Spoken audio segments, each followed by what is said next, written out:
Okay, are we good? We're good. What's going on, stream? How you guys doing? I hope you guys are well. As you can see from the screen, this is not Pantheon. We'll be jumping into Pantheon probably 20 minutes to a half hour.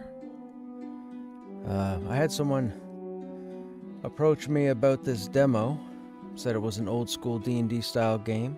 Might be something I might be interested in, so I thought I'd give it a look this evening. I meant to be live a bit earlier, but I took a nap for the first time in a very long time. I guess I needed it because I overslept. Didn't hear my alarm. Bear with me a moment.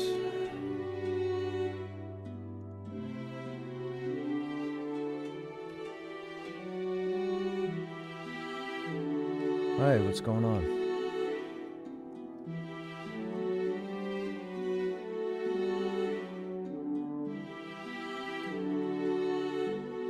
Gotcha. I probably won't be in for about a half hour, 35 minutes. Okay, we'll be in Pantheon shortly afterwards. I did about 5 minutes ago.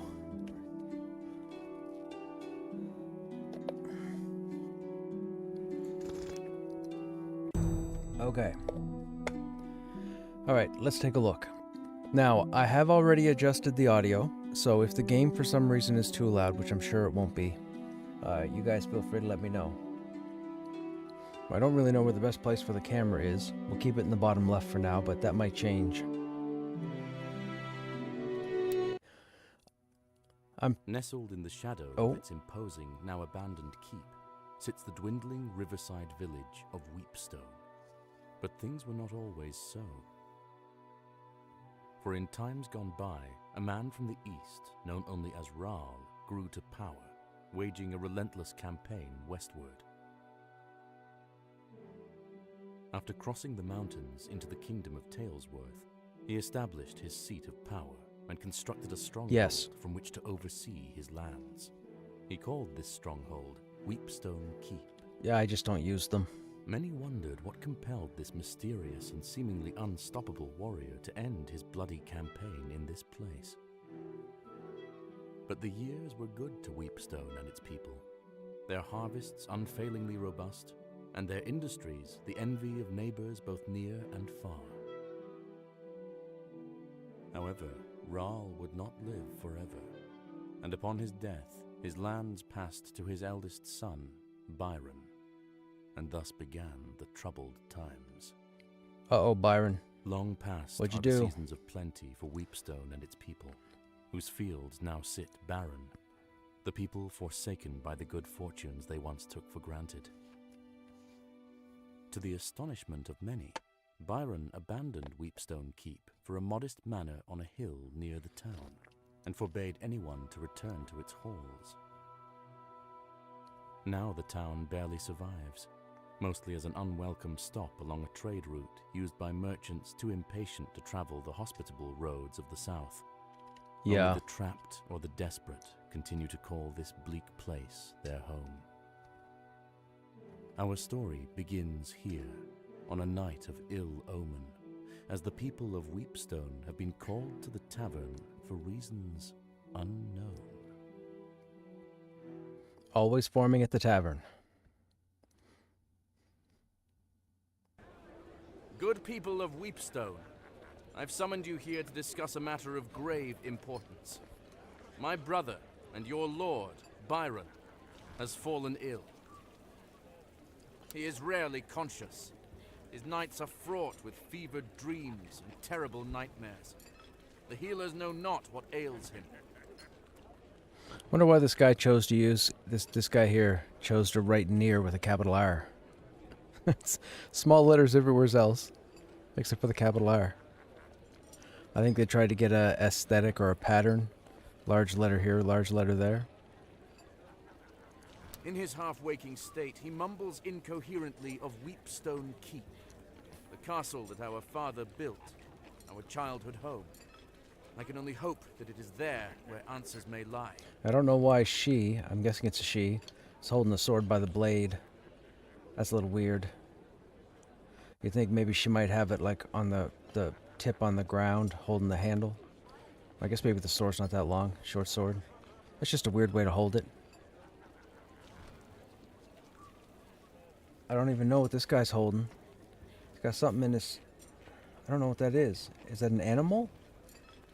Oh, it's an animal. That's an X'd out eye. That's a nose. That's the area above the mouth. Okay. This guy back here's got some shades on. This guy looks like Reggie Watts. This might be Reggie Watts back here.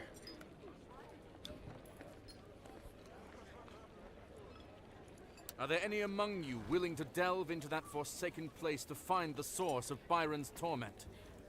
I will not lie. There is undoubtedly great danger waiting for any who venture there, in the form of both man and beast.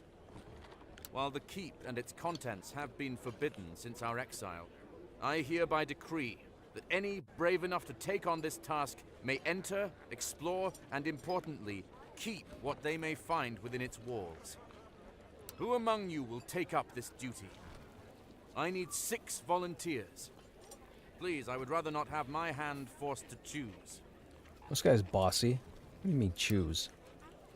I need 6 more volunteers. Oh, wait. Oh, here we go. All right, we're gonna pick the sign dude. Okay, hang on. Who are we gonna pick? Who are we going to pick? Gotta go with her. Starla Beverly, a zealot. Starla has known the day she would die since she was a child. At least, that's what her cultist parents taught her. She ran away to avoid being their ritual sacrifice, and maybe avoid her fate. Uh-oh, it's an elf? Future class is an elf. Not sure how that happens. Sure. It is beyond me to make this choice. This path has already been chosen for me. Sure. Okay, now we need a second person. Let's take Sign Dude. Dalton Cockburns, he's a blacksmith. Dalton was born in Weepstone and has never once set foot more than a league from the town. Since childhood, he's rambled to anyone who would listen about the coming doom that haunts his dreams. Unavailable in demo. Oh. Alright,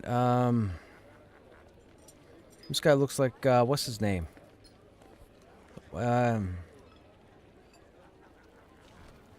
Tyrion. Peter Dinklage. I know I remember his name. That's gotta be a dwarf. That's gotta be an elf. That's gotta be a human. She looks like she's either old or she's got some kind of markings, maybe. Let's go with the dwarf. Ray Wyatt. Ray Wyatt is a middle-aged dwarven blacksmith exiled from the capital city of Talesworth for crafting items forbidden by the Guild of Artificers.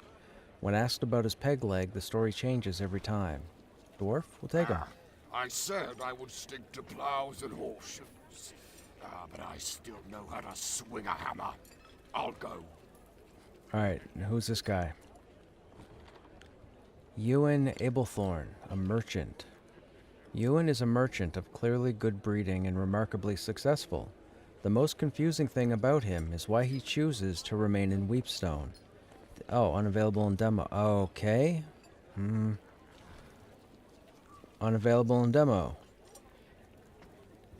Unavailable in demo. Are there only 6 people? Egbert Graham, a cook. Egbert once served as the cook for Lord Byron's father at Weepstone Keep. He loves only 2 things, his wife Della and a perfectly cooked meal.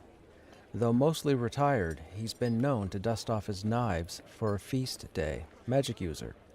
Take it. I'm always one to lend a hand, but I'll have to see what Della thinks about it. We know the keep better than most, Egbert. It's only right we try to help. I'm guessing with the outstretched arm, this is Della. She's a cleric. Okay, hang on. What do we have? We have an elf. We have a dwarf. We have a magic user. We need a cleric. Delagram. In her youth, Della was a housekeeper for Lord Byron's father, Raal, at Weepstone Keep. She now spends her time gardening with her husband, Egbert, and is known affectionately as Ma Della to the children of the town. Okay. Oh, it already says back. Oh, okay. They come as a package, I guess? Who's this guy? Unavailable in demo. Fighter. Tatum Harlow, the village idiot. It would be easy to write Tatum off as a moron if it weren't for the fact that occasionally he's shockingly smart. However, the townsfolk have generally decided that every village needs an idiot, and sometimes they volunteer. Okay. What's the key? Alright, 1, 2, 3, 4, 5. So we need 6. Who are you? Another thief. Wait, don't we have a thief? Elf. Unavailable. Fighter. Elf, fighter, cleric, magic user, dwarf. We don't have a thief. Alright, thief it is. The kid, a street urchin. No one's sure where the kid is from. He's never spoken a word to anyone. Only those new to town would be unwise enough to leave anything valuable unattended when he's nearby. It is done. Be brave and report back. And so the unlikely party set out for the keep, arriving at the gates just as the evening light began to fail.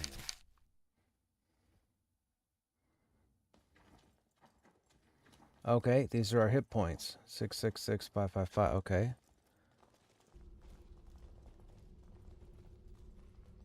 This is the dungeon.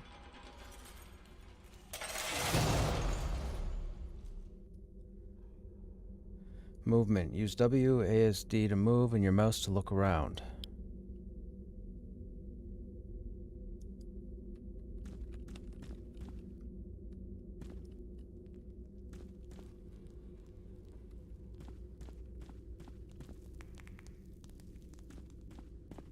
I like the art style.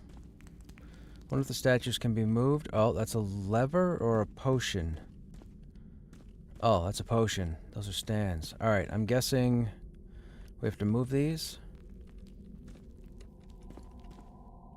One can only assume the formidable visage on this statue is Rahl himself. The left hand holds a small shield, while the right hand holds a lion-headed scepter. That is wrong. That's his left hand. That's his right hand. Why is that backwards? Move arm.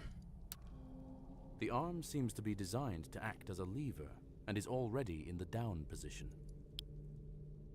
Do nothing.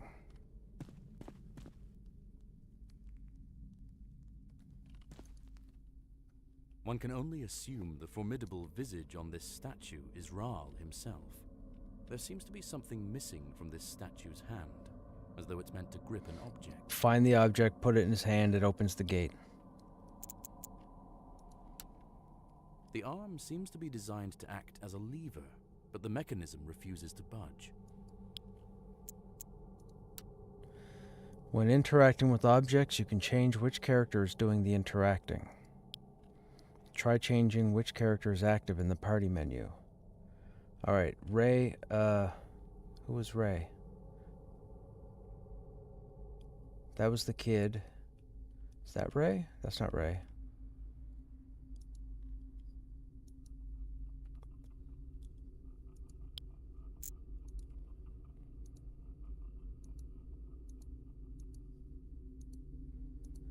%40 chance. Ability tests are based on a character attribute such as wisdom or strength. The character must roll under a percentage based on the difficulty of the check. For example, if there is a 30% chance, they must roll a 30 or less. Sometimes a roll is done in private by the dungeon master, so the player will not know if they succeeded or failed. Click. Della searches thoroughly and is confident that there are no traps. Probably. Okay, we need to find that scepter.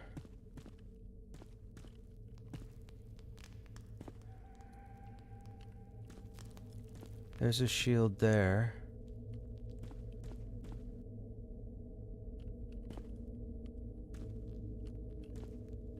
I don't see a scepter. Could we take this one out?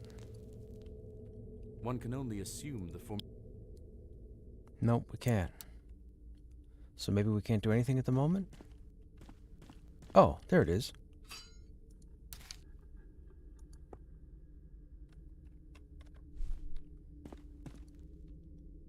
One can only assume the formidable... Now, Della picked it up, right? The scepter snaps into place with a satisfying click. Ba-ba-da-ba-ba-ba. Hey, Rum, what's going on?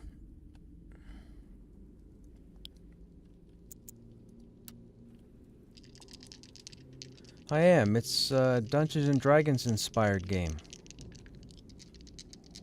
This is a demo. It's currently being developed. Fails the dexterity check, taking 1 damage. Oh, man. We used the wrong person.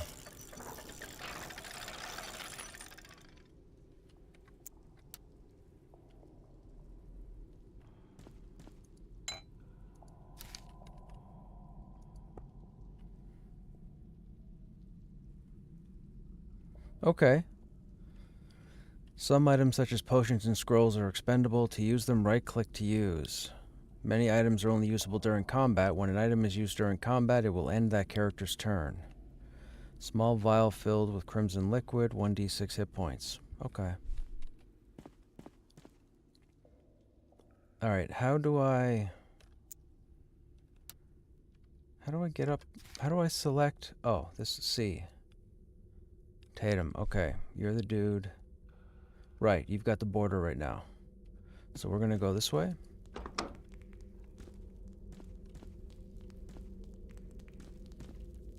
Press M to see a map of your location. Okay, main room, 2 statues. Okay.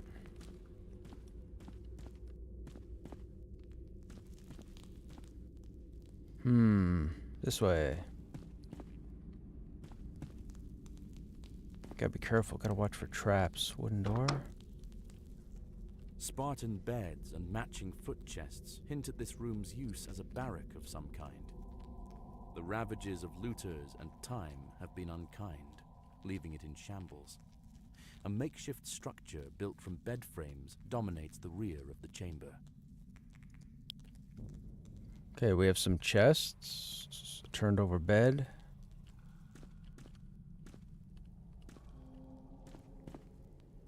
Morningstar. Pick up.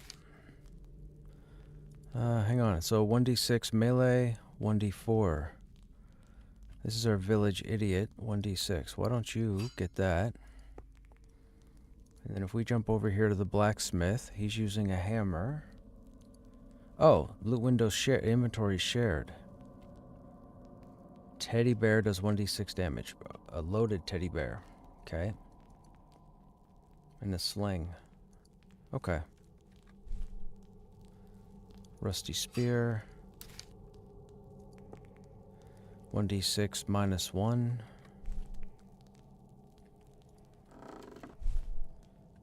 Small pouch.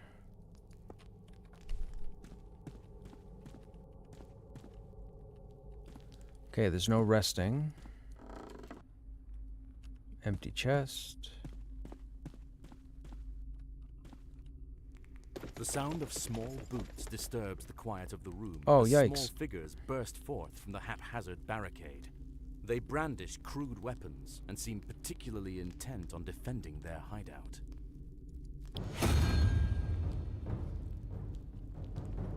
First, we will roll initiative to see who goes first. Your dice are black and the enemy's dice are green. Rolling for initiative. Okay, we go first. Your party's arranged in up to 3 rows, front, middle, and back. Characters using melee weapons can only attack from the front. Reach weapons can attack up to 2 rows away, and ranged weapons can attack at any distance. Click your melee weapon to attack. Now choose an enemy and a d20 will be rolled. I guess it doesn't matter. You.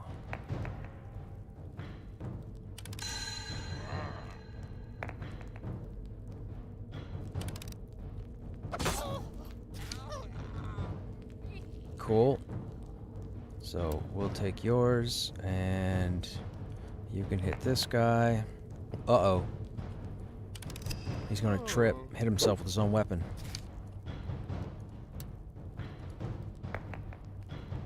Oh, that was almost a natural 20.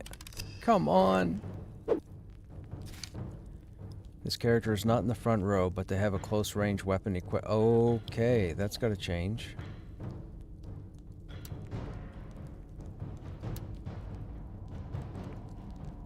Choose the spear, place it in the main hand. Changing equipment uses an action. Oh no. Now close the screen. If there's nothing in range to attack, you can right click or press escape.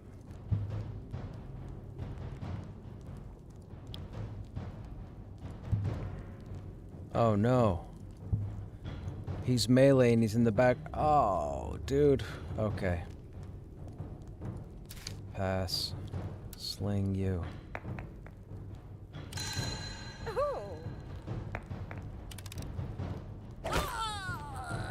Okay, I'll take it. Attack rolls must meet or exceed the defender's AC.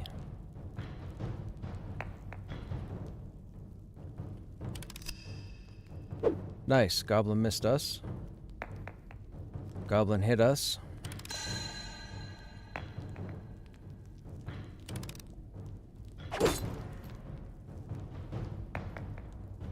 Goblin missed us. Nope, Goblin hit us. Oh, come on. Oh, boo.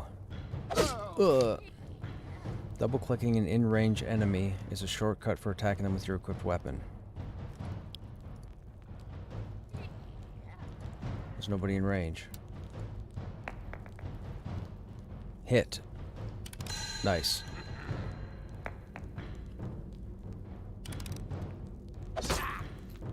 Okay, they have 4 hit points. Oh, come on, dude. This guy really is the village idiot. Magic scrolls are single use. We don't have magic scrolls. Party member started as unskilled. The true class ability is dormant till level 1. Since this character has arcane potential, they can use scrolls at level 0. Oh, where'd that come from? I've added a magic missile scroll to your... Oh, use it by right-clicking it and choosing use item.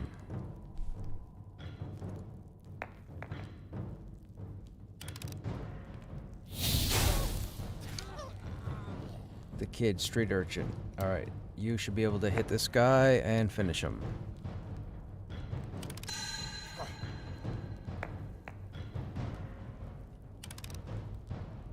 See you later. Now you can't reach this guy, right? No. So move.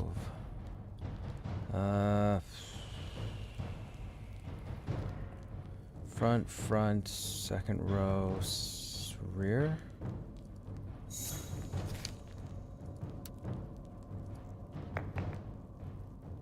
Hit. Nice. I'll take it. Fantastic. Not gonna lie, chat, I'm digging this.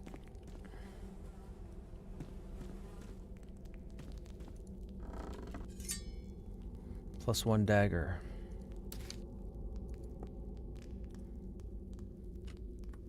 Okay, hang on. So, +1 dagger. Your zealot. Your second row. You guys are all in the front. 1d4 -1, 1d4 +1 dagger, close. You know what? It's more damage.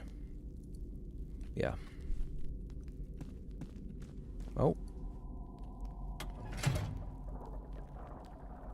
A grinding noise, followed by the sound of metal scraping on stone, echoes from deep within the keep.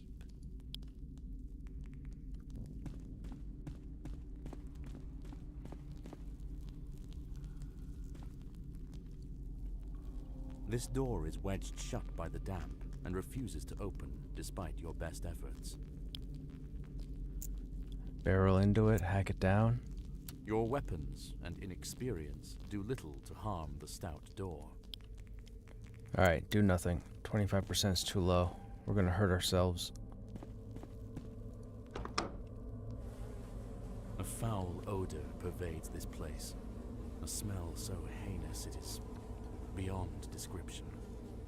A sitting board runs the length of the far wall with 3 openings. Despite the buzzing flies, you hear the faintest sound of rushing water that seems to be coming from the farthest hole.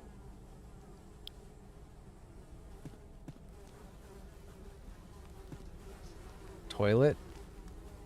Your guts roil. Your eyes water. Whatever faith you have is tested by the putrid fumes that waft from this unholy maw. Shockingly, the latrine is not only quite full, but its contents are surprisingly fresh. Okay. A glint of gold sits just out of reach. Come on. Atop the muck. Somebody pooped out a gold coin? Climb in? Tossing a rock.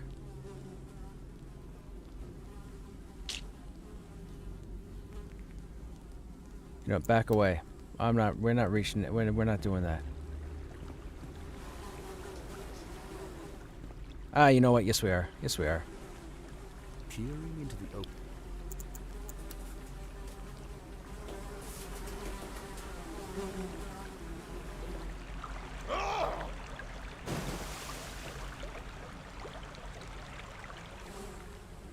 The party calls down in desperation, but they receive no reply.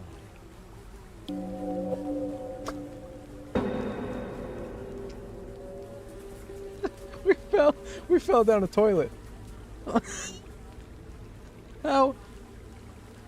They just told us the toilets were full, and we just plunged 70 yards into a river? Oh my. Rumble man, I just played a D&D adventure and died in a toilet.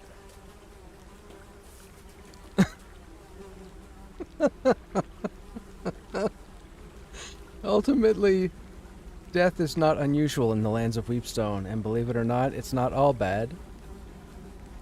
Okay, Ray Wyatt plunged 70 yards into subterranean river. Last stand, mortal favor. As the hardy Ray dies, those around him feel their own constitution and brawn buoyed by their lost companion's considerable fortitude. The next 3 characters that would be killed in combat instead survive the attack and are restored to 1 health. Okay. When the people of Weepstone die, they convey otherworldly boons called mortal favors upon their friends. Each character has a unique mortal favor. They vary wildly, and little is known of their origin or cause. Okay, well they said there was a glint of gold here. So let's see what happens here. Climb in.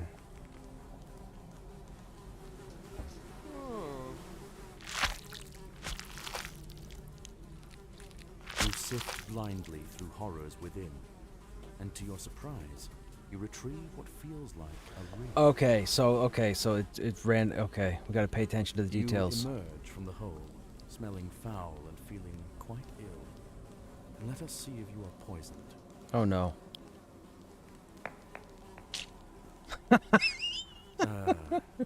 Let's just say that you're Oh, poisoned. come on! Really? That's the way the game is scripted? Dude, that's so rude. That's so rude. Brass ring emitting a soft green glow heals the wearer for 1d4 when combat ends. Pick up. Goes on you.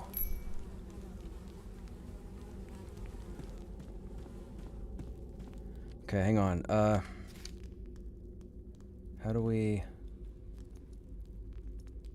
move? No, you stay there. Hang on. You move there. Right? Because you have... Right. Sword, mace, dagger, spear, sling. Yep, okay.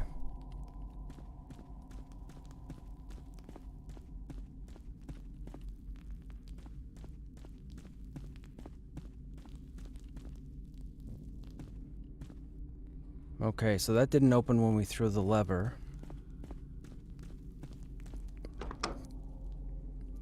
This stately but smaller hall seems to have served as a gallery of sorts. Crumbled detritus of carved busts and toppled plinths lie in shambles across the floor.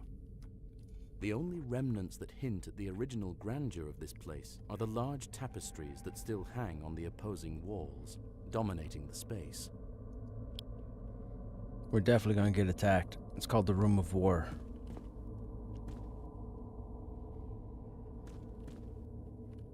Eastern mural. Depicted in the mural that spans the length of this side of the hall is the silhouette of a man standing in front of what looks like a calm pool of water. Though at first it appears to be merely a pool in a cavern, the exacting geometric carvings that decorate the hewn stone walls are of unsettling design.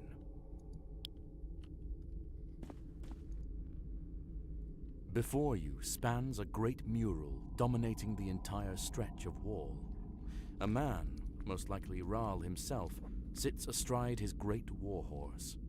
He brandishes an outstretched sword at the body of a fallen foe, flanked by his imposing host.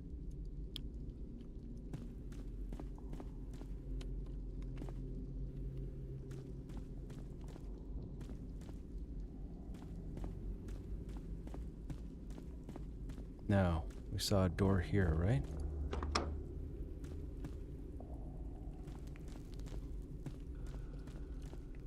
Now, I'm guessing downstairs means the game gets difficult. So let's try and fully survive this floor. Oh, okay.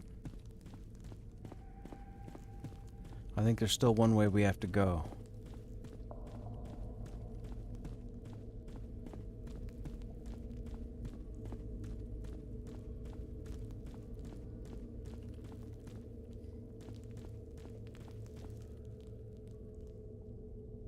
Don't see a lever.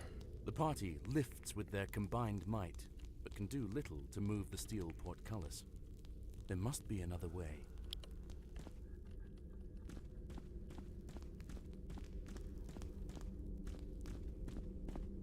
I can't see the way to open that gate being below us, so... What's in here? This door is not locked, but it refuses all attempts to open it. No discernible sounds come from beyond the door. No discernible sounds come from beyond the door. You attack the door, but fail to... Okay.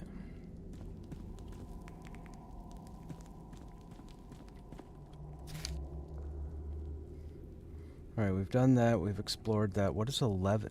Do we click on that? We don't click on that. How do I know what these numbers are? Doesn't tell us. Alright, so we've been down there. We can't open that. These are the stairs down. That's the gate that can't be opened. That's a dead end. So the only place to go is down.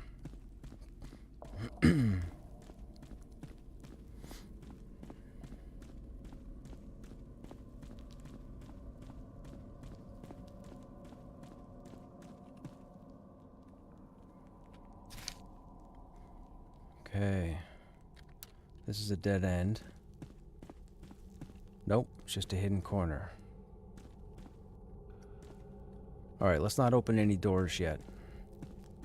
That goes back up to where we came? Yep, okay. So back down we go. Into this door. This door is locked and won't budge. Use item. We don't have... No, we can't get in there. So apparently there's a key to be found?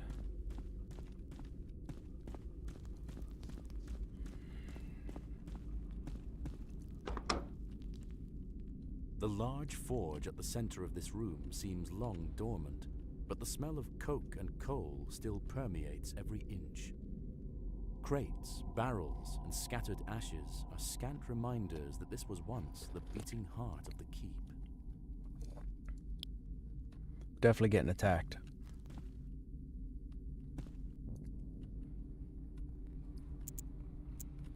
Tatum Harlow, do nothing. We don't know what that is. Indentation, so we have to find something. Steel ingot. Pick that up, put it in the inventory. Bellows. The forge is not lit, so the bellows have no effect. Okay. So turn that on. So we need to turn that on to make whatever this is. It goes, okay.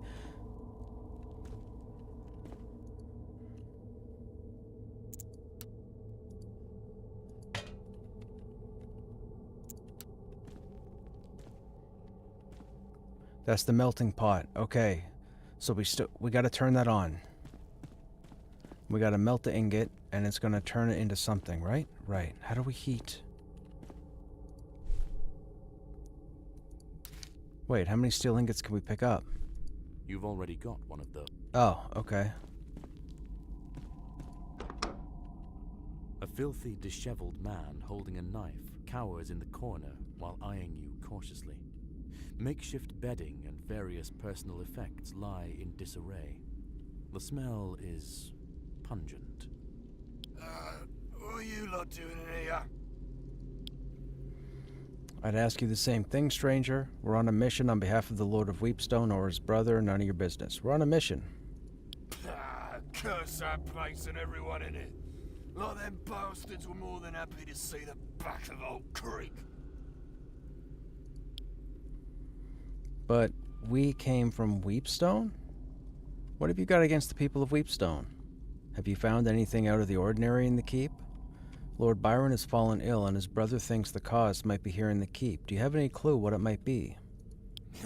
Well, if there's any justice, it's his comeuppance for letting the town fall apart.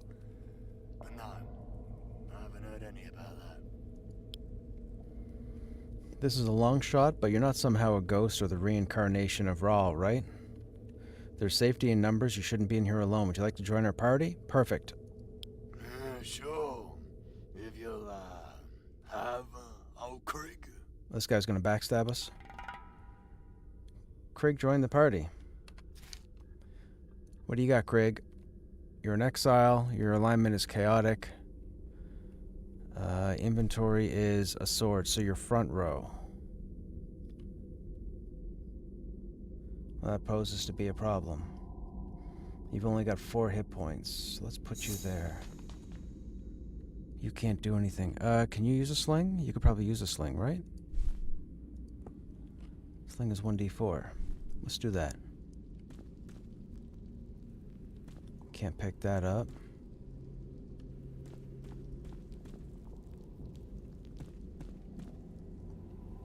Okay, can't do that.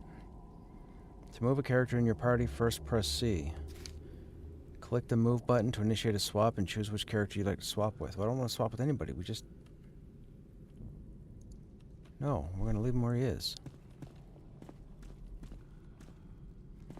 So we don't know how to light this. You lean in, lighting the forge with your torch. Oh.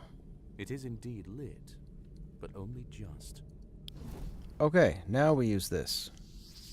The forge begins heating up as you pump the bellows, but the embers remain quite cold. As more air pumps into the forge, you begin feeling some heat. The forge is as hot as it's going to get. The heat feels good in this cold, forgotten place.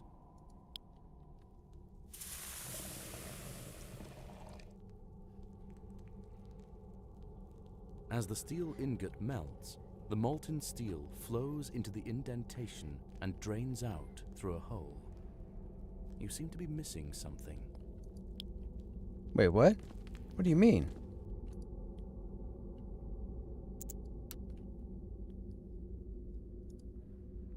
That item doesn't seem to work. That item doesn't seem to...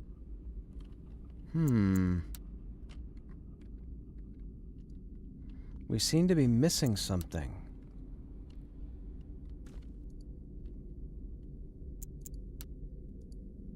We'll put the ingot in there for now.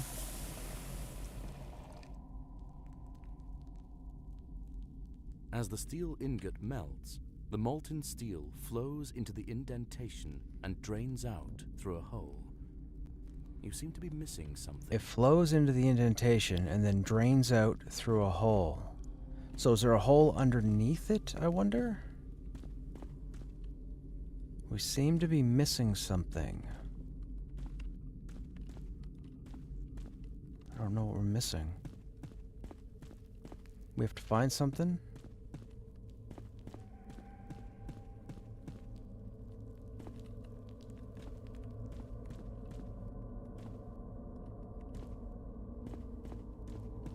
Alright, well, let's keep going.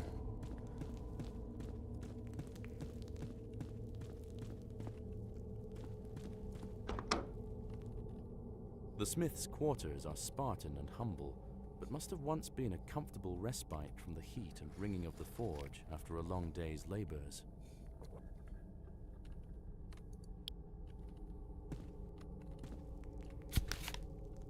Oh, I'm a daft, blasted idiot. I just can't seem to keep my head on straight anymore these days. The key. Forged the armory key for the 3rd time this year. 2. Finish up Larona's set of fancy daggers. 3. Ask the apothecary about these blasted nightmares. The key mold, that's what we're missing. Pick up. That's what we're missing. We've got the key. Okay, so there's probably going to be nothing here. Sure. Let's do that and then go to you. No. Oh, the dude with the hammer died. 1d6 plus 1. 1d6. 1d6. 1d4. Up close. Guess what? You're getting a blacksmith hammer.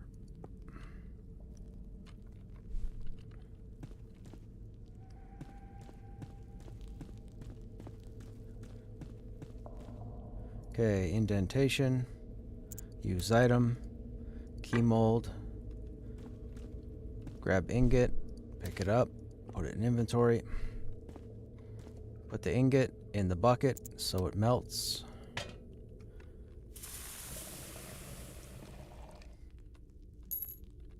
As the ingot begins to melt, the steel slowly oozes into the mold. After a few minutes, the newly forged key is just barely cool enough to handle. I have a feeling I'm going to be playing this in the future.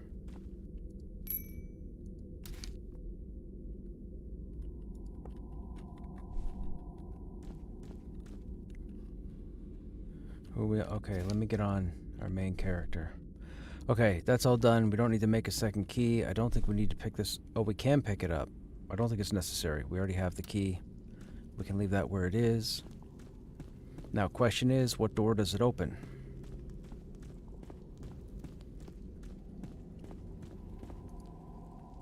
This door is locked and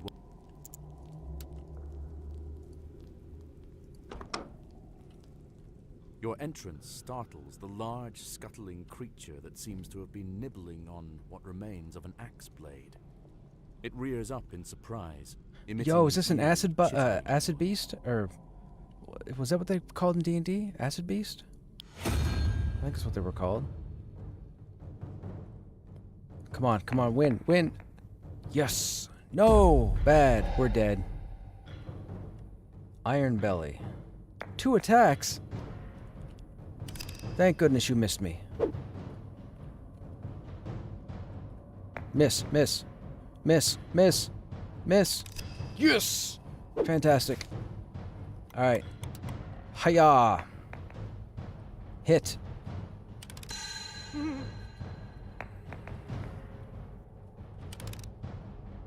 Presto.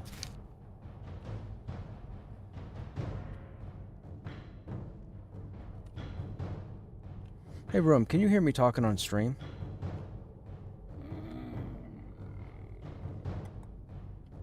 Yeah. No, my mic's not off.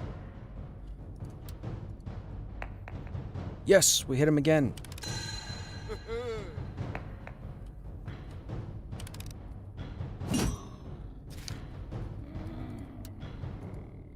Come on. Hit, hit, hit, hit. Yes.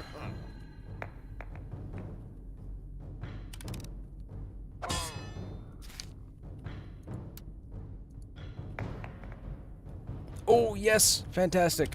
Let's do some more damage. More damage, more damage. Give me a bonus. Bummer.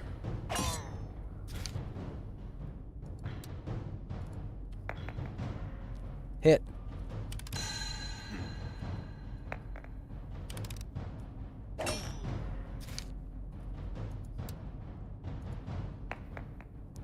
Yes, hit. 4, 4, 4, 2, 1. Oh no, he's gonna wreck me now. Miss, miss, miss, miss. Okay, okay, okay, okay, good. You missed. Miss me again. Miss me again, miss me again, miss me again. Shoot, I think he hit me. Nope, you needed 11. No, you needed a 10. My turn. See you later, bug. See you later, bug.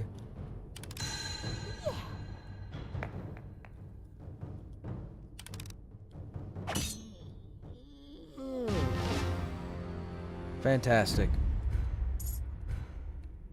The earthy smell of rusting metal and leather gone to rot fill this chamber that clearly once served as an armory. Moldering armor and rusting weapons sit in chaotic piles, strewn without care and long forgotten. Now, we're on a high right now, but I'm sure the next fight is going to kill us or do a lot of damage. Alright, we got some gear. That's a shield. You are a zealot. I feel like it should go to you. Corroded weapons, so they're probably These no good. weapons have been corroded. Yeah, okay.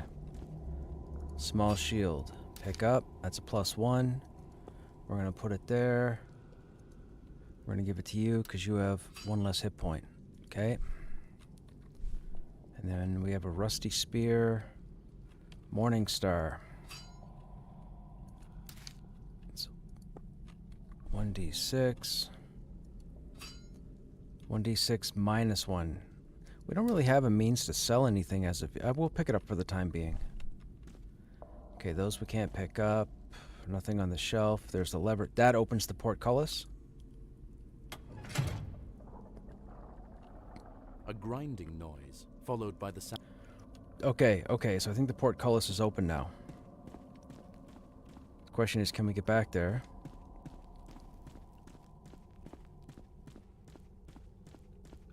And I'm guessing that leads further in.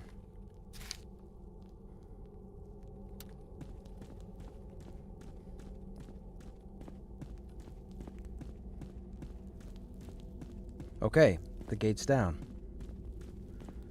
Oh, I feel like this is a boss fight. Is there a save option? Of course not. It's gonna be a boss fight. A large, barren courtyard opens before you, complete with mature trees and cobblestone walkways.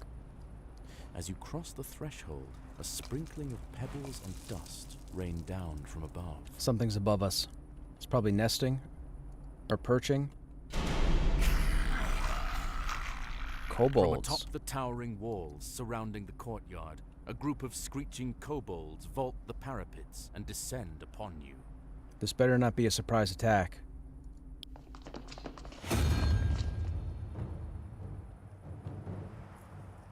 My initiative! My initiative! Bummer. We're in trouble. We're in trouble. Don't do it. I told you, chat. I told you. This is where we're gonna hurt. 4 damage! Okay, whatever.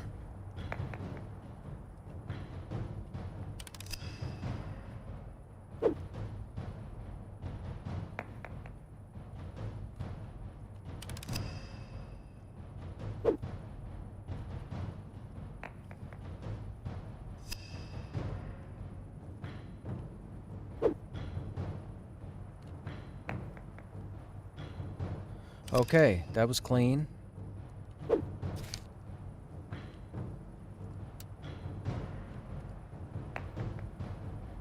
Oh, that sucks. Oh.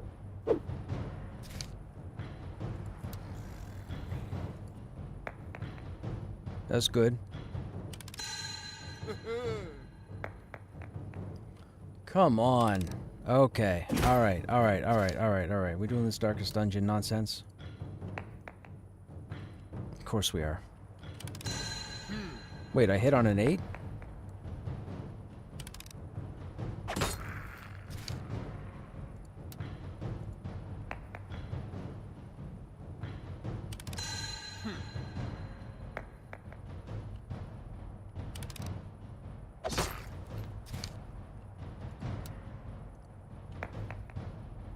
Nice, nice, nice, nice, nice, nice, nice. Can we get a bonus? I'll take it. See you later.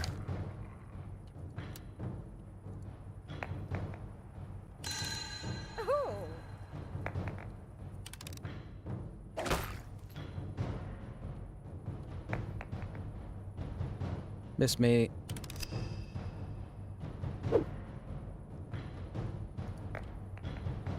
Oh, come on. Oh, that's... Okay, whatever. Whatever. We're dead. Oh, Last Stand saved us.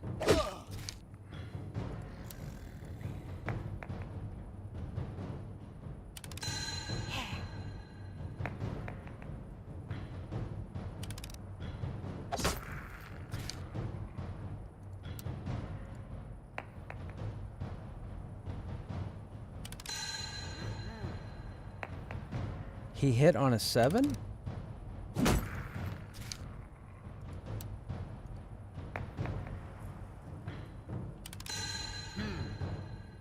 What's their AC? 7.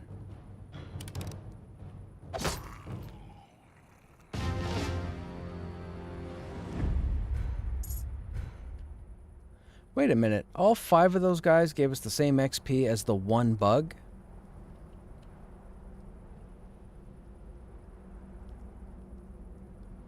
Interesting. Okay,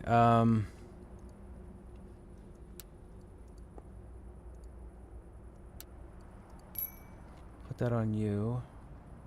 There's not really much we can do, right? Right click. Use. Oh, we used it on you. Alright, hang on. So... You're using... Oh, you got a sling, so you're going to stay in the back. She stays in the front. Okay, we need to heal her.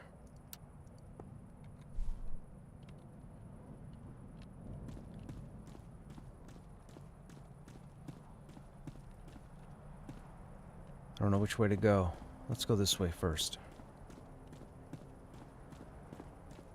Despite your best efforts. Door doesn't move, okay?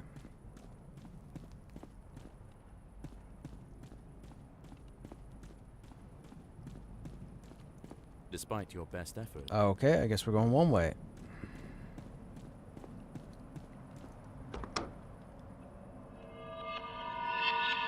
Okay, there's the boss. This is not good. She's going to die. We don't have a way to rest, do we? We don't have a way to rest. So, what if we... She's using 1d6, right? If we take that off... And we go to him, and we take that off. And what's our strongest weapon we can give him? 1d6. Let's give him a 1d6. Give her the sling. Take him, move him there. There we go. That puts her in the back. Okay. I don't like this. We don't have a choice. You there? Who are you that dares enter this sacred place? I really appreciate the voice acting. We come on behalf of the Lord of Weepstone to explore the keep. We would have your name first. We're here on behalf of Raal. Whom do we address? Truly, I'm surprised the ignorant fool still lives. I would see you clearer. Come closer. Now. She's clearly some kind of undead. A witch? Oh, she's not undead. It would be rude to not introduce myself to guests. I am Laronia, the ever-faithful. Oh, wait a minute. This is the one... The note in the room with the smithing with the key? We were, the dude was working on daggers for her. She was supposed to get a pair of daggers, magic daggers. You say you've come on behalf of Byron. How does he fare? Still a craven, I presume? You speak of him familiarly. Do you know our lord?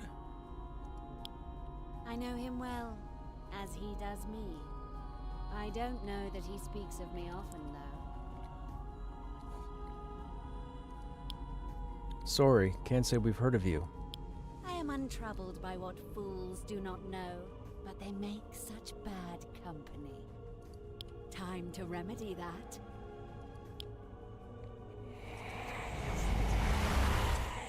Oh, you gotta be kidding me. We gotta go through 3 ads and her? Oh, we're toast. They're gonna get the initiative. Oh no, we got a 6. Perfect.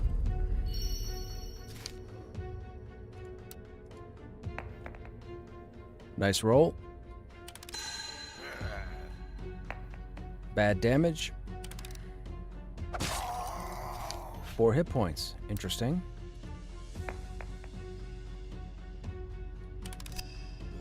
Missed on a 7.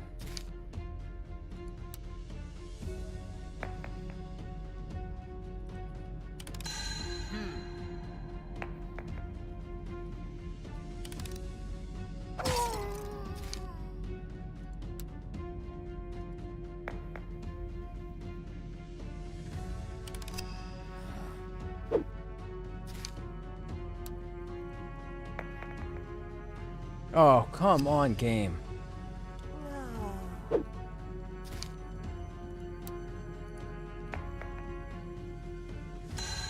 Natural 20.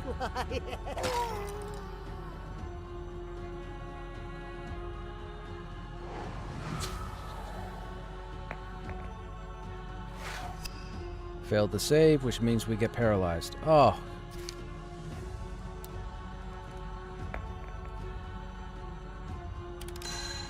Okay, we hit her on a 12.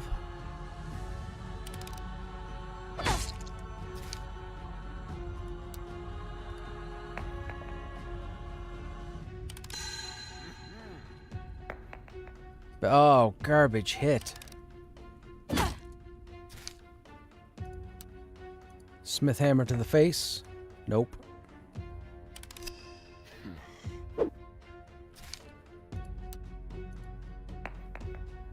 Oh, game. These critical misses.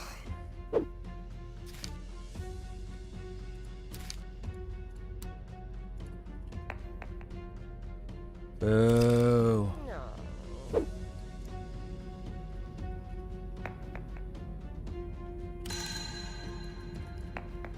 Oh, come on. He's dead. Oh, he was saved by last stand.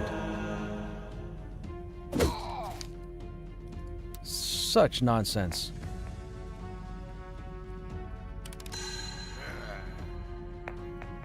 Back at you.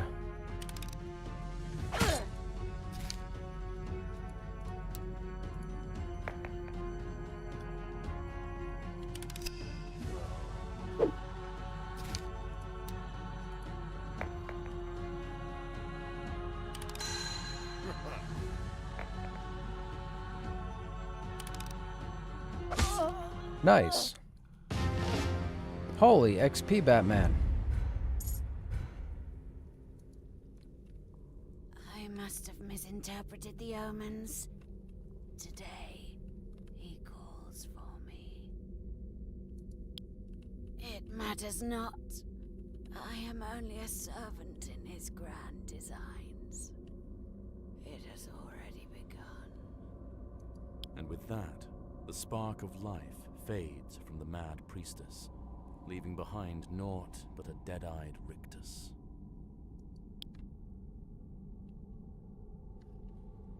This might be the end of the demo. Ah! Yo, okay. Yo, this was fantastic. It's about 20 minutes long. We'll be playing this when it launches. Definitely. I'm in. We hope that you've enjoyed the demo for The Secret of Weepstone. This game is a love letter to the art and play style of classic RPGs of the 80s that we love so much. The demo represents just a small slice of the adventure and danger that awaits. Please consider wishlisting the game on Steam. Follow the development of the game on our social media pages. I will wishlist. I will wishlist for sure. Alright, let's jump into Pantheon, people.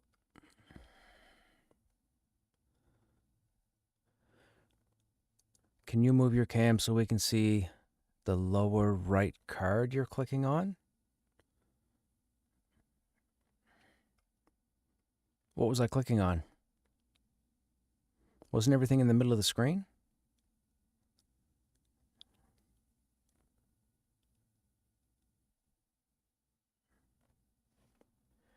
I'm signing in now. I'm jumping in now. Hey. I was just taking a look at a game called The Secret of Weepstone. It's done in the style of the old 80s D&D thing. They have a demo out now, but I'm definitely playing it when it launches. I just had a great 20 minutes. I did. I lost the Smith character. I inspected the first toilet and it said blah blah blah, you see a glint of gold, and I thought, oh, this is interesting. What's in the other ones? Well, I shouldn't have done that.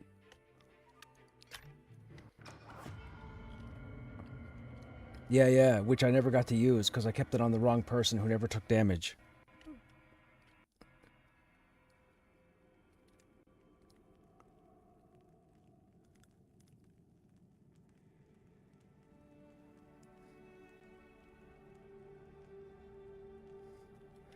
I didn't know that.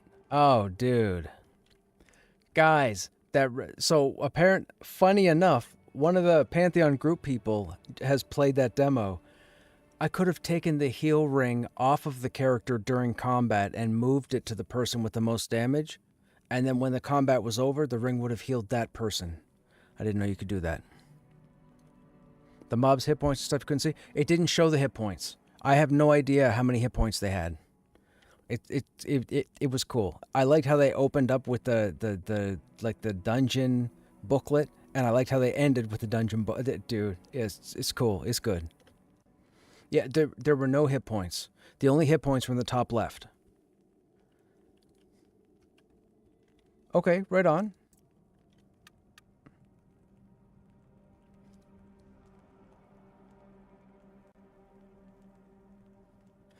I was trying to figure out what I missed, but the only room that I hadn't gone into was the one with the mold. And when I went into the room, I saw it on the table, and I'm like, oh, that's going to be instructions with that mold. Oh, that's what we need, the key for the... I knew it was the key. I thought it was for the portcullis. I didn't realize there was the second lever there.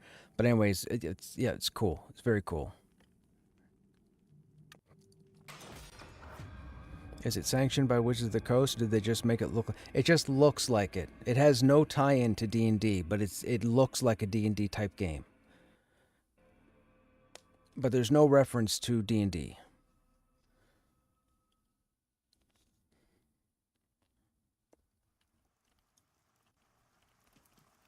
Where am I? Okay, I'm in game. I'm in BRK already at the gate.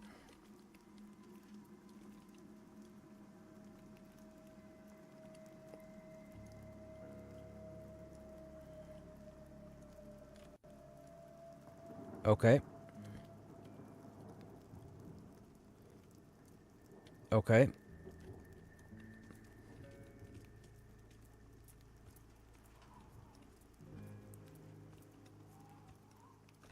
Oh. Hang on a second, chat. I've got to, I gotta update my stream because we changed games.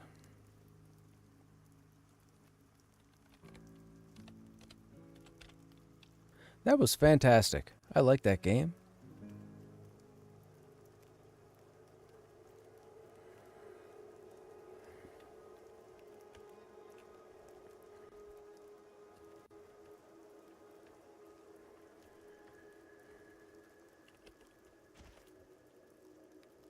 We got a couple people on the way, so we're not quite ready to form the group and go in.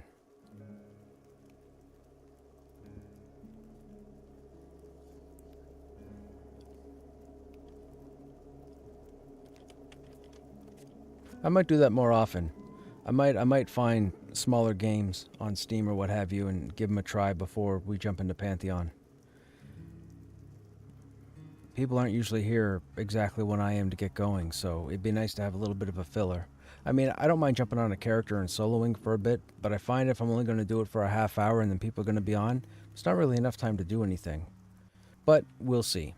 We'll see. I used to jump into these games all the time years ago. But when I started playing EQ or MMORPGs on the regular, all those other games disappeared. But if you look on my YouTube and you see all the little games that are on there, that's what we used to do.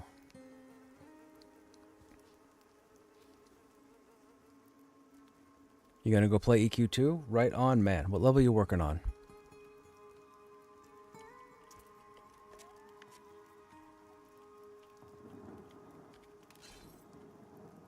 $98. Okay, we need 105.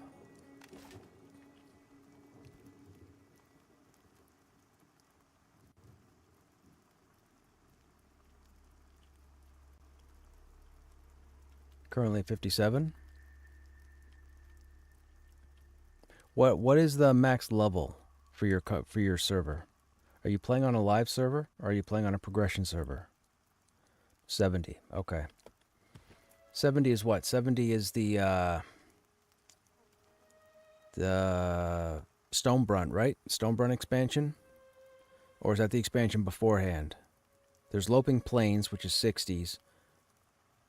Oh no, Stonebrunt is 90, right? Yeah, Stonebrunt's 90. Kingdom of Sky. Gotcha. Okay.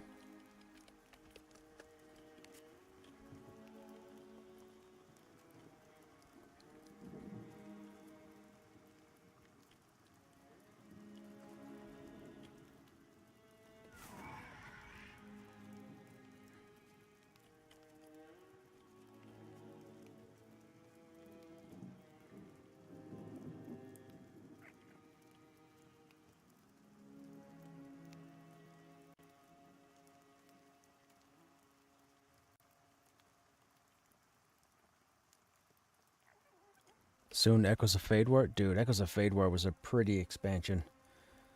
The Emerald Halls or what have you.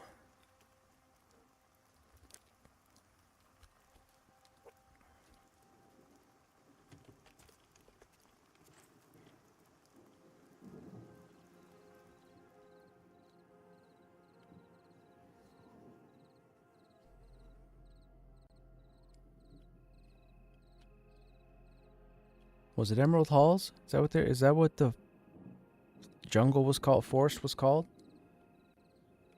I want to say Emerald Halls. I could be wrong there though. It's been a minute.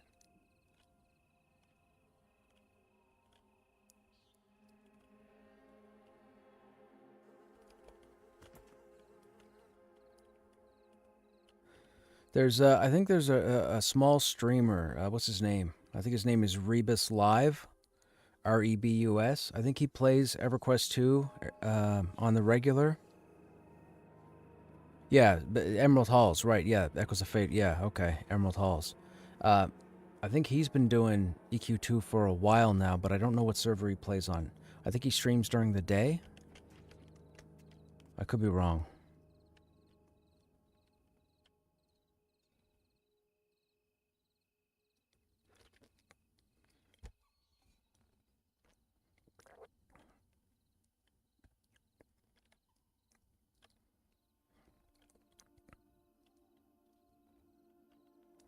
EQ2 now has a social media designation for... Wait, what do you mean? EQ2 now has a social media designation. What does that mean?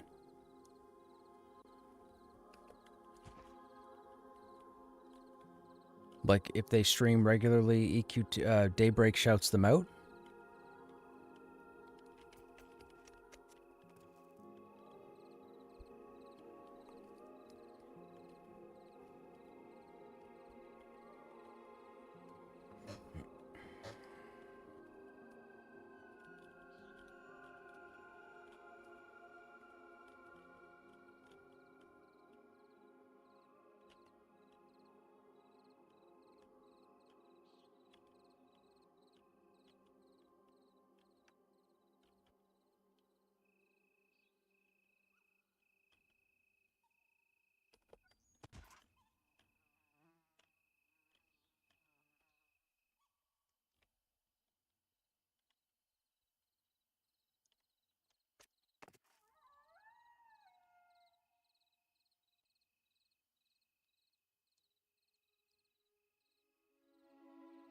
They're called EQ2 content creators, and Daybreak recognizes them. Oh, that's awesome.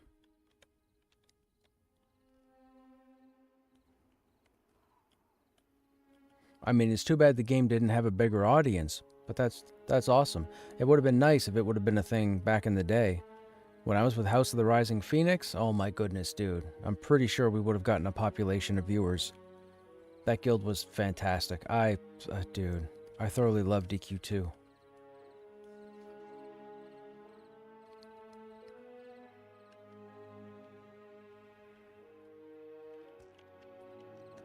We revisited EQ2 over COVID. When was it? 2021? I think it was 2021. We were into the lockdowns. I was still working, but I think it was 2021. Might have even been late 2020. We went through 4 expansions that I hadn't played, but I wanted to play them because they were EQ2's version of the Planes of Power from EQ1. And unfortunately, that negatively impacted my opinion of the game in its current state. I didn't have to talk to anybody to do anything. I didn't have to organize a group. Myself and my mercenary went through all the content except for elite dungeons and raids. And we got through all 4 expansions. We got a really cool video that I'd never seen before involving the sleeper. And I never went back to it.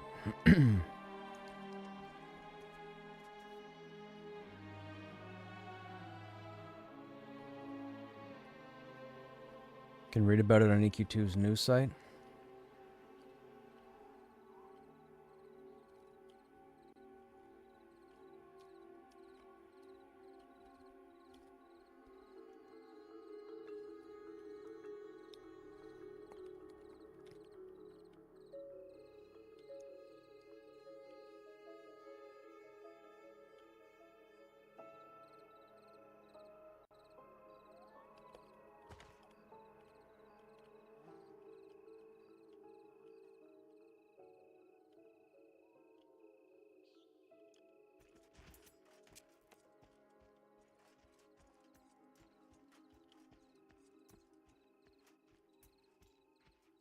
Okay, man.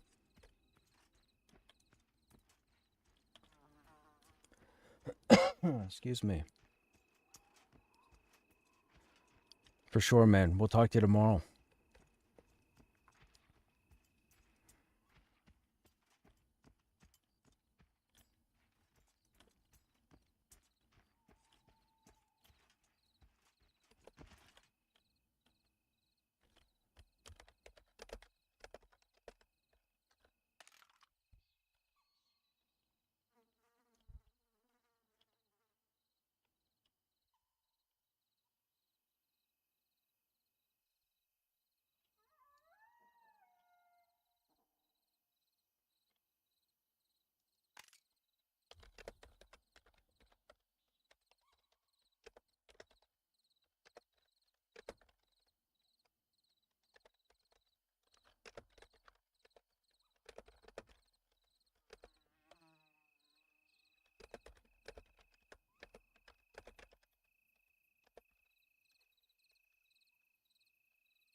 Wonder if I should look at EQ2 again.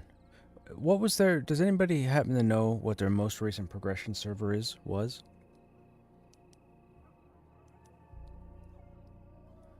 I don't want to do a live server.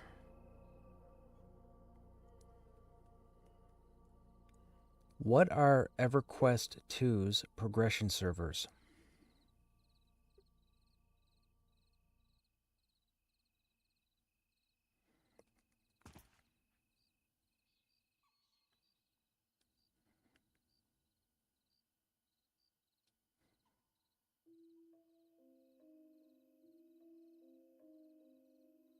Oh, it's telling me the different server types and not the server names.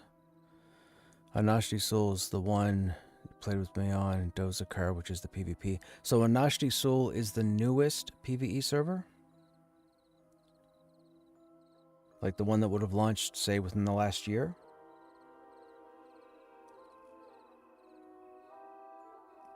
The hard one. Why is it hard? Tell me about the EverQuest 2 server, Anashti Soul. Anashti Soul is dedicated to EQ2 Origins, aiming to replicate the 2006 era for a slower, more classic feel, uses separate code base to revert to older systems, has a time-locked progression through expansion, starting with the Shattered Lands. The server's name... Oh, I know about the server name. The server is designed to feel like a 2006 version of EQ2 with more complex systems, slower combat, a greater emphasis on grouping. Follows a scheduled progression through expansions. To achieve the older feel, the server runs on a separate code base from the live servers, meaning it won't receive live game updates and is unaffected by them. Oh, wow. Old school systems, features like older stats, functionality, the original appearance, function of cities like Freeport and Kinos, and the absence of modern quality of life features. Oh, that's not a big deal. Limited marketplace. Don't care. Open the game's launchpad. Click version in the top left corner, select Origins, and apply to patch. Server was launched to cater to players who miss the old school feel, while many players enjoy the slower pace and... Okay.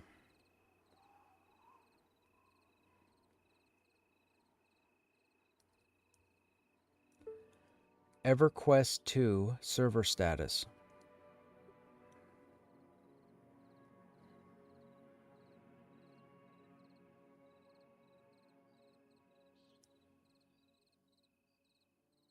US Live has medium population. Oh, that's not the game I'm looking for. EverQuest 2, Anashti Soul, high population. Okay, Halls of Fate has high population. Majdoul has high population. Majdoul is live though, right? Yeah, so is Skyfire. So Anashti Soul has high population. Maybe we'll revisit EQ2. Maybe. No promises. Maybe.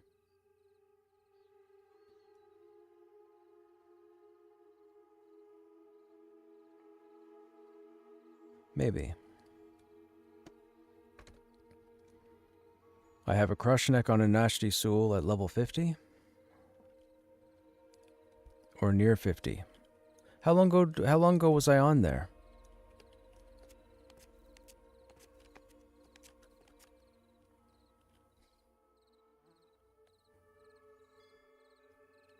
A year? Really? That newish. I didn't realize.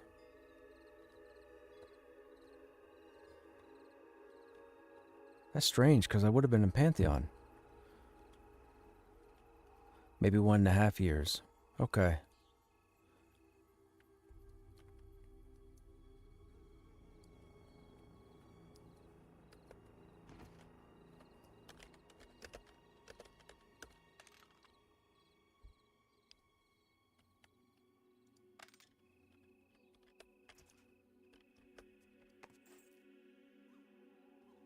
No problem. Let me know when you're in zone and I'll send you an invite.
When that happens, tap down and then hold up again.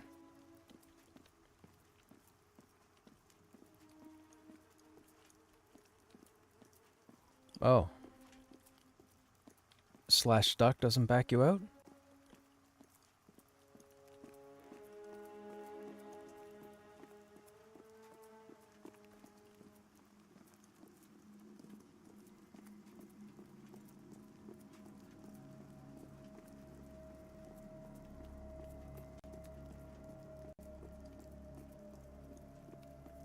Which means...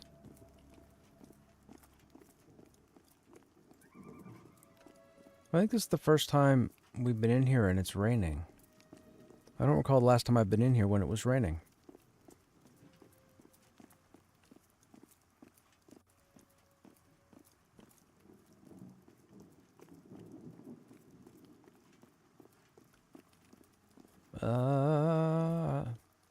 Did we?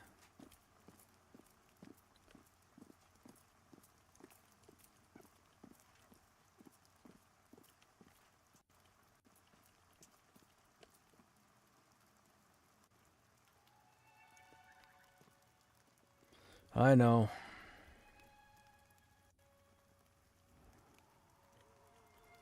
Last night.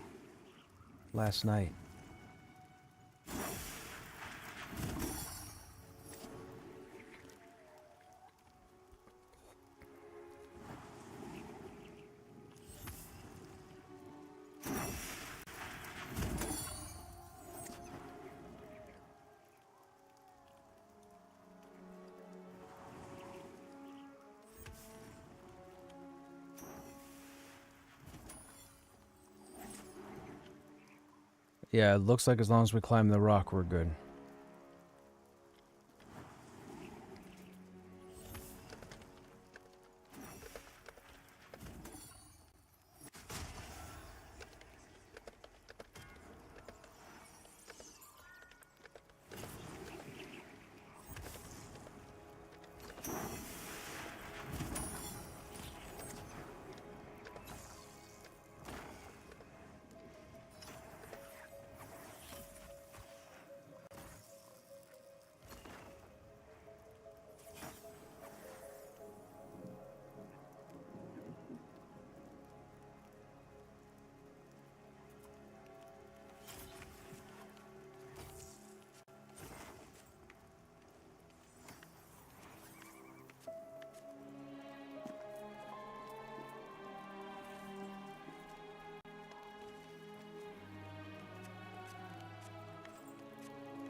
So, nothing has sharp-eyed except for the roaming mage.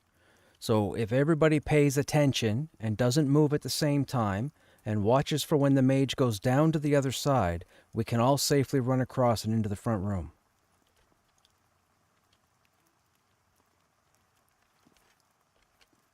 I didn't see him, but that's okay. If he aggroes, we can pull him into the building.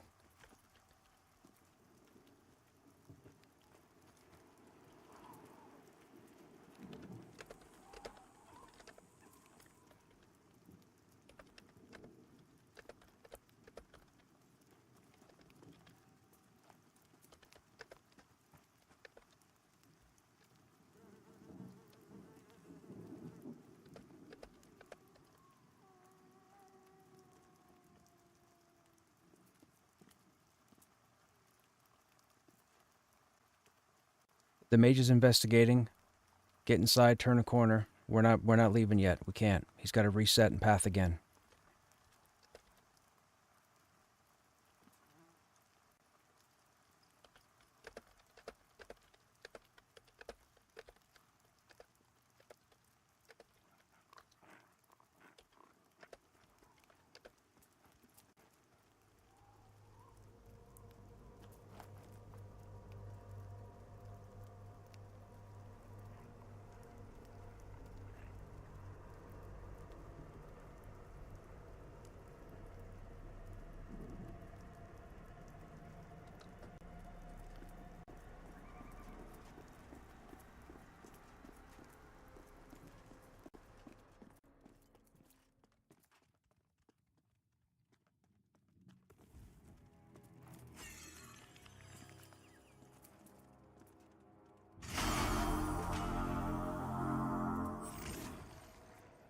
Oh, it's so good when everybody listens. Okay. Alright, we're going to start with the 2 wards. We got to clear the courtyard.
Okay, you want to go ahead and mez the Raven?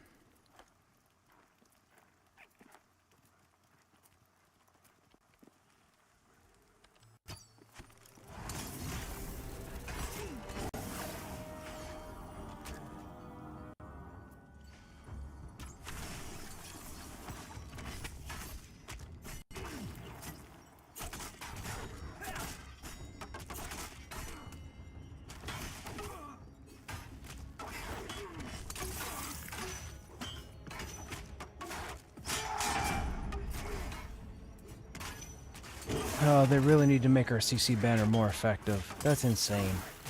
Even with a successful cut down on the duration of the fear, our chanter still went halfway into the banquet room and died. That's so dumb.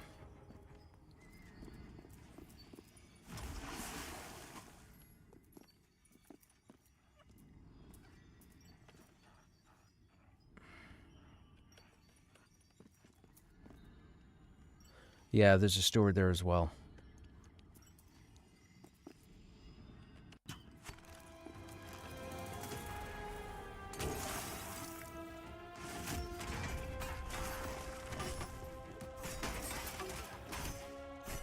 Burn this guy if you can. I don't care for aggro, just burn him.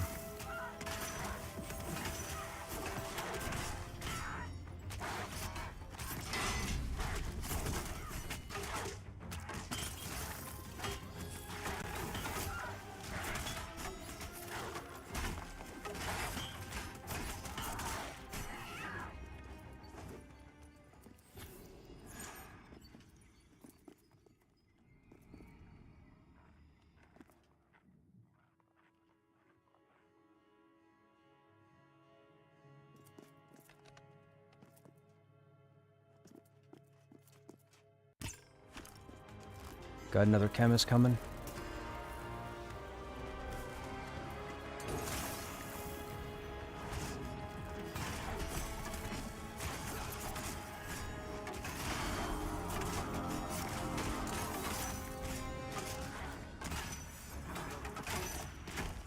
We have no CC, so if you happen to get ratted and you get aggro, stand still. Do not come back to the group.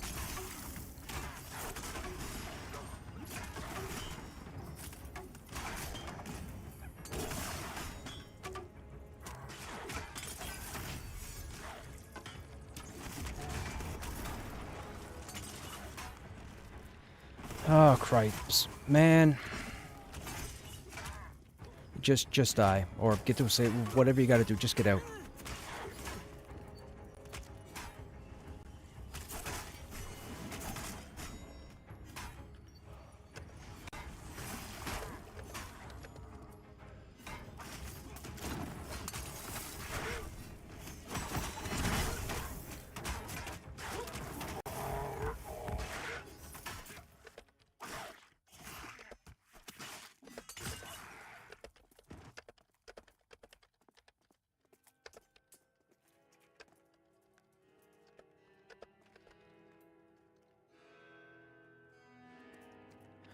It's this rat ability in this setting is just absolutely, it's just asinine. It's absolutely asinine. 8 seconds under full fear, and you've got 20 mobs on one side of you, 30 mobs on the other, and 3 seconds of movement between each place. So 8 seconds has just got you killed. It's so dumb. We just had one rat fear lead to one aggro. That one aggro called to 2 other aggros. Those aggros pulled everybody.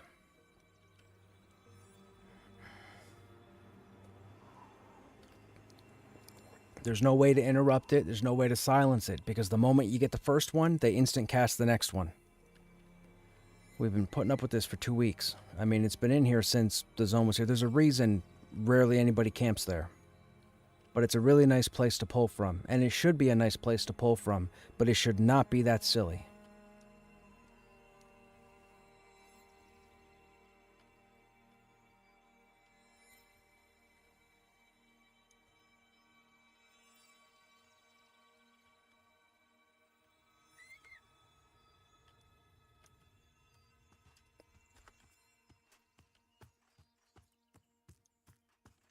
The single worst ability in that zone is the Rat Fear.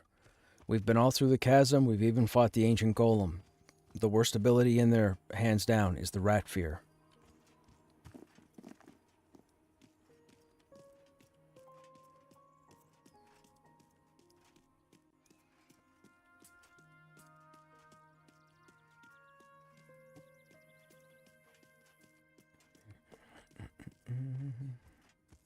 I mean, I get it, And it's a cool ability. What I'm saying is, there are too many chemists that spawn in the area, and I know there's no way to control what spawns where the way they have it, but the oftenness of the casting is the problem. The fact that you can successfully interrupt it, it shouldn't come around again for another 18 seconds minimum. And it comes in like 6 seconds later, 5 seconds later, 4 seconds later, the next cast. That's probably the biggest problem with this zone right now. And again, like I said, that's why you don't see many groups there. They all push through, and they go through to the courtyard, the back courtyard, and they go to the Mage Lord, or they stay down the lower level, or they just go elsewhere.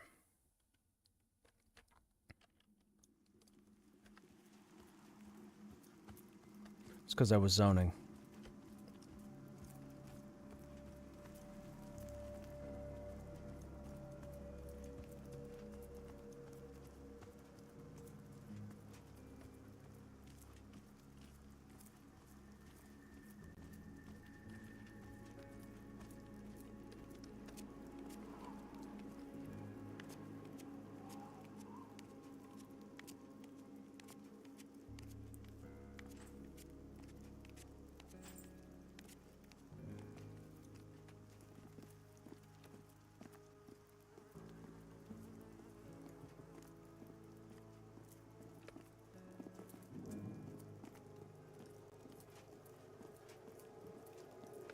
And we don't have a means to summon, so we're just going to run back and get our bodies.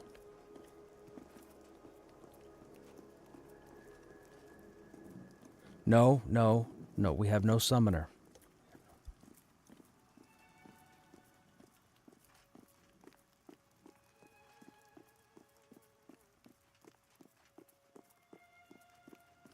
I mean, maybe at the end of the night, but not now. Let's hope we don't need him at the end of the night.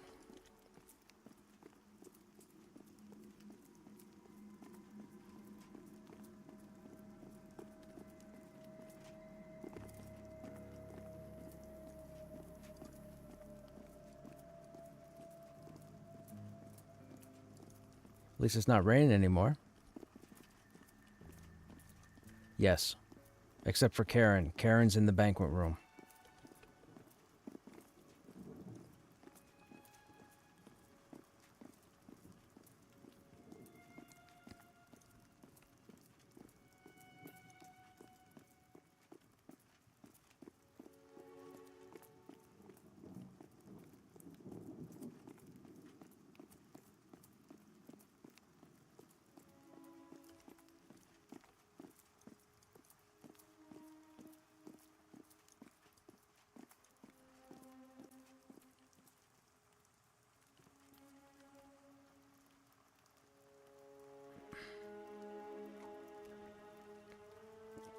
We are trying a winter spice tea this evening, chat.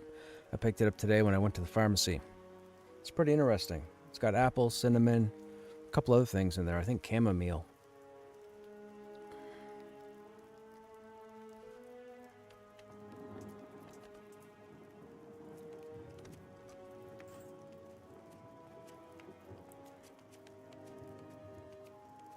We're going to try and drink a bit more of that over the winter and a little less coffee.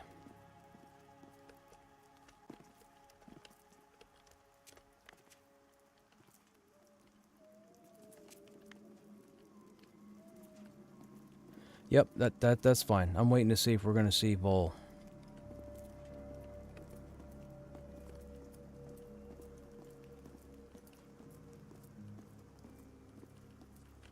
Oh yeah, I see Penn's corpse. We'll have to wait till we start clearing to get Penn's corpse. He's right in path of the roamer.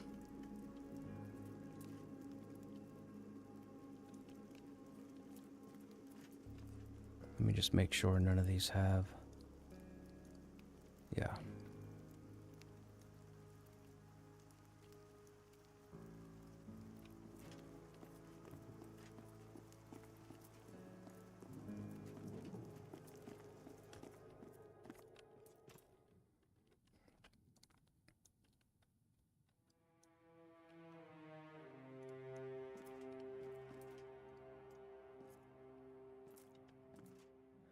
first stationary mob in the banquet room next to Karen's corpse has sharp-eyed. Of course it does.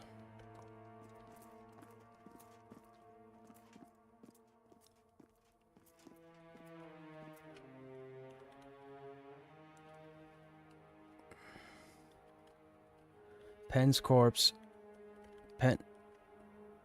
Penn's corpse is between the tree and the big rock.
I wish people would listen. Or comprehend, I guess, since it's typing and not talking.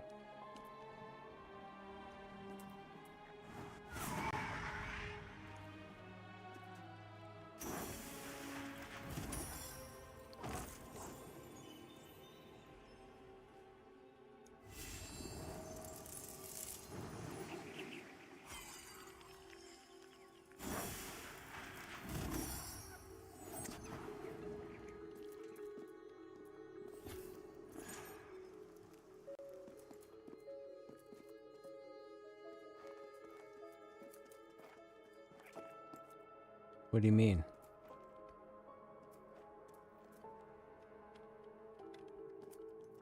I was gonna say, I wouldn't worry about that until we're all together. We'll just pull them.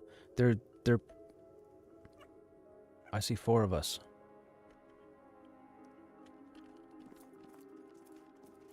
Okay, so met up. Or get a heal. And then we'll just pull them. They're worth the exact same XP as the guys in the banquet room, so it doesn't matter.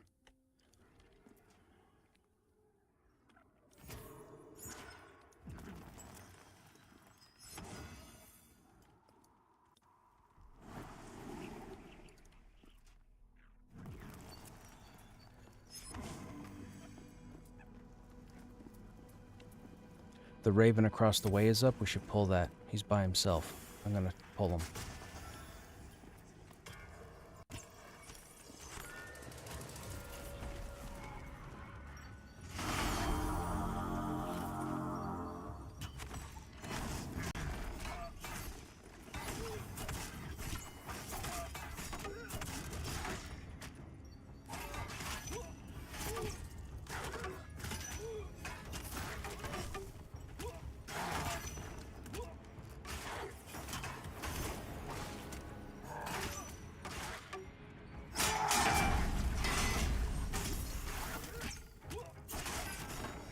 Holy crap, look at all the buffs, chat.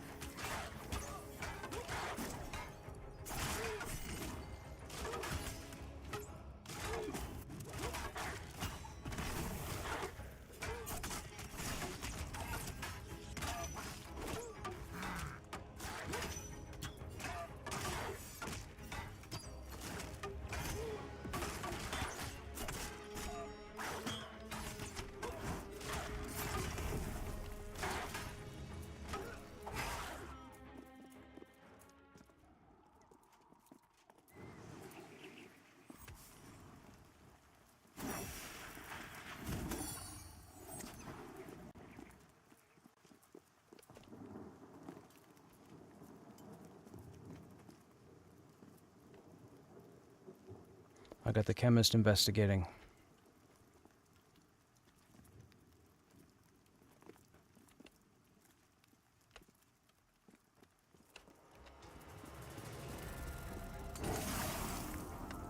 I got just the chemist.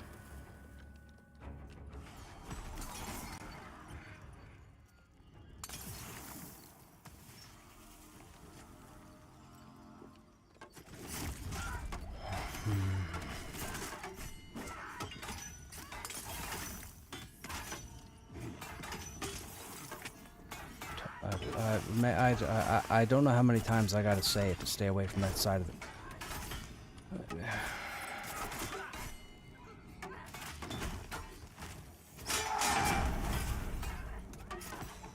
That's bad.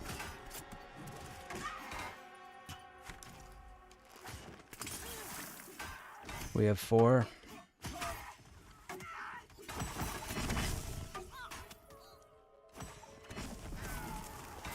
I have the swashbuckler that's on what?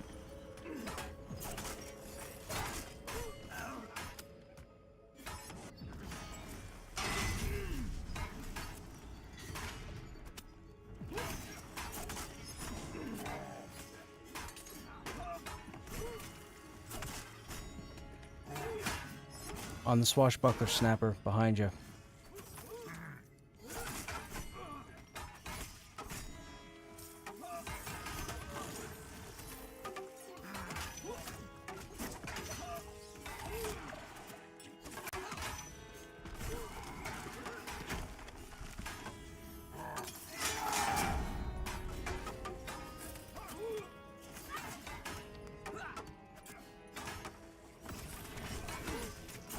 Finish off that first one, guys. I'll build aggro on the second one.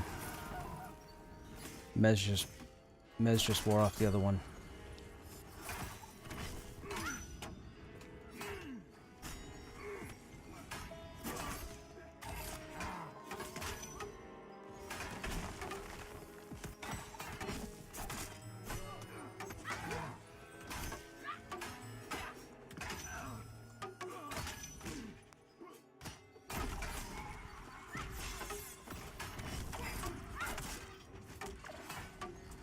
Oh, why would you save your mana?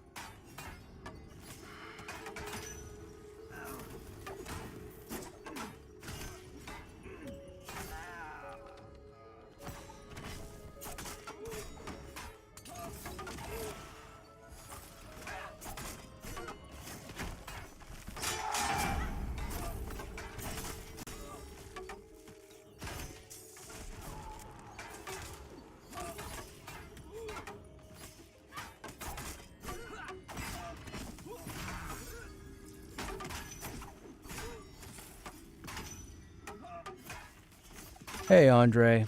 Yeah, we're expecting our 6th momentarily. But as I mentioned before, if a spot opens or if this person doesn't show up after a certain amount of time, if you're available, we'll grab you. For sure.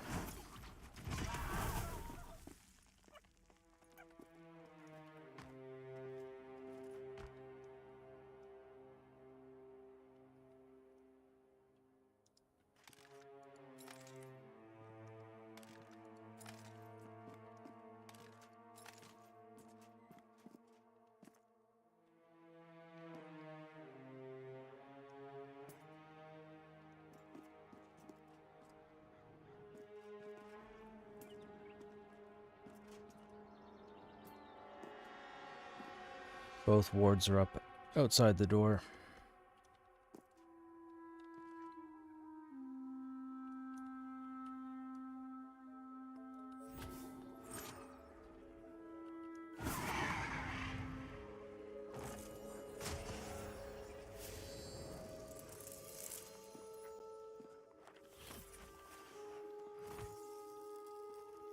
I'm gonna pull the one in front of me, so it will be on our right-hand side. Make it the one on the left. That one may have to be mezzed.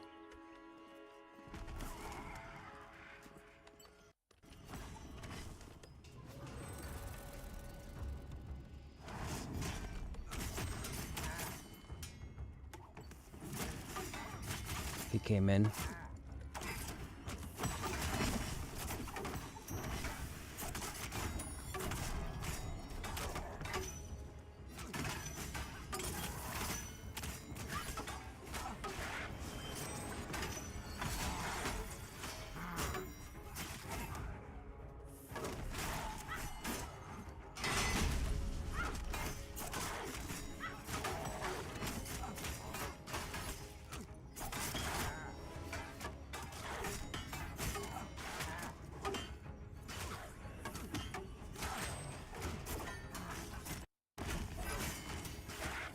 Oh my god, knocked down 3 times in 12 seconds. That's insane. They gotta do something with these spell rotations, man. You can't successfully interrupt or successfully get hit by something and then 4 seconds later or 3 seconds later get hit by the exact same ability.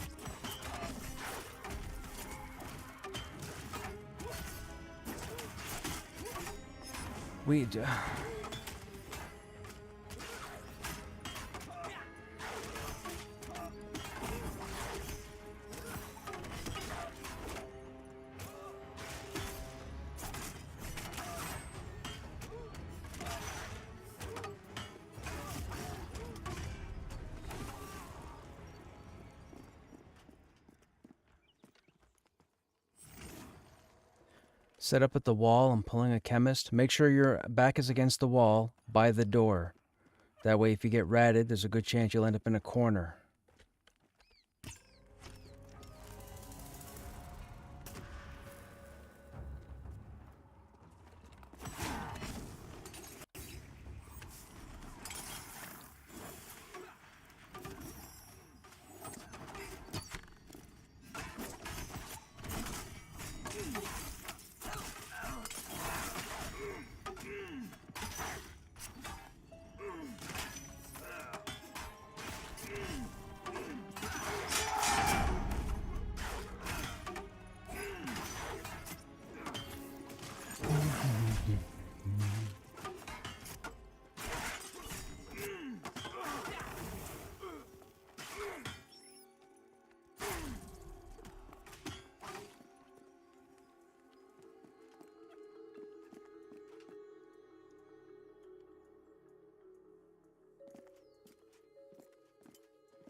I gotta pull the swashbuckler.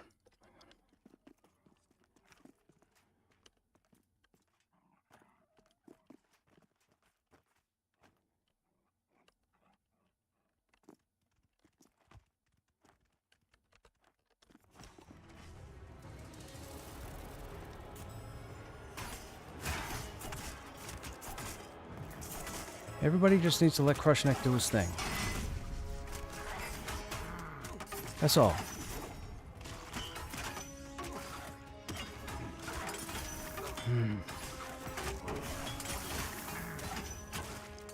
Would you stand over there?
Where did you come from all of a sudden?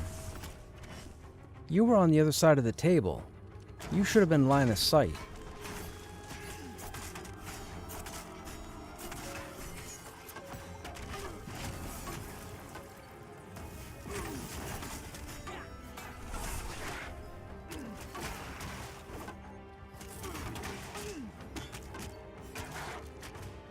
How you guys in chat doing?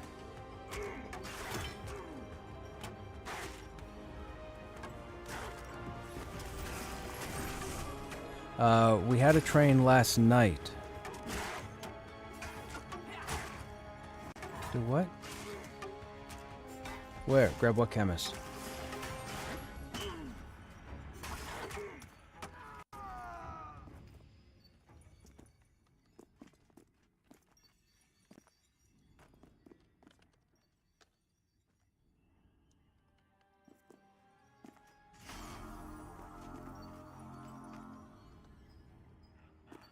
If people just let me do my thing, we'd all be good. We'd all be 1,000%. We'd all be 1,000%.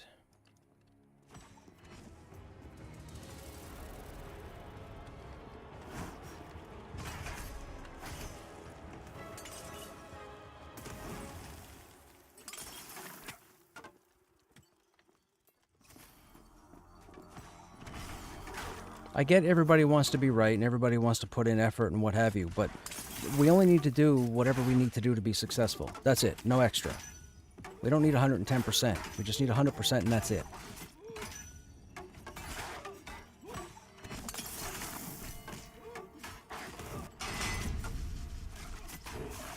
Like I'll be pulling pickup groups or what have you for hours, and somebody will all of a sudden like start bringing up suggestions as if we should do things differently. And it's like everything's going swimmingly. If you want to take over, take over. But I'm not about to modify my plans if they're working for us. Why would I do that?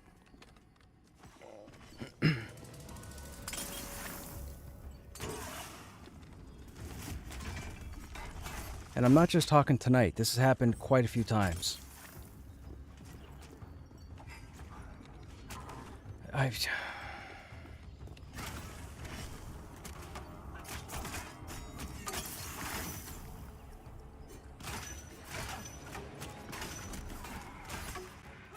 I missed the beginning of your reply. We had an incident, I think, last night with mysterious aggro. We don't know where it came from. But outside of that, no, not really. I think last week we had... we weren't the ones that were subject to the train, but there were two other groups in here. I think one was upstairs and one was around the side here by a big rock. And whatever happened with this group here, they ended up getting aggro with the group up top here. I think the group up top died. That was like 5-6 days ago.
Because the game's fully funded now, so all the haters have come back and they're not complaining and crying.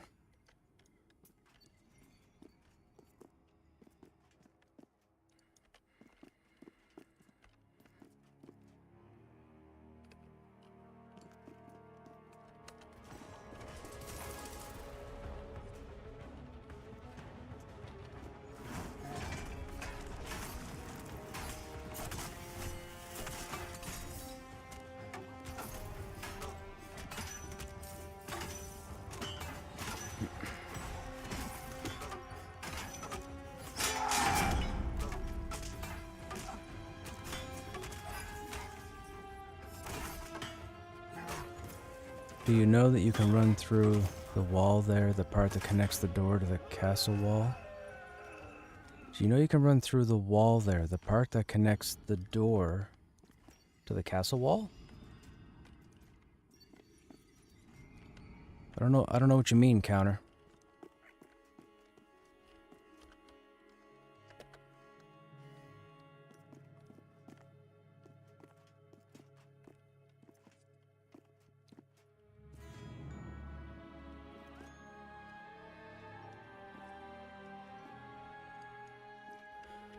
You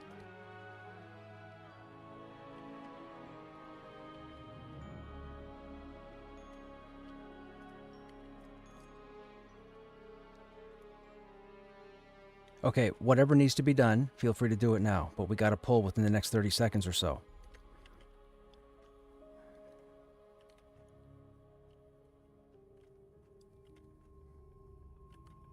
And Karen, assist me and get my target. It should be a chemist. What has to happen before I pull?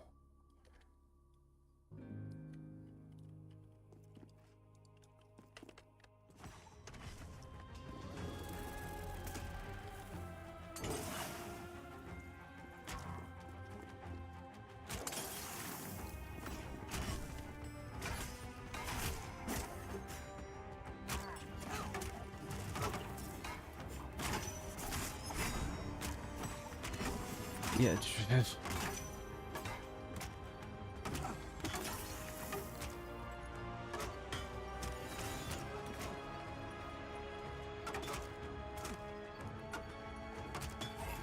from outside, go through the wall just to the right of the door.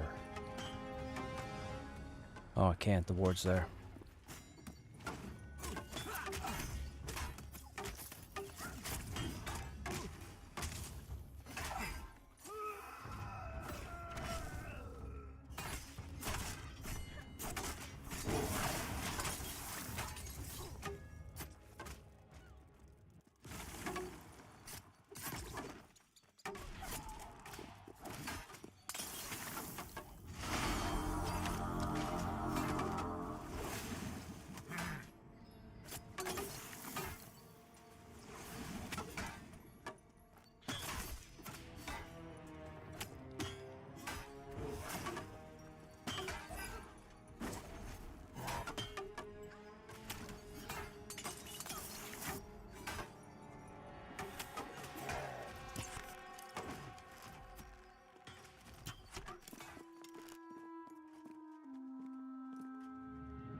Come up and engage this guy.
Why did you aggro before you?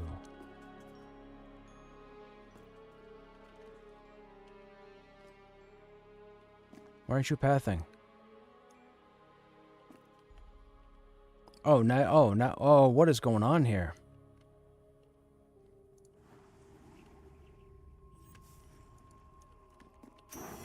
That is insane.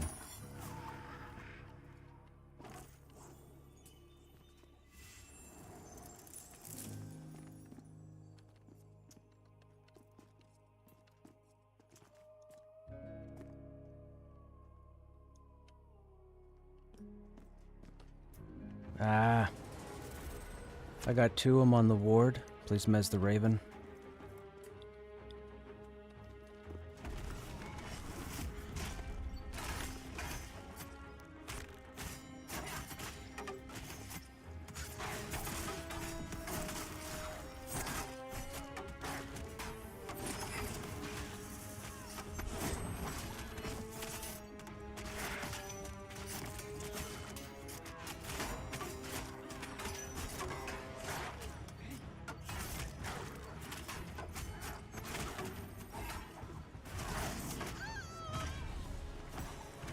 Let me pull this back.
It's because of no heal.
Oh, Christ.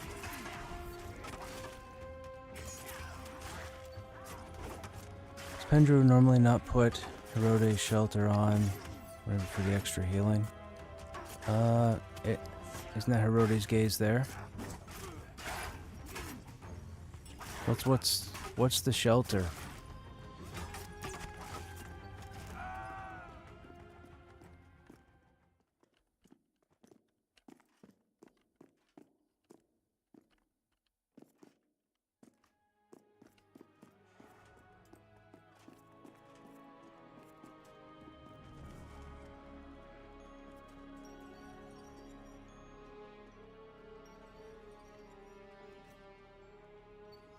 Oh, what horrible timing that was. No, we're good.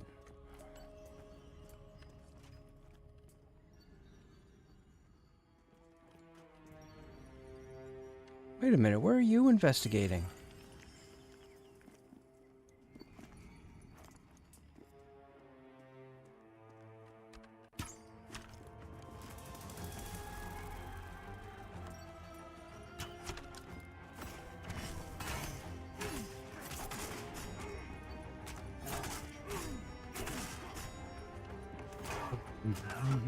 Shelter's the green one?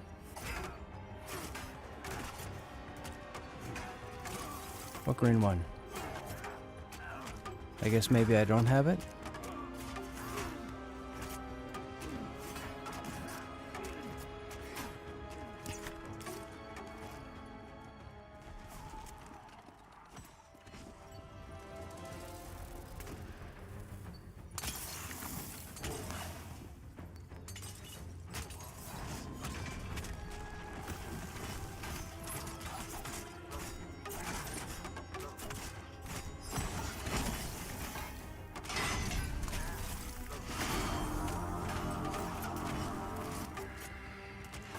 I don't know how I'm supposed to tank.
Shelter should almost always be on the tank.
What are you guys in chat doing?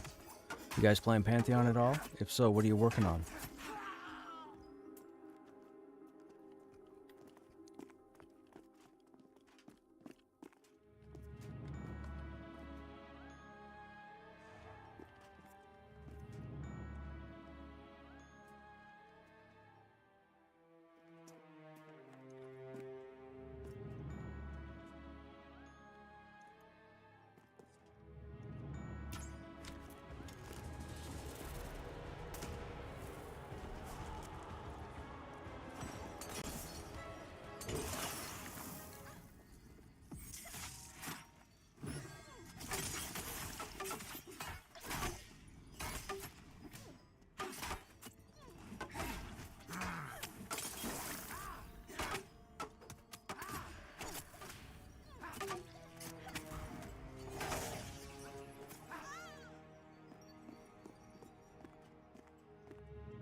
Okay, Room, you too, man.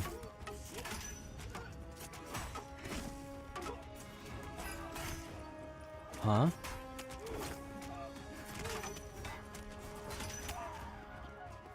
Oh. Nah, just chatting.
Hey Dickie, what's happening?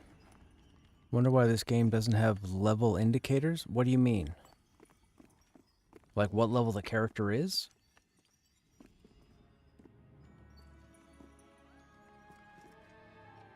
No, we're fine. Daryl's up.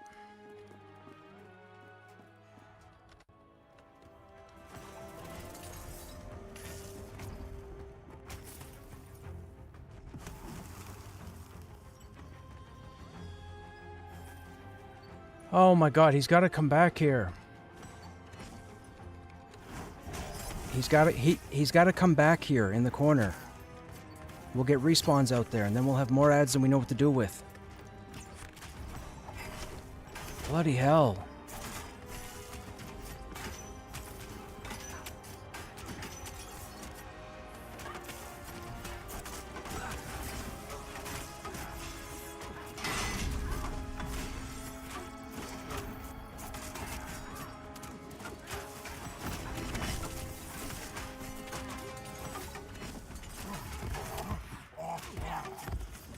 Oh my. What level your party and you want? Oh, why do... you know what? That's a good question, Dickie. I don't know why they don't have... Like, you would think... I mean, if I mouse over one of the characters, you can see their level. Or not even mouse over, just look at them. You can see their level there.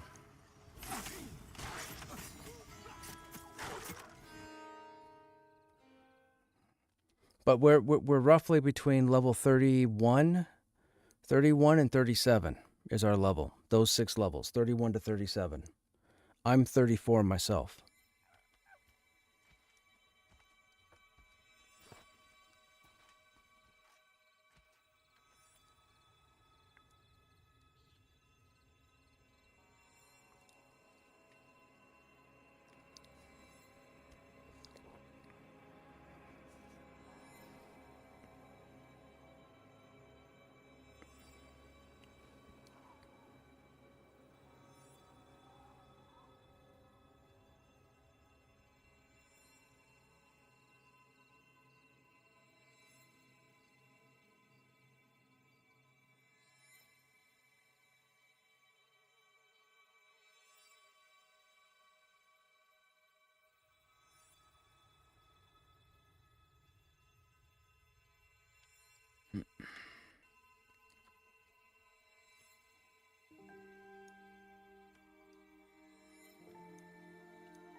It's good to see people. Oh yeah, dude, it happens. The world's worst ability in this game right now is rat fear that the chemists use. It's the single worst ability in the entire game. And the reason why I say that is the mobs aren't calculating to not use the ability once it's interrupted, so they're spamming it. So when they go to cast it, even if you successfully interrupt it, they cast it again within 3 seconds. Nobody has interrupts to constantly interrupt this. Like, I don't know what they're doing.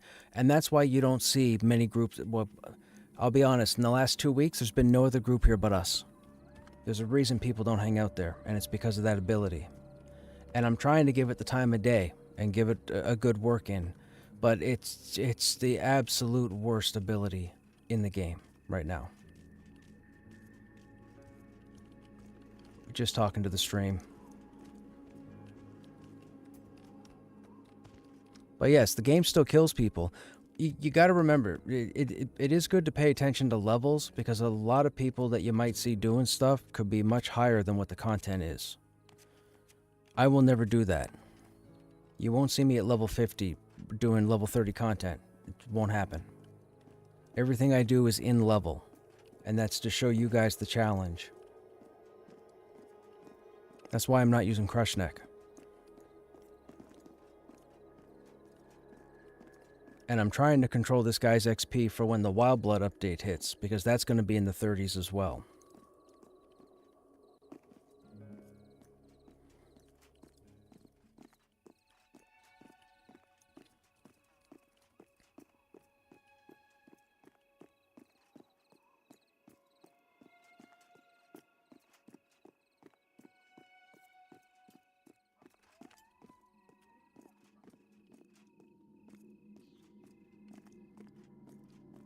Hey, Shuanye, what's going on?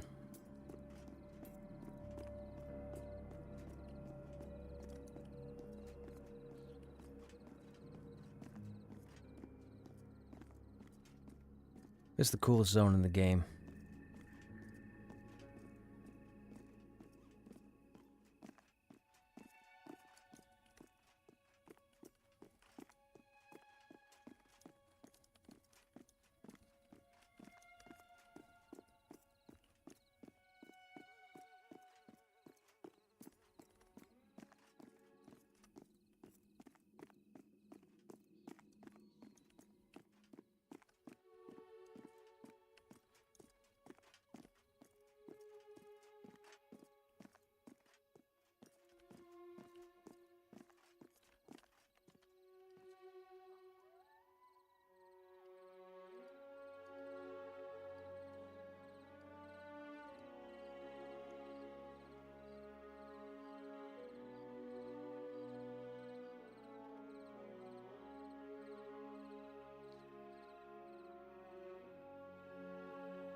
Yep, I'm definitely looking forward to the Wild Blood update. We'll have a new quest line to work on.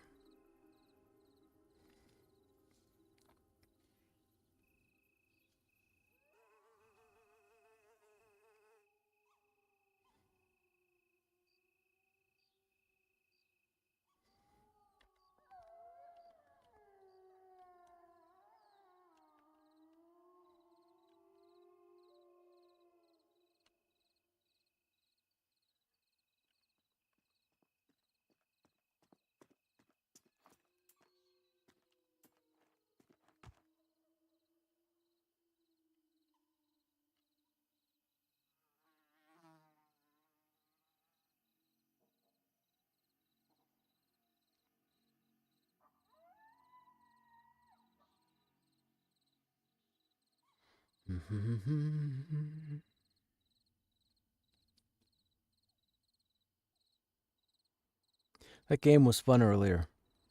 I'm gonna wish list it and pay attention to it going forward. See if there's any updates to it. And then we'll revisit it.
We don't have to clear in. What we can do is I'll run across first, grab the ward, go into the room. Once Pen's here, you guys will run over afterwards, jump in the room, and then we'll fight the ward.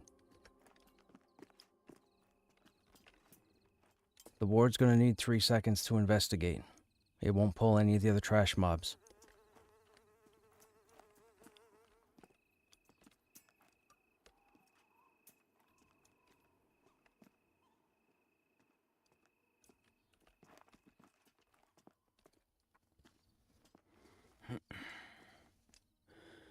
This game forgets about one important aspect, and that's fun.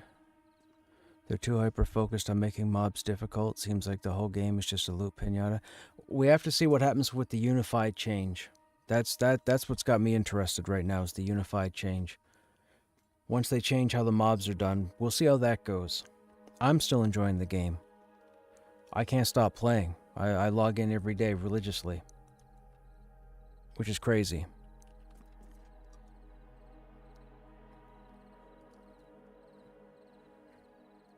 This game was more fun pre-season. Content is great, but I mean actually playing the game as a class and character was more fun. Dude, pre-season and seasons was fun. Seasons was great. Seasons was challenging. It was only early access when they started, unfortunately, simplifying areas to allow more people to be effective, to be polite. I've already had my fair share of wine fests over dumbing down areas. But the game is still challenging. You can still die. Like, a lot of people are watching content of over-leveled characters going through content and making it look easy. This game still has its difficulties. We've died a bunch of times. We just don't care. We'll die 10 times in a night if that's what's going to happen.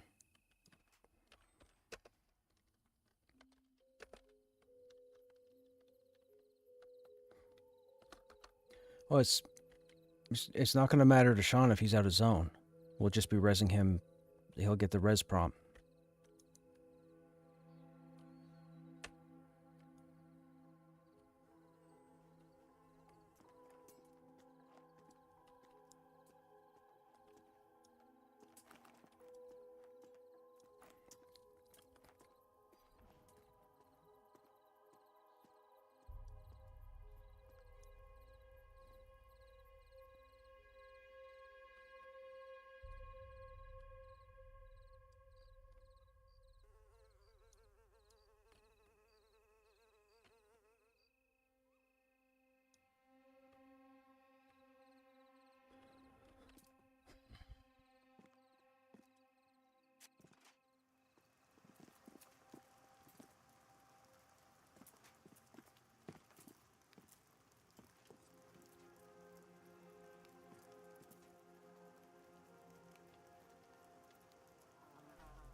Five.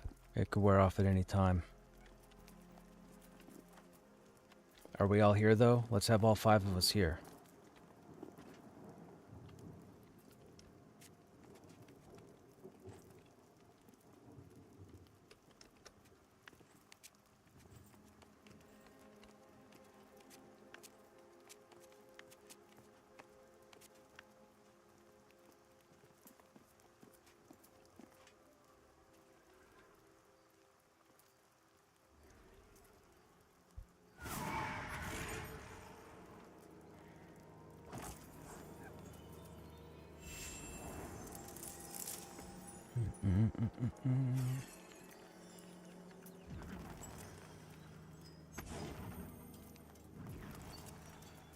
Top me off too, would you, before I go in?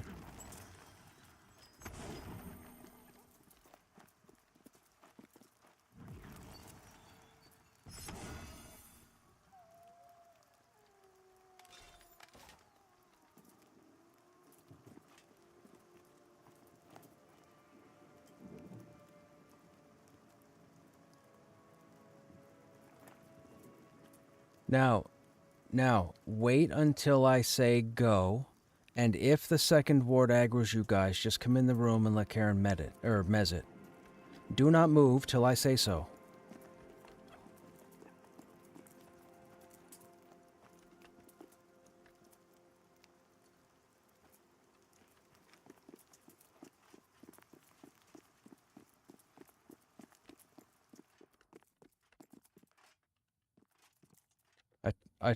I told you, he's got 3 seconds to investigate. If you all run one at a time, or if you were all to run the exact same steps, you'd all get around here with no aggro.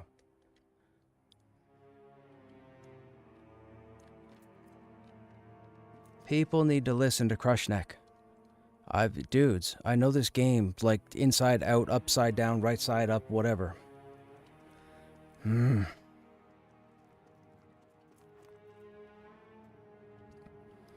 Hey model, challenging yes, I put in over 2,000 hours very quick in the game, but the server population or lack thereof is why I quit. Still pop by once in a while to see what you're up to though. Oh, right on man. I'm here every day. I don't know if that's a good thing or a bad thing, but I'm here every day.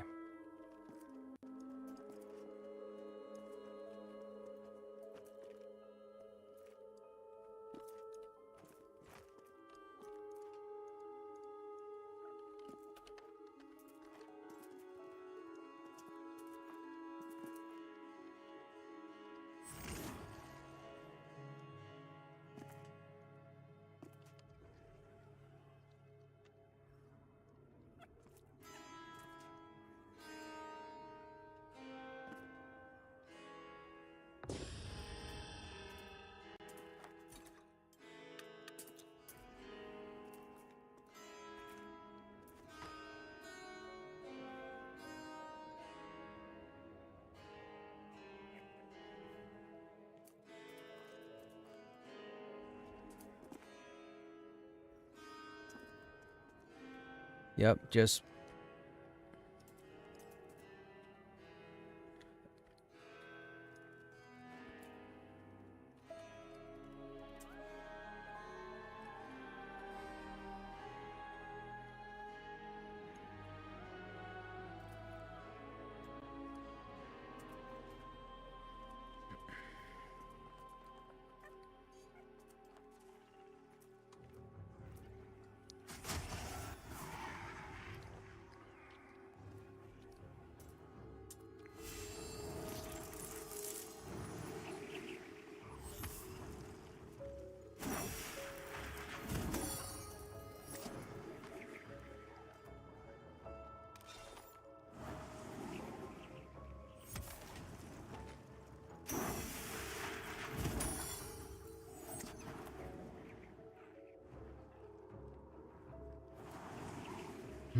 Daryl being there poses a problem.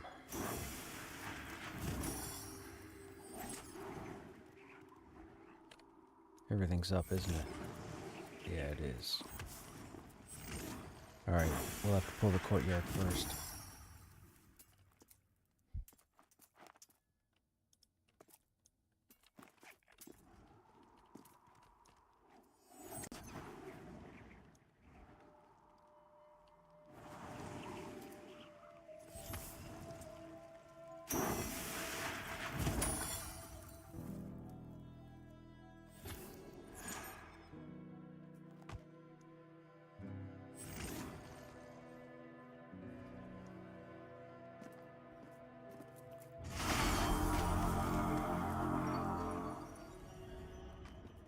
Alright, I'm gonna start pulling the wards.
Alright, I'm gonna pull the mage, as the swashbuckler.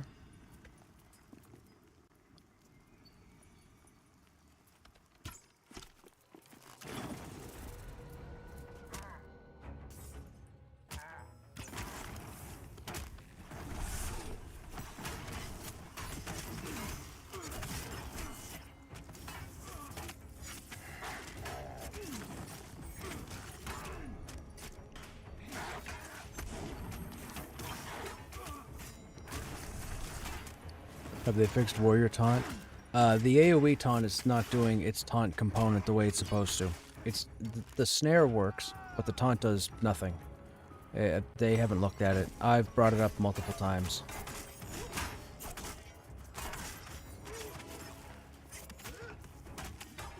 I don't think they care to look at it because I've been going on about it for months now. Ever since they made the change back in, what was it, July? June? It might not have been. It might have been August. Whenever they made the change that pulled the group threat. Like, our AoE threat, Mighty Yelp, was affecting the entire group, so it was raising everybody's threat up, and it shouldn't have been. It's supposed to raise your threat to multiple targets, not everybody in the group. They said they fixed that. It was in the patch notes, but the AoE threat does nothing. I can have somebody else body pull, so no damage, and if I pop that AoE threat, I don't get a single mob to come to me. They all still go to that person. So, I would love to have that fixed. That's like the main thing I would like fixed right now. I mean, we still lose aggro to a paladin or a dire lord, regardless. Like, even Krushnek, who's best in slot, loses aggro to the other tanks all the time. I don't like it, because now I can't group with the paladin or dire lord unless I tell them to play their class like garbage. But that's not a big deal to me. If I'm the only tank in the group, my threat is fine. But I can no longer group with any other tank and have them play their class the way they're supposed to.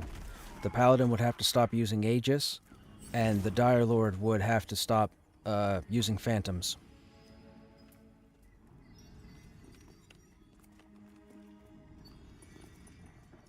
So, but as a warrior, and this is my 7th warrior in like 3 years, but as a warrior, I've tanked and killed everything in the game that I've come across. So, there's never been a real issue. Even when the warrior didn't have his abilities, even when he only had abilities to level 10, I still had everything killed. Everything. Wasn't a problem. But when they made the warrior into the whole sword and board build, I love the idea, because as it stands right now, the meta is a warrior is sword and board, a paladin is two-hand, and a dire lord is dual wield. Those tend to be the best setups for the gear that's in the game at the moment. But with that said, the sword and board, we still have issues. It also doesn't help that they took AC away and crippled our blocking stats. Like, our block rating and block value have been cut pretty much in half. That's a problem, because even my level 50 Krushnek has a block chance of 16% without using his block banner.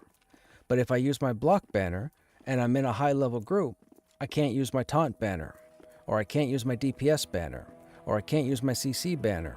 I could, but then my block goes back down to 16%, which means punish rarely ever comes up, which means the warrior loses their effectiveness. So I've learned to be a little clever, and I can get by with the warrior, and I'm pretty good with the warrior, and a lot of people think I'm phenomenal with the warrior. But the warrior still has a couple of small things that need to happen to it. The warrior's not broken. If anybody goes around saying the warrior's broken, they're full of baloney. Don't believe them. But there are a couple of things that the warrior needs done, period, as far as important things.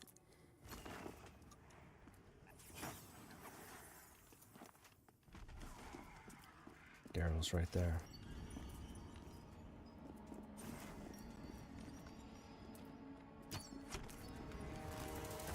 I have a chemist coming. Don't. Everybody focus on the chemist.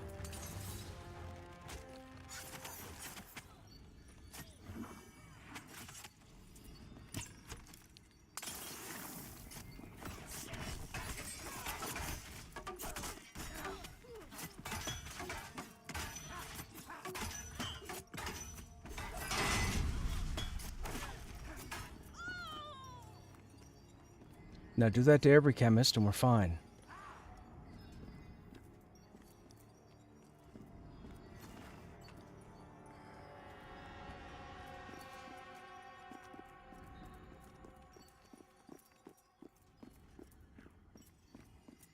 Where's Daryl? I gotta pull around Daryl.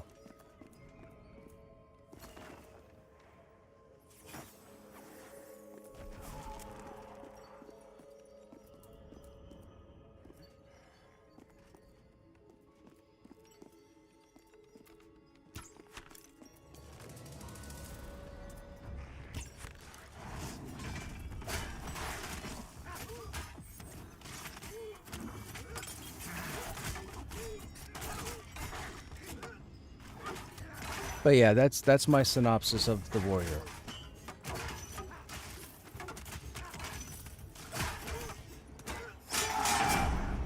Or my summary, I guess, of what I would like to see changed. Or modified. Nothing really needs to be added.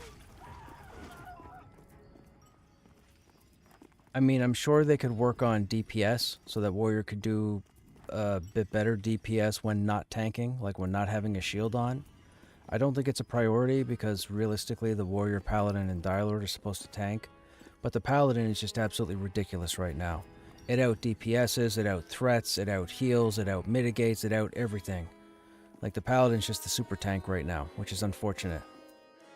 The Direlord, I feel I've grouped with Direlords and I've talked to Direlords. I think Direlords are pretty good where they are. I don't think Direlords need much of a change. I think the Paladin needs to be taken down a couple of notches, and the Warrior needs to be lifted just a bit. And then you've got a pretty good mix.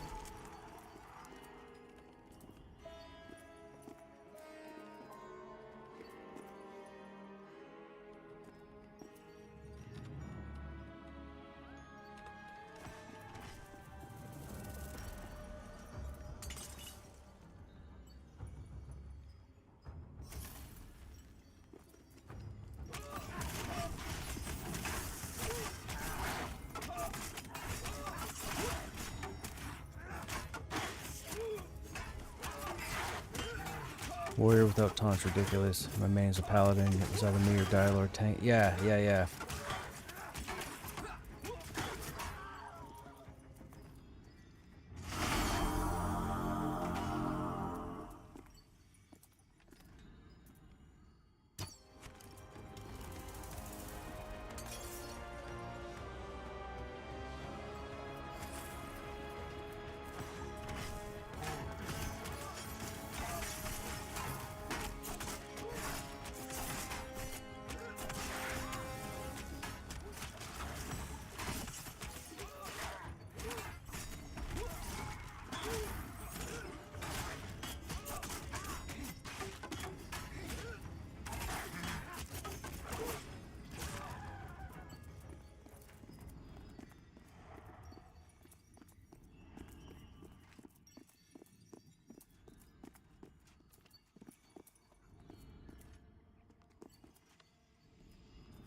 Three. There's a chemist and a swashbuckler.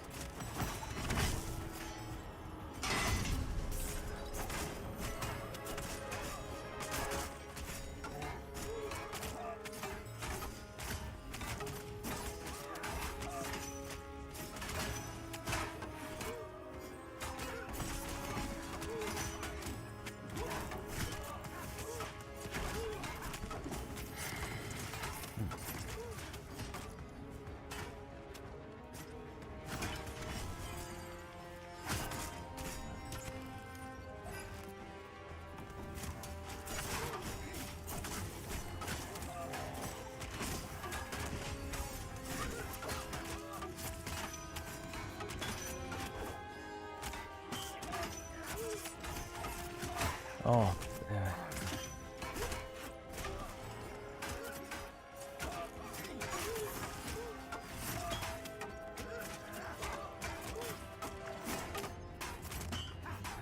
Ward next.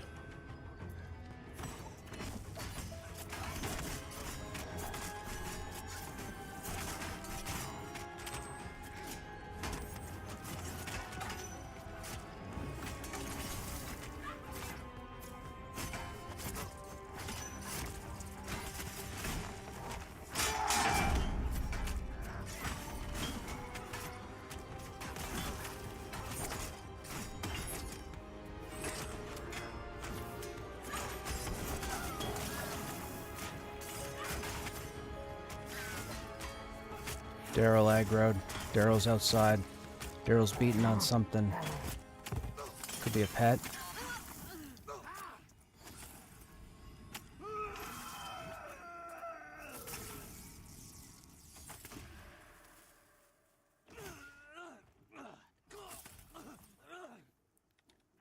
Someone trained. So, who was talking about a train earlier? We just got 2 names that spawn in 2 different areas that we didn't aggro.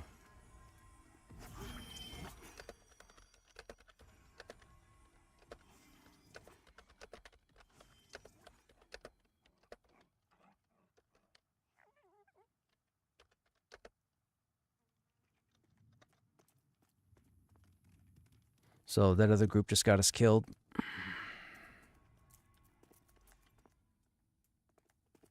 So yes, trains can happen. Those wondering. That's what you're seeing right now.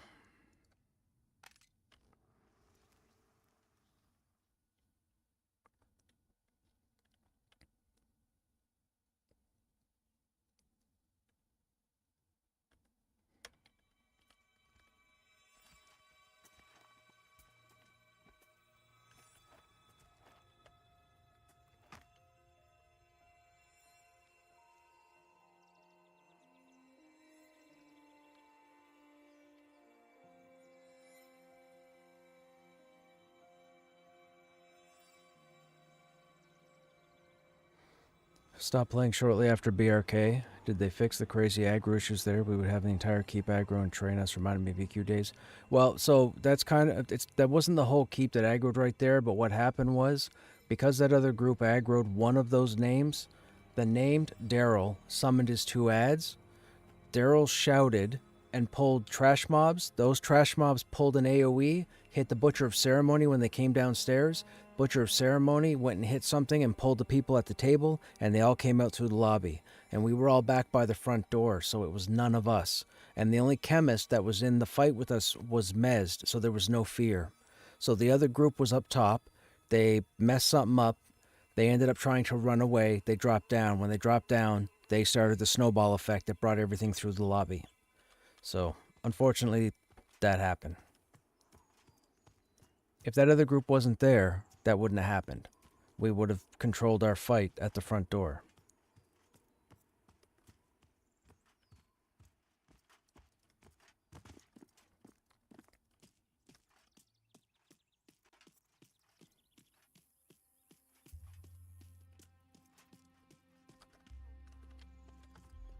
This is one of the woes to the game that players are going to have to get used to, because what's going to happen is someone's going to inadvertently or accidentally get trained, and then they're going to go ahead and blow up an OOC and make a big scene out of it and make it seem like it was intentional. Those people shouldn't be playing this game. If you don't understand that that's happening in this game, you shouldn't be playing this game. Go play WoW, go play MapleStory, go play something else. Like, it's crazy to me how many people just go from 0 to 150 of vitriol, because the staple of stuff that we've done over the last 30 years is still in exist. Like, grow up. We're all adults, so it's adults acting like children. That's what it comes down to. It's adults acting like children. We had mobs that aggroed a person who was exploring a couple of days ago, and they went past us, and we ended up dying to one of our pulls. That mob aggroed the other person. That other person ran close enough to a group upstairs that the mob AoE'd, hit that group, killed that guy, ran to that group, called ads, that group wiped, that group turned around, 2 other members, and for the next 20 minutes just started crapping on our group, and we had nothing. It was just a unfortunate chain of events. But players are so quick to be childish. It's ridiculous. I spent like 30 minutes placating people.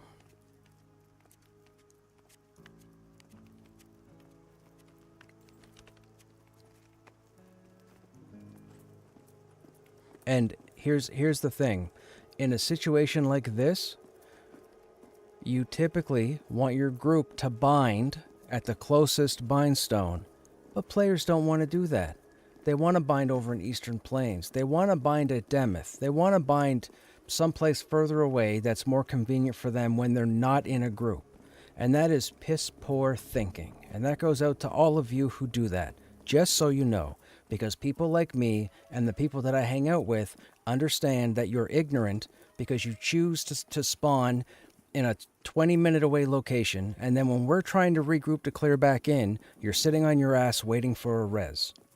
I don't need that. So if any of you hear this, and that's you, don't send me a tell, and don't get in my group, and don't ask if I'm doing anything, because I don't want anything to do with you. The bind stones are in there for a reason. I didn't like them in the beginning, but now that I know how the world operates, having a handful of them spread throughout the continent is fine. We don't need 50 of them, but the 7 or 8 that we have are fine. Fantastic. But man, if you're not going to use it for the benefit of the group, stop grouping with people. And nobody can defend this. Nobody can defend parking their tune 20 minutes away when you have a 3-minute option. Nobody can defend it. There's no reasoning that makes it legitimate. You're just being a goof to the group. That's what it comes down to. You're being a goof. It's been that way, and it will be that way after launch. So, no offense, but offense.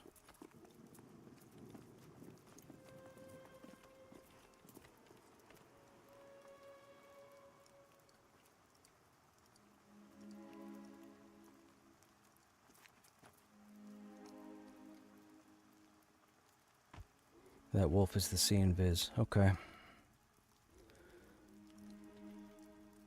I mean, I'm not annoyed by any stretch, but I'm telling you guys, this comes up. This has come up 1,000 times this year since early access started. It's absolutely ridiculous.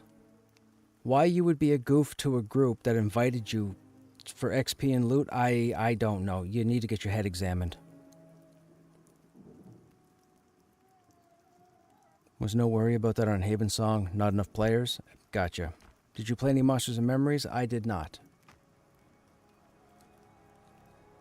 I tuned into a couple of Primus's streams for a bit to see how he was doing with the game. I tried to, I have a real issue with the way the buildings look. The buildings look like the walls were painted on. Or almost like a wallpaper type, like... I understand they're using the graphics that they're using, but I did not like what I saw. I watched a couple people who were streaming that game struggle, and I was like, you know what? I don't think I'm going to play that game. So I don't believe I'm going to be in Monsters and Memories. I can safely say, I can't 100% say that, but I can safely say I don't think I'm going to be playing Monsters and Memories, at least for the time being.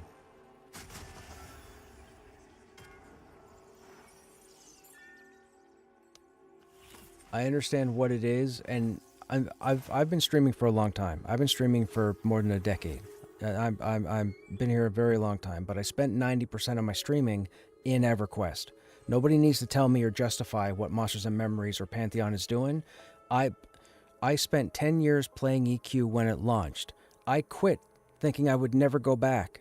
I went back on stream 10 years ago and played for the next 8 years or 9 years on 7 different progression servers with the same guild doing the same content. Nobody needs to come to me and try and justify why I should play an MMORPG that's built like EQ. I've done more EQ than most of you in the last 30 years. So, you know, that's... Sorry, I'm having a bit of a conversation in stream. What was going on?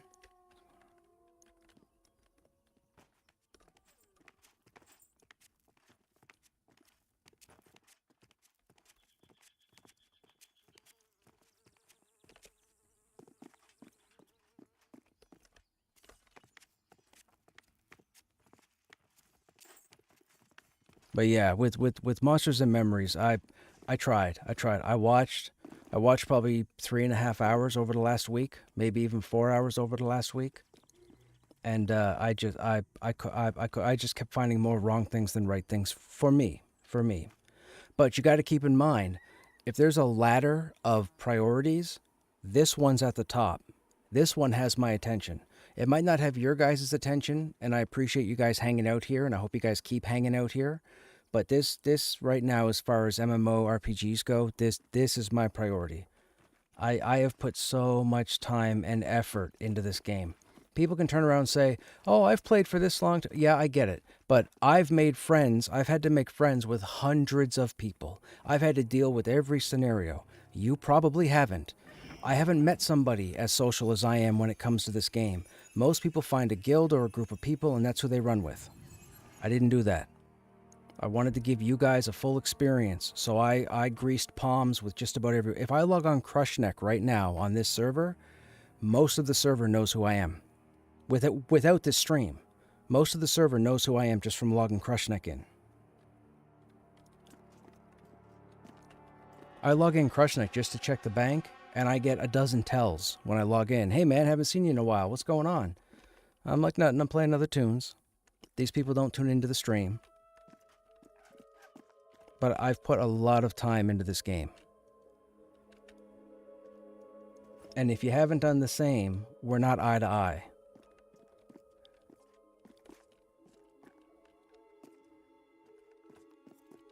What was that?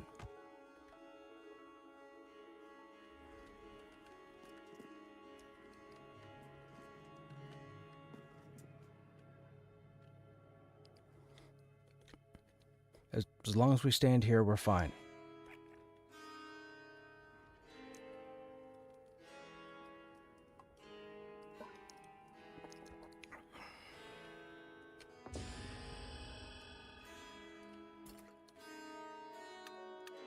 Just like Pantheon, there's something about it that draws me in. Yeah, man, I told... It's like I said, I can't stop playing.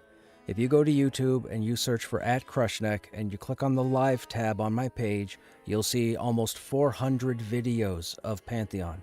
My entire playthrough of Early Access is there. Every single day. Anytime a new player comes in, I can't show them stuff because it takes too much time to run there. But if you go to YouTube and just skim through 400 videos, you'll find all the content in the game. I run it all in level, I run it with different people. So, I've run with every class combination for the most part. I've run with solo healers, double healers. I've ran with no CC. I've ran with just an enchanter. I've run with just a rogue. I've run with just a necromancer. I've run with three warriors, 2 warriors, a paladin, a dire lord, and a warrior, a paladin and a warrior, a dire lord and a warrior. I've run with everything on purpose. I built groups on purpose to see how they would handle content. And it's funny because people can say that, but they have no proof. My proof is on YouTube. All 400 videos. Nothing I say is smoke. And that's on purpose, because for anybody who has questions about how the game is, when I tell you my opinion, if you ask me a question or we have a conversation and I give you information, I expect you to verify it, if need be, by going to YouTube. That's my safety net. I can say anything I want about the game, and if it's legit and it's on the YouTube channel, none of you or anybody else can contest it because the proof is there. That's by design. I did that on purpose. I want people to understand that I'm not smoke screening. Everything I tell you is honest.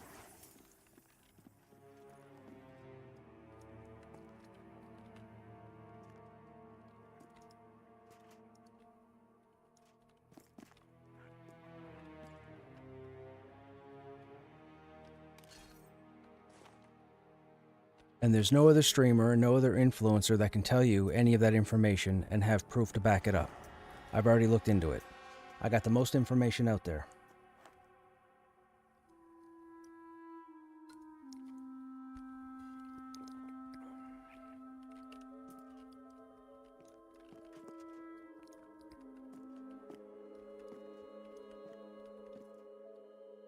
Does that mean I'm good to start pulling?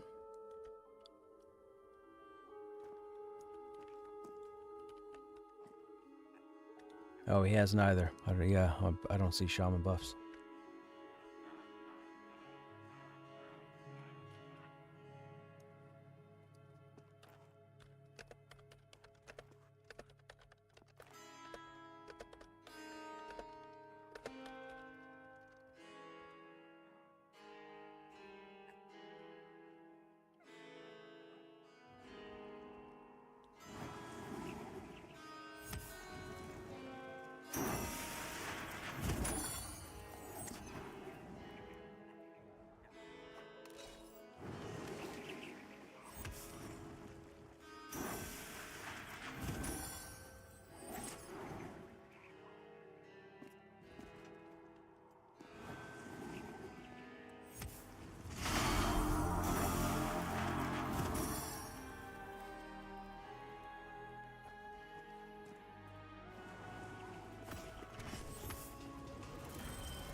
They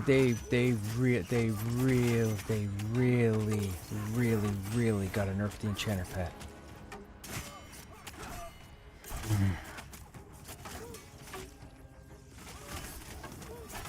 It's nowhere's on the roadmap, but they do. Every enchanter gets crutched to it.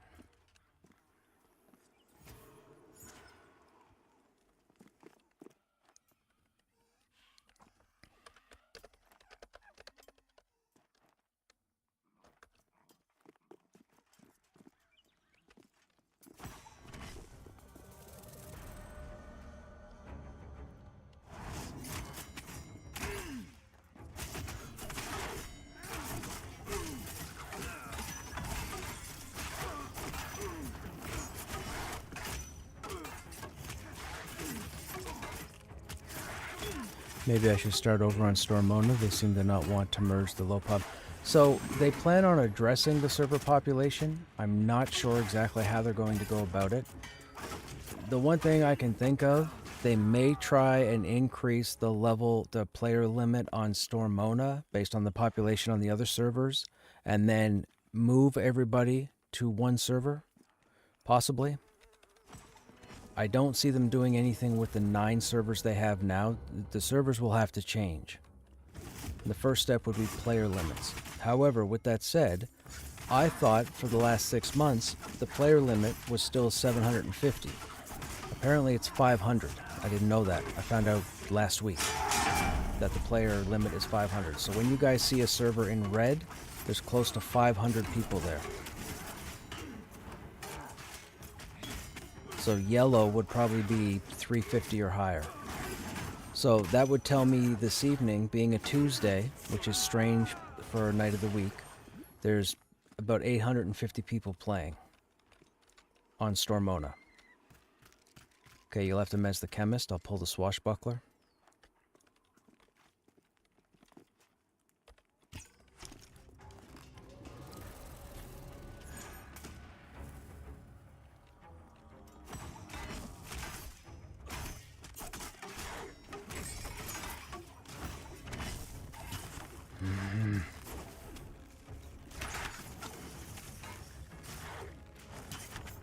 I don't know, the world, the races and all that are bueno, but the class kits and the LAS system, which they are breaking for some classes and not others, kind of feels that.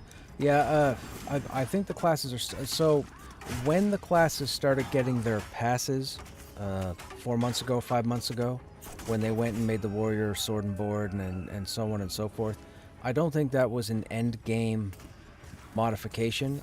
I think they're going to do other passes on all the classes in the game.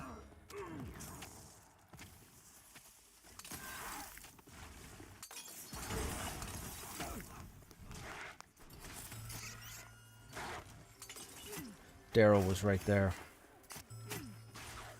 He yelled and brought the ads. This VR. Anybody from VR who sees this, please reevaluate how the rat fear works in this area.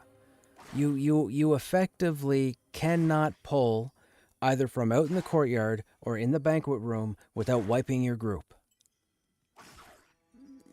There's a reason my group is the only group that's pretty much here the past 2 weeks. Nobody comes here because of this rat fear ability.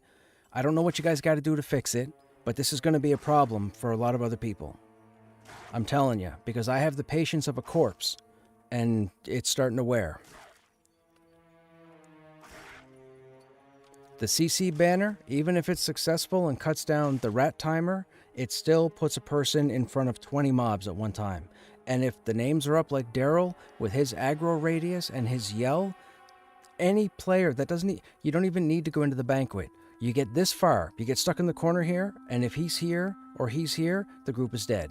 If you get stuck in this corner and he's here or here, the group is dead. Like, please reevaluate this opening area. Please. And if you need proof, go back the last 2 weeks and look at my streams and look at the content, because we've been here trying to work this. But the rat fear ability needs to be adjusted. Something needs to be done with that rat fear ability. You're going to have groups do 2 or 3 wipes, and then people are going to start leaving. I promise you. That's probably already happened. But I promise you, people are going to start leaving groups. They're gonna be disheartened. We had 2 people in our group in the past week that I don't typically group with. They asked me where we were going. I said, the camp right now is going to be the banquet room.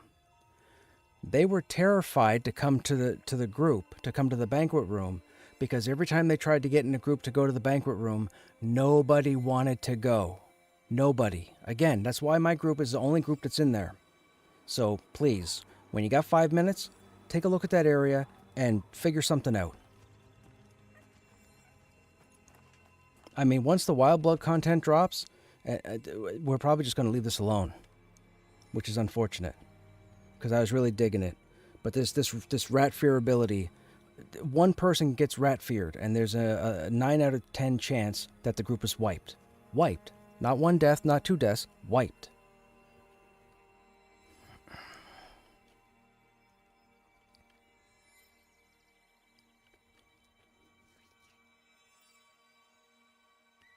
It's a holiday in the U.S. All government workers are off. Oh, gotcha. It's Veterans Day.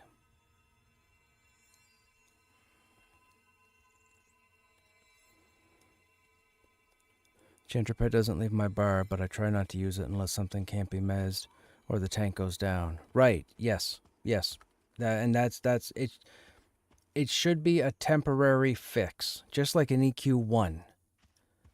The pet was a very minimal temporary fix, but it was an addition to the Enchanter's arsenal. In this one, the Enchanter pet is a super tank by design.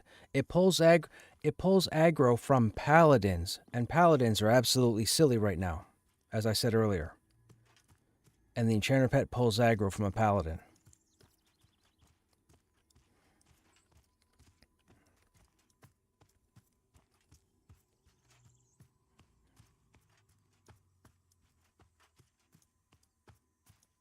And I mean, I'm fairly clever. If you watch my streams when I'm here with the group, I pull everything. I just pulled the banquet room earlier. It was like 75% empty. I had rhythm. I had everything pulled because I adjust on the fly as I'm going. Right. I do it all the time. I'm arguable, and I hate to say this because it sounds like I'm bragging, and I'm not, but I'm a phenomenal person to be grouped with because I will make sure you have the best experience possible. Not experience as in leveling experience as in time in game. But this rat fear ability it's just mind-numbingly ridiculous. In an area where there's 30 spawns. Technically 50 spawns if you count everything in the courtyard.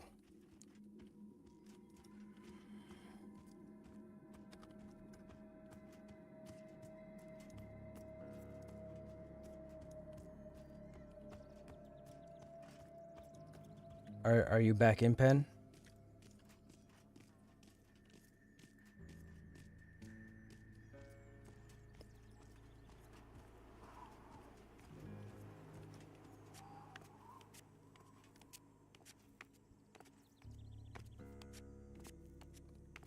Alive? No. Nope.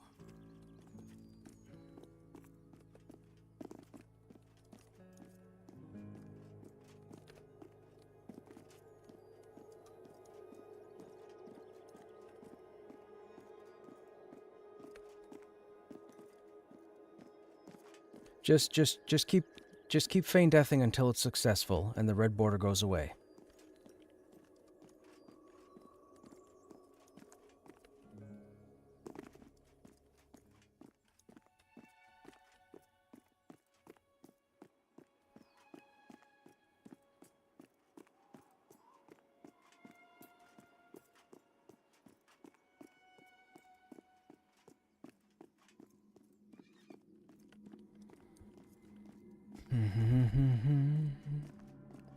The pet more so permanently taunts rather than pulls aggro, but it's effectively... Yeah.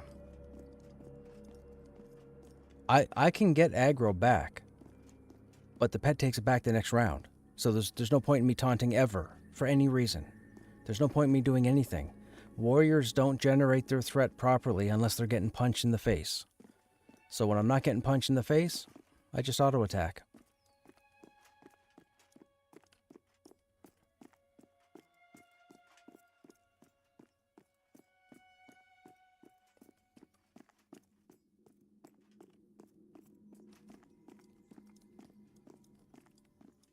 I appreciate the mechanic of it, but it gets used so much.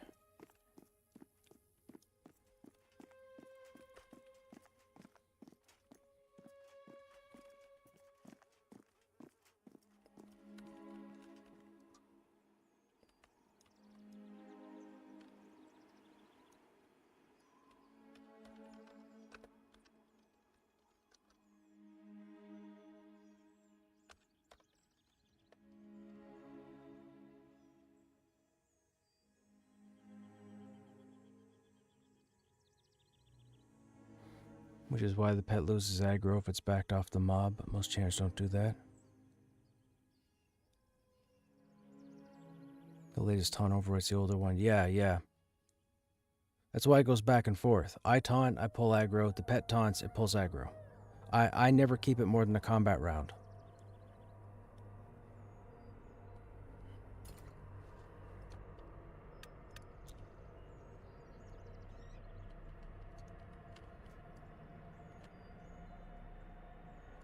I mean, 6 months ago, or 5 months ago now, I watched an enchanter solo pull Smoldering Trenches. That's all I needed to see.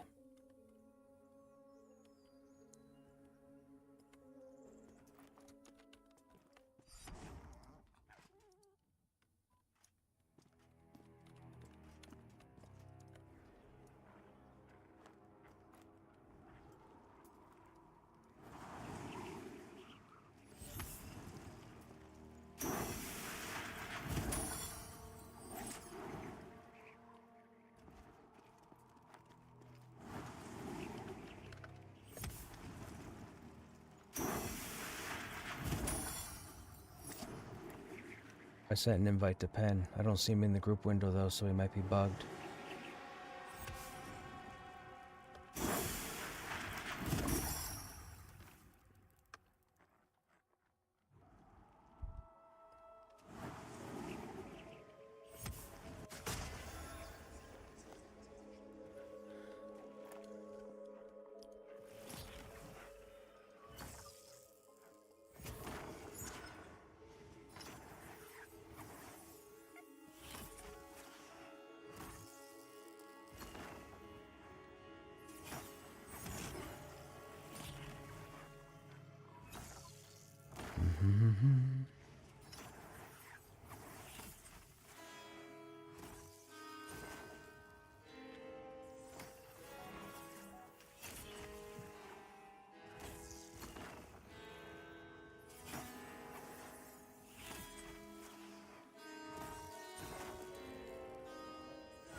Waiting for you guys to get your mana.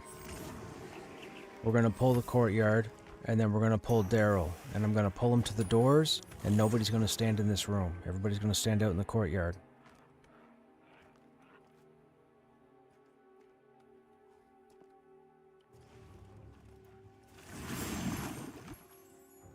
I think both wards are up, aren't they?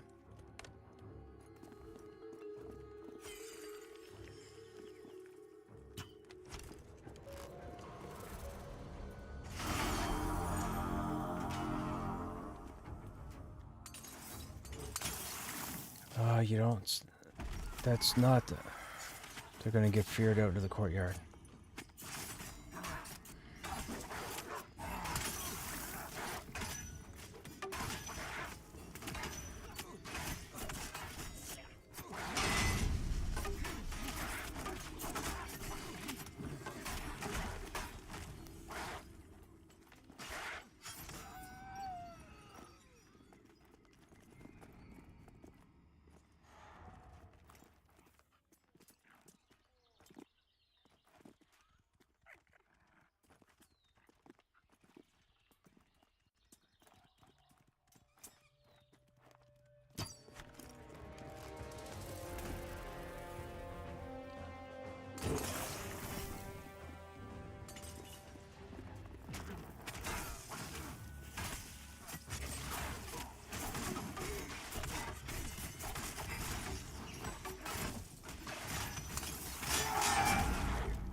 Everybody go over to where Sean is, and everybody stand there.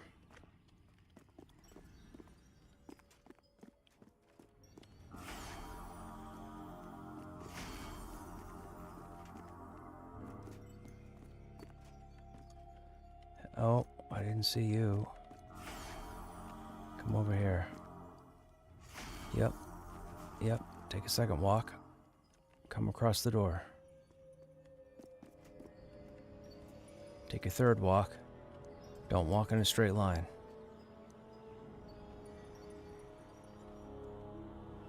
Oh, you bugger. Where's Daryl?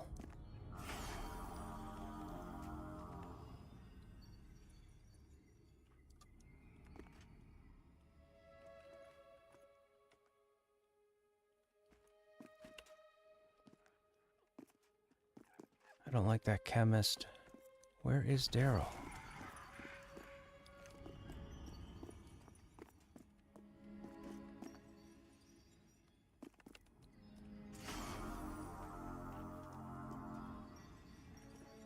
He must have gone up the stairs.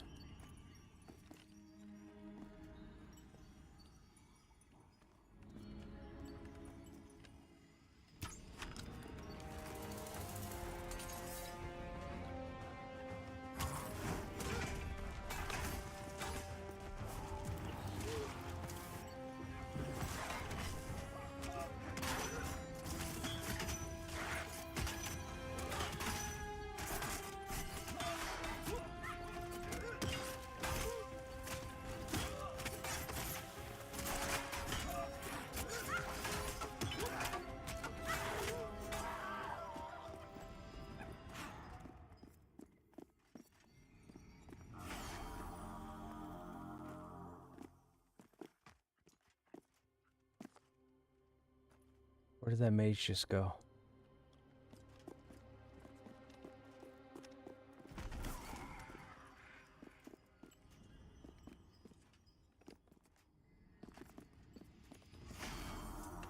Nope, not yet. We're gonna have to re-clear the 2 wards out here by the front steps. This fight's gonna go on long enough that they're gonna end up jumping in.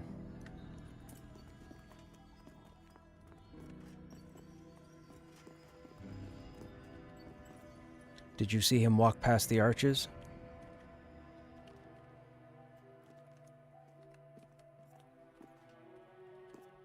Okay, yeah, right, but which direction was he moving?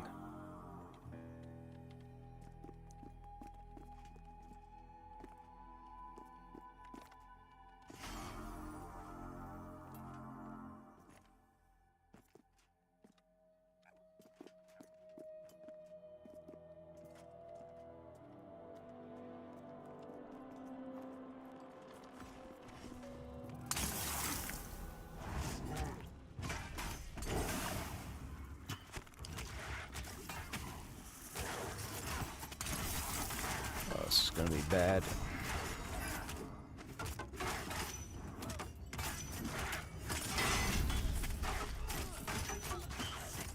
Okay, good.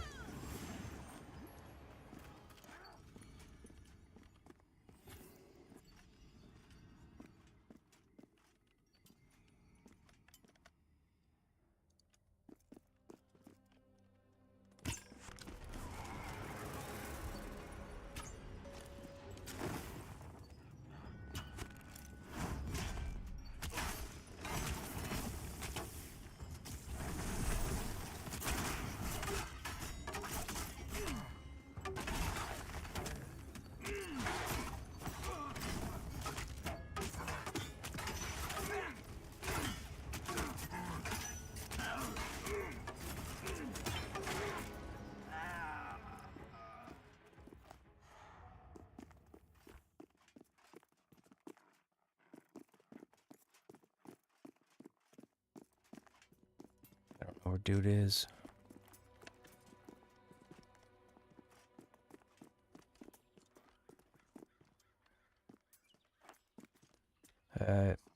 Don't know. Let me see. Oh, yep, okay.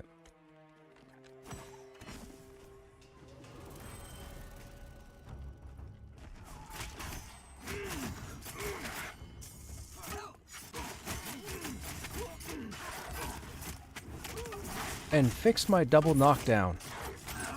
Holy smokes, fixed my double knockdown.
Yes.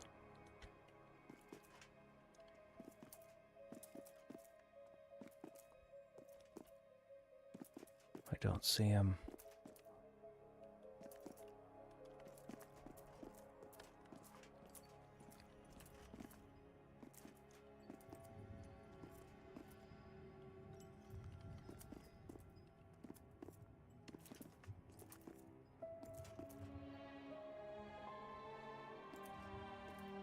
There he is, right there. Okay. We'll make it a chemist first. Everybody come back inside for a second.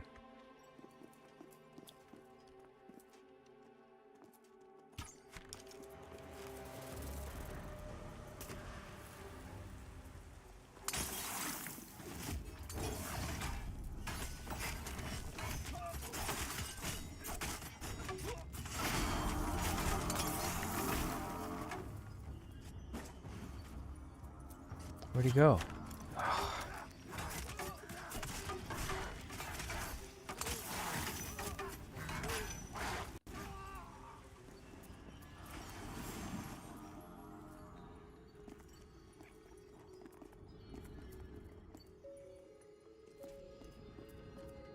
Incoming.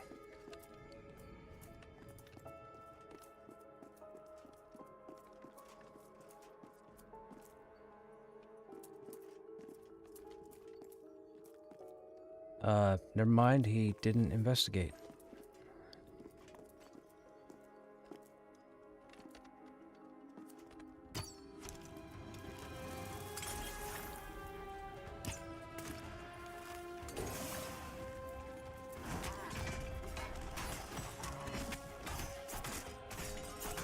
Come in and fight this chemist.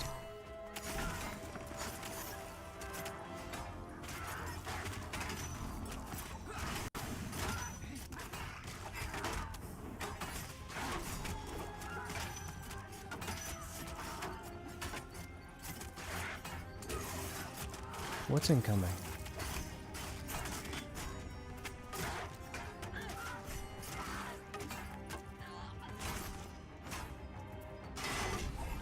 That rat ability, man. Oh, Lord. See?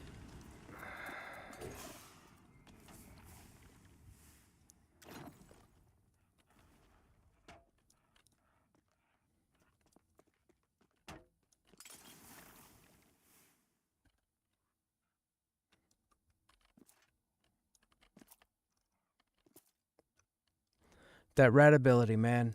That's all I got words for. That rat ability. That's not a working as intended setup.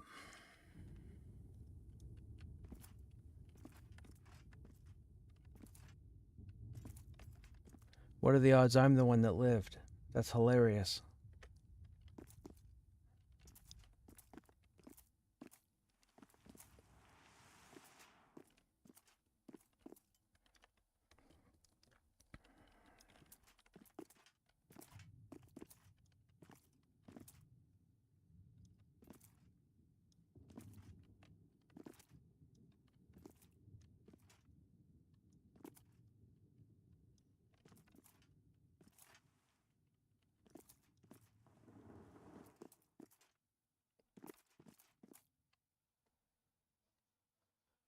Ba-da-ba-ba-ba-ba.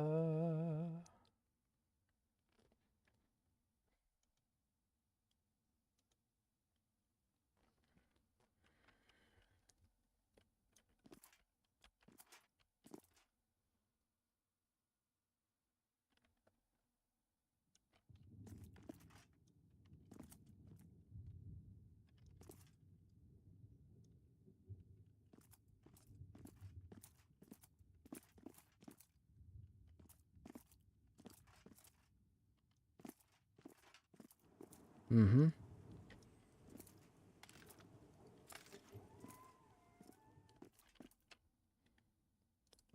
Yeah, it's raining and fog the last 2 days.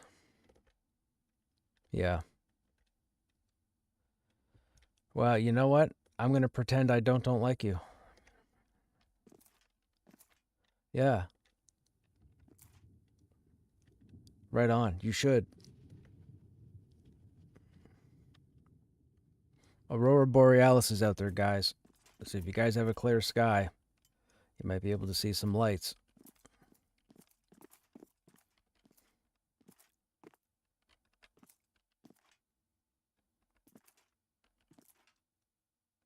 Okay, they're summoning.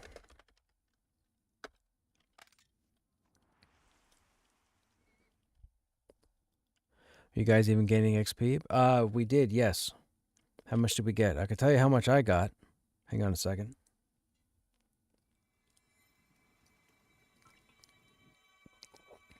I ended up with about 6%, 7%, I'd say.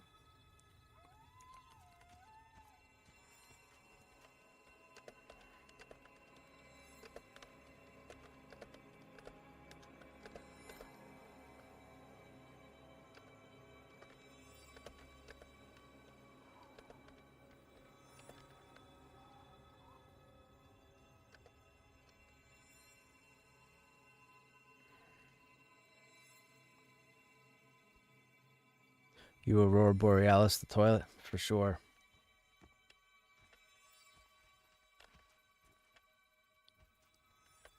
Mm-hmm.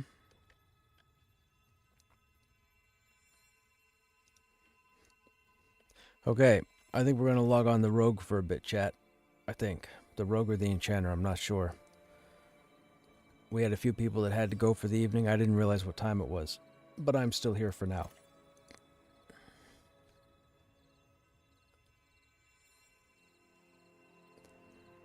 Mm-hmm.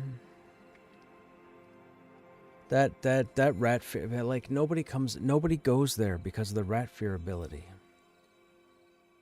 And everybody that shows up there invises and goes around it or finds ways around it so that they don't stay there. It's so annoying. Do I feel defeated? No, I never feel defeated. That's a bad attitude to have when it comes to a game that's being developed. I expect things to go sideways all the time.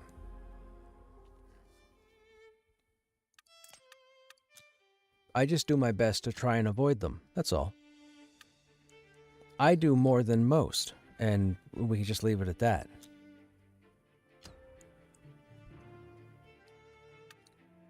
And now I get the lockout? Both shards must be busy. Well, we got a minute, chat. Side note. I don't know if you guys have Takis here or wherever you live. Takis are like rolled chips, kind of. We have a limited edition variety up here this week. It's called, I think it's called like Buckin' Ranch, I think. It's like a ranch.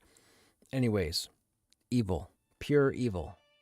They got that sour cream ranch oh my goodness. Pure evil. I had some today. I don't normally eat that stuff, or at least I haven't for a few years. But man, I saw it today, and I was like, you know what? I'm going to try this and see what it's like. I'm a fan of Cool Ranch Doritos, so I was trying to compare. This stuff is crazy.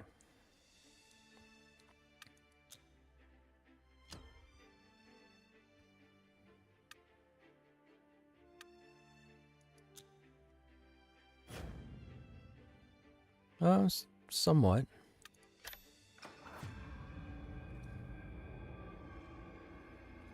I can log in my Necro. Did you die, Snapper? I can summon yours if need be. Ah. Okay, no problem. I didn't die, so I won't need a summon or a res. Yeah.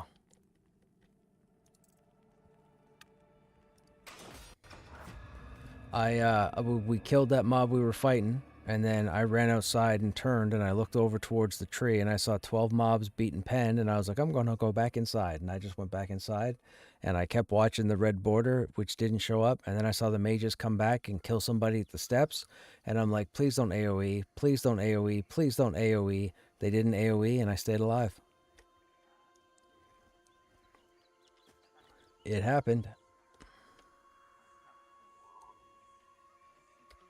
Alright, let's dabble with the rogue.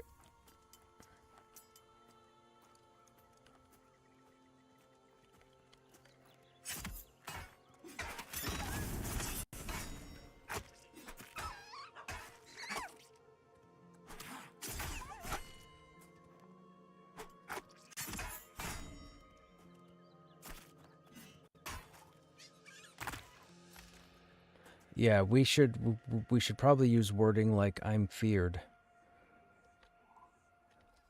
I'm feared is probably a better indicator of 360 and find out what's going on.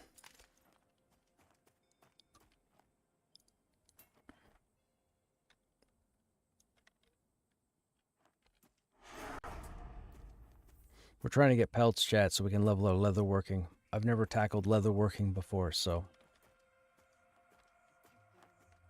I guess we could kill these jungle foragers and see if we can get some bags.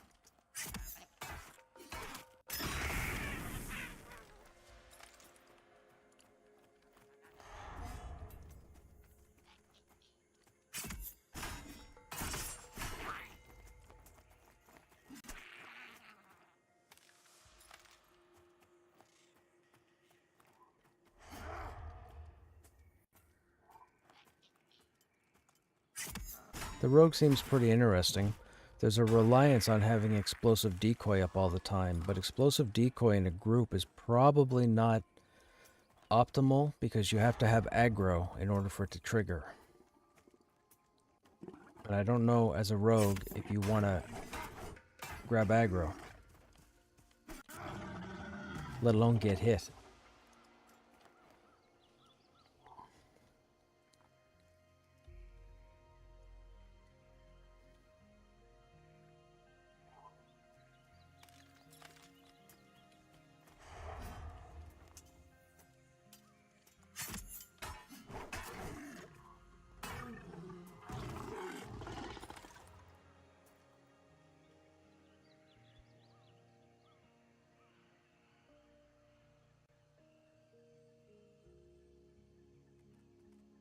I'm wondering if I shouldn't break the paladin off, or bring the paladin off the bench to try and go into BRK.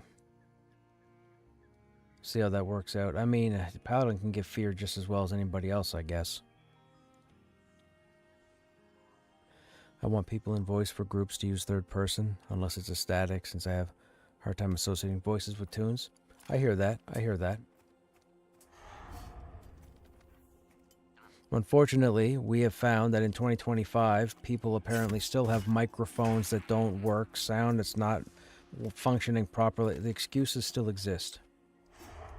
Whether they're in other channels talking to people, whether they just don't want to jump in, I don't know. But it does hurt the group.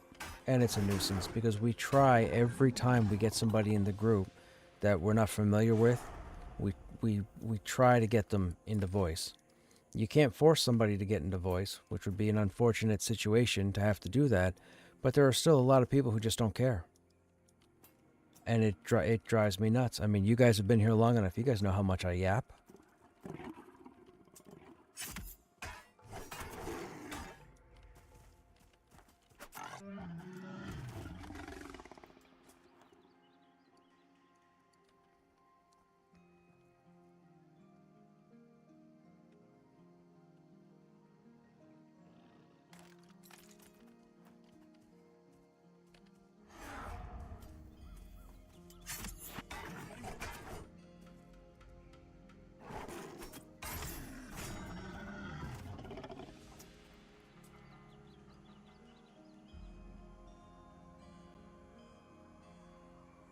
You know, it's pretty funny. I have a highlight video on this channel, and it's about 8.5 minutes long. And it took place back at the beginning of early access, when the game was a whole lot more challenging at the early and mid-level portions. And I was in a goblin group for the first time. The group was around level 8 or level 9. We pulled off a miraculous fight. I've never seen a better fight. Anyways, it was absolutely phenomenal. We didn't know who each of us were. None of the 6 people knew who each other were. And we had no voice. And we had nobody typing in group.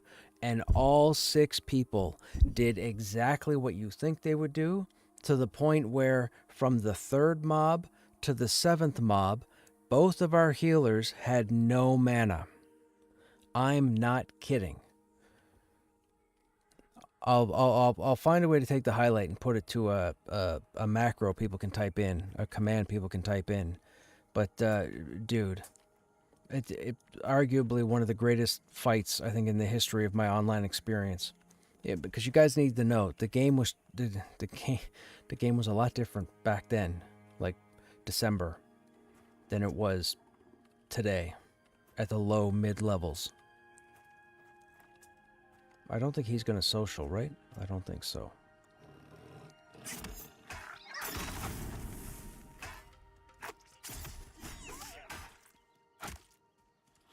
It's still arguably one of the greatest fights I think I've had in this game.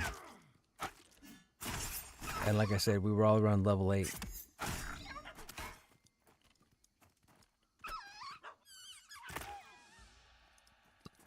And I've had some pretty crazy experiences in this game. If it's late, I can be in voice, but have to be listen. And that's cool too. If you can listen, fine. But we still find people who can't do that. Who like, I don't know, man. I don't know. I don't understand why some people are in this game.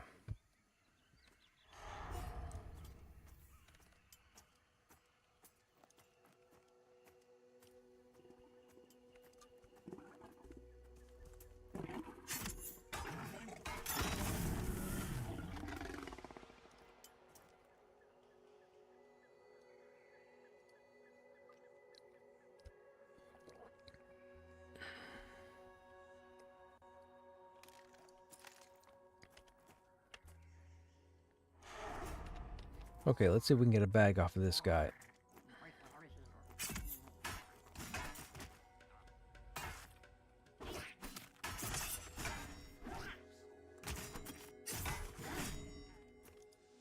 Nice.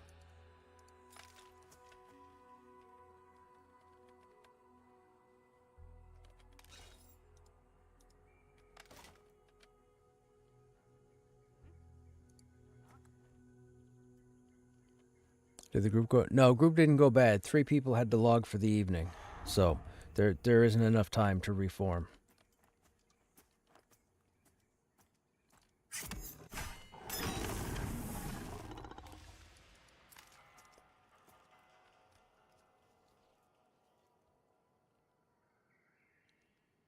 This is usually around the time people have to take off.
Thankfully, the foxes are still worth XP to us. The jungle foragers, however, are not.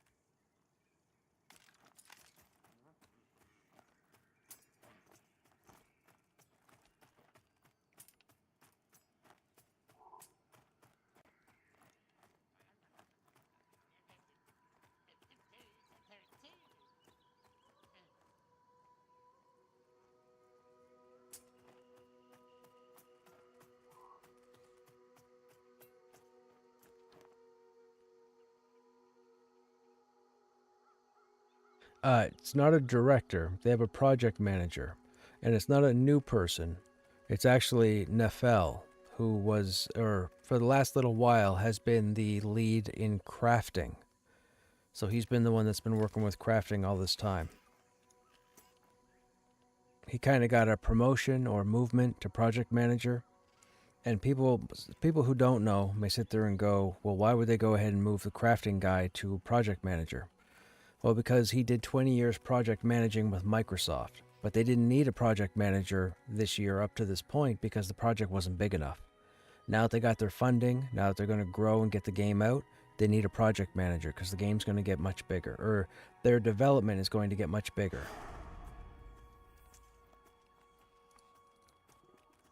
The creative director is still Joppa. Joppa's still the creative director. He's pretty much the one that lays out the vision and everybody else does the thing. That's right. Project manager oversees all the different areas and makes sure everybody's working on what they're supposed to be working on so everything can come together in time.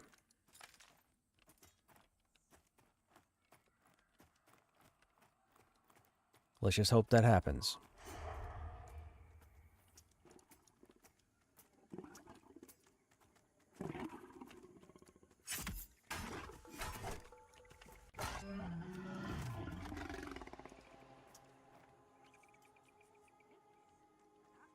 I mean, they still need to go over crafting.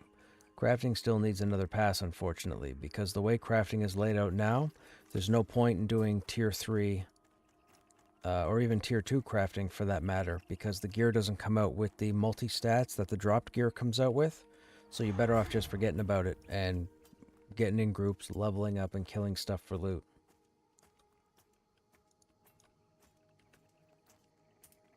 I could probably do the same thing here, but I don't want to. I don't want to rush anything.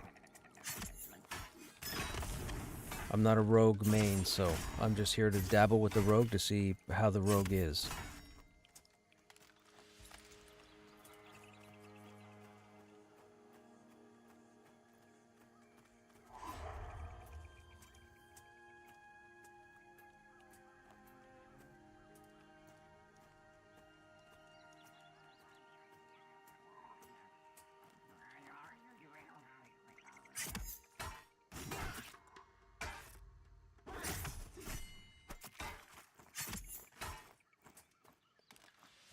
Boo, no bags.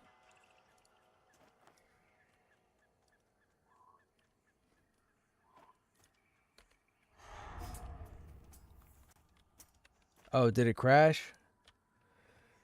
Oh, that happens randomly. Let me see if I can fix that.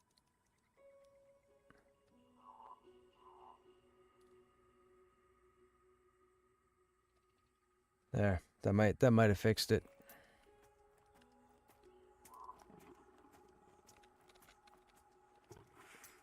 Maybe I should probably just take that off.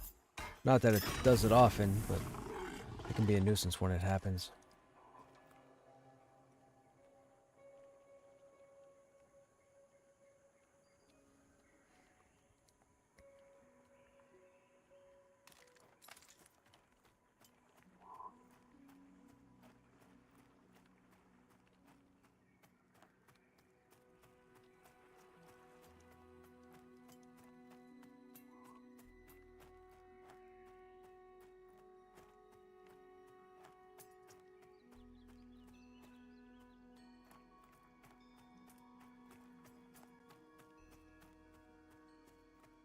I remember there being more foxes.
I was like, I could have swore I saw Jute.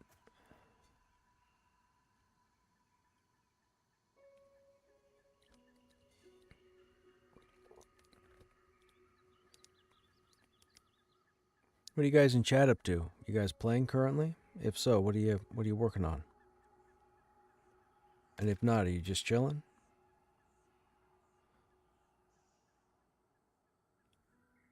What am I looking for?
Sorry, chat, just give me a second here.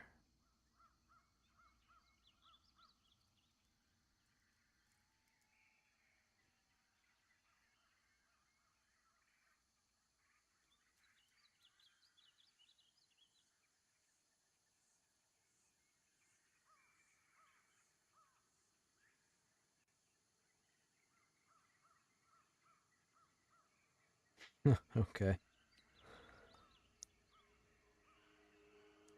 Okay, sorry, chat, we're back.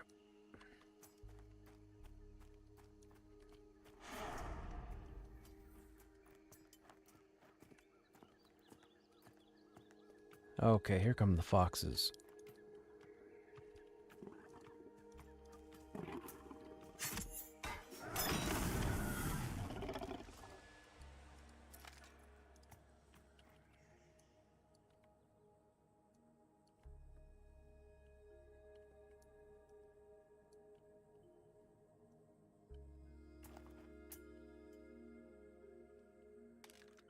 That was weird. Bit of lag there.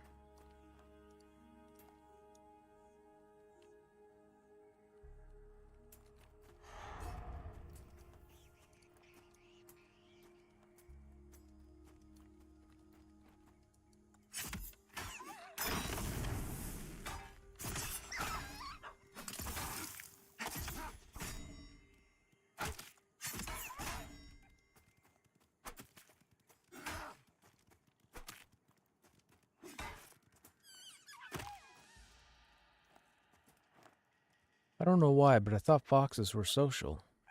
I guess not.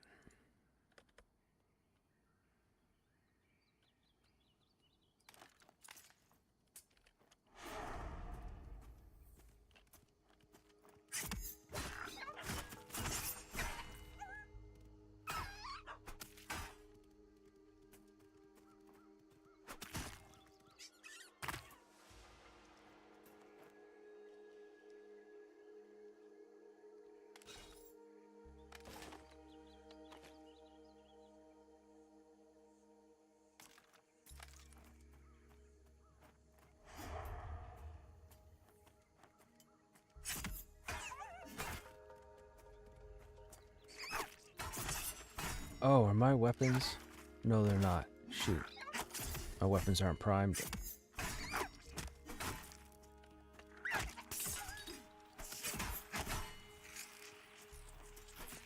You just saw a YouTube live stream for the Northern Lights? Dude, that's cool.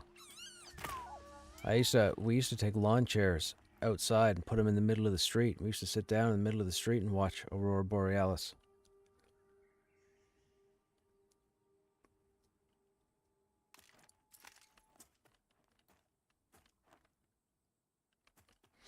When I was a kid, there used to be an older gentleman and his wife up the road, and the older gentleman was an astronomer as a hobby, and he had some pretty high-tech stuff. His basement was all radios and scanners, and he had like $10,000 telescopes down there.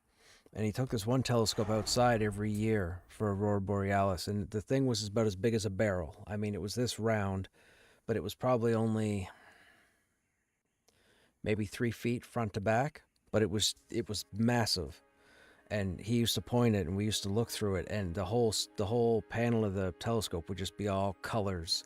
Just wait, dude, it was crazy. It was crazy as a kid seeing that stuff. It's like, wow, that's space, dude. Life be lifing.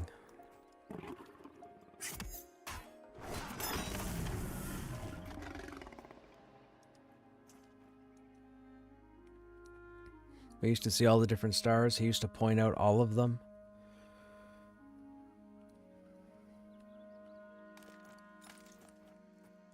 We used to look forward to it every late summer, early fall. We'd be outside playing till like 8 or 9 at night when it started to get dark. We'd just wait for his light to go on in the driveway because we knew he was going outside with his telescopes.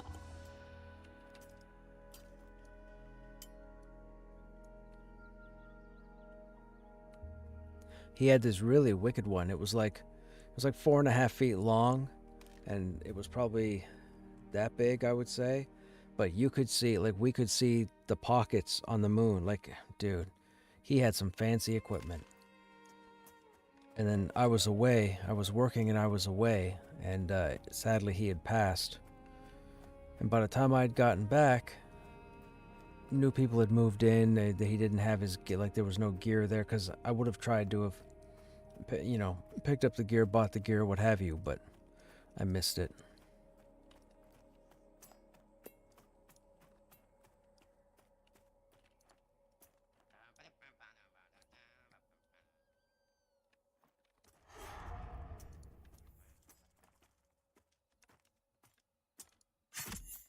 You turned at the last second, you silly fox.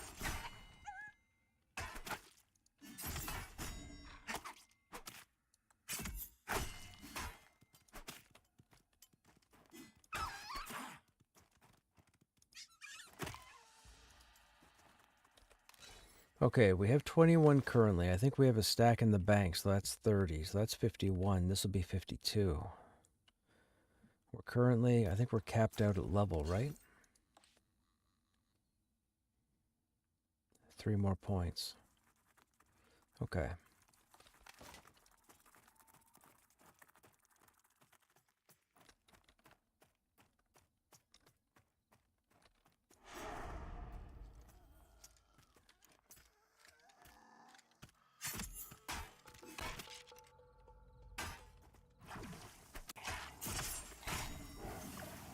I still didn't prime my weapons.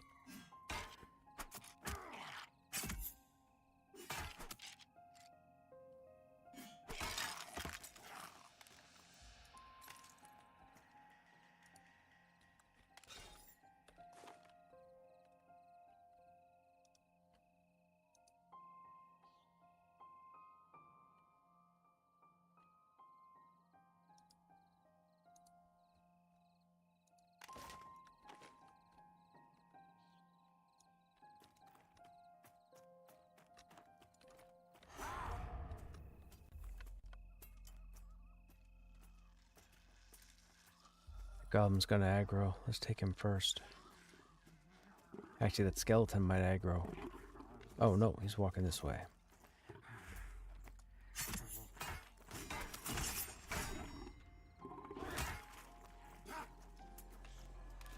Nice, got another bag.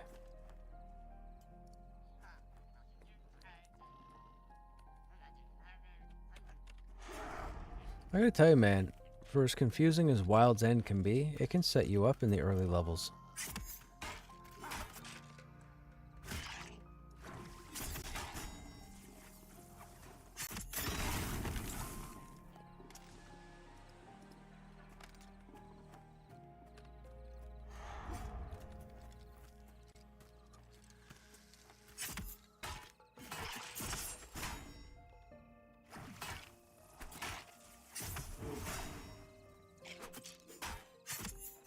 I mean, we had a relatively easy time, excuse me, harvesting pelts and getting our leather armor crafted to start.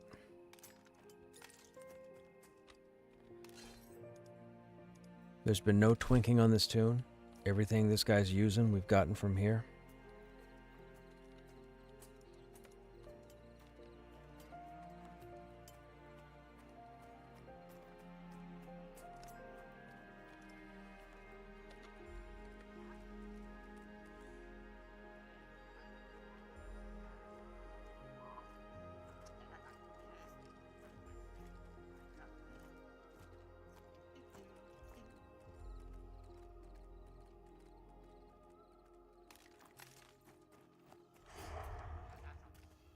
I feel like this could be a pretty popular place at launch. At least for the first 8-9 levels.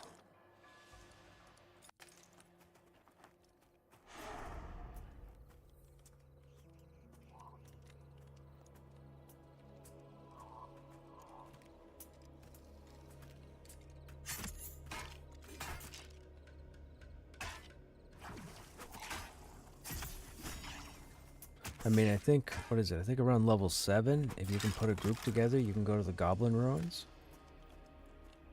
Pretty sure it's 7.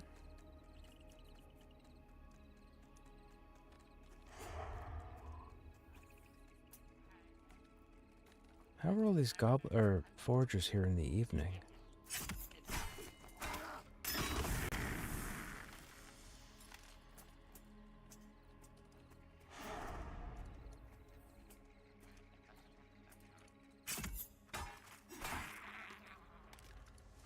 Okay, I don't know what's with the bags, but I'll take them all.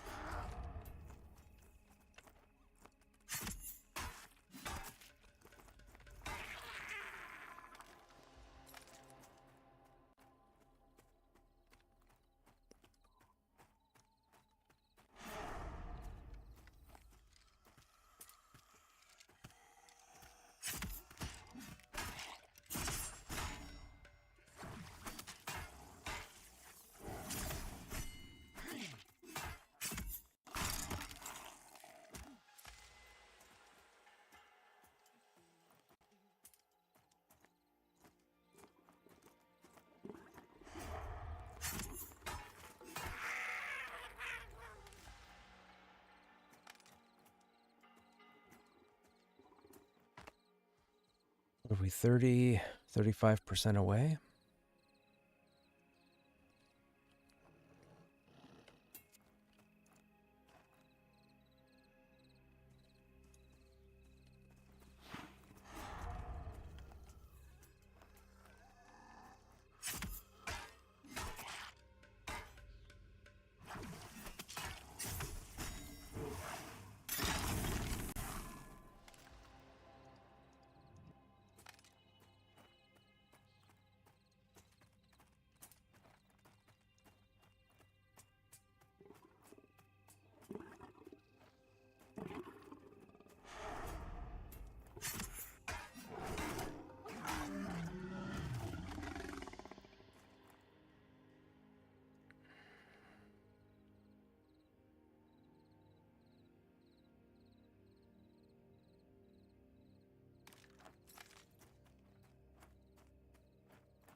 Oh, we're encumbered. Might have to go back to town.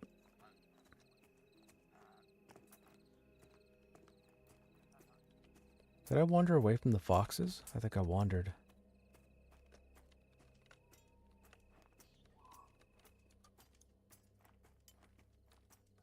There's the bees. It's gotta be over there.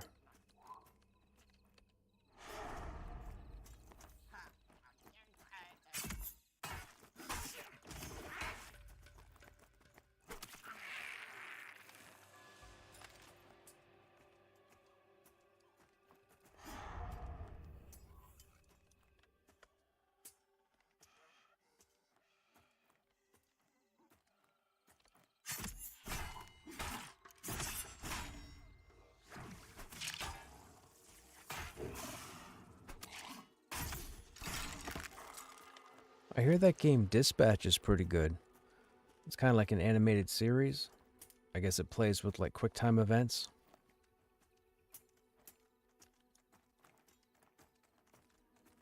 A lot of people are enjoying it. It's getting a lot of positive praise. People are looking for a second season.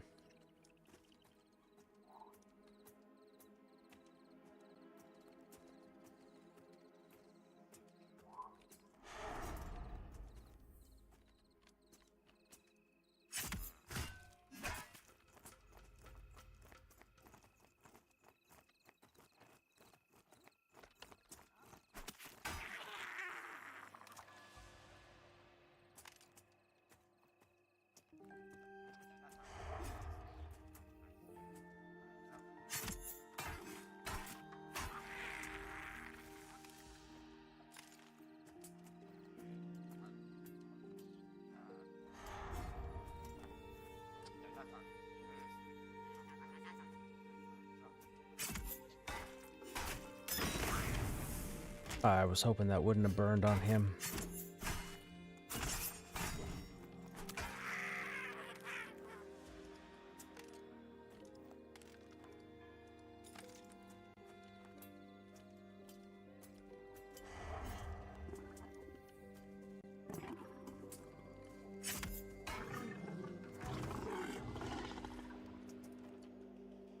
Okay, this was the area. So it's daytime spawns. What time of day is it? 9 p.m.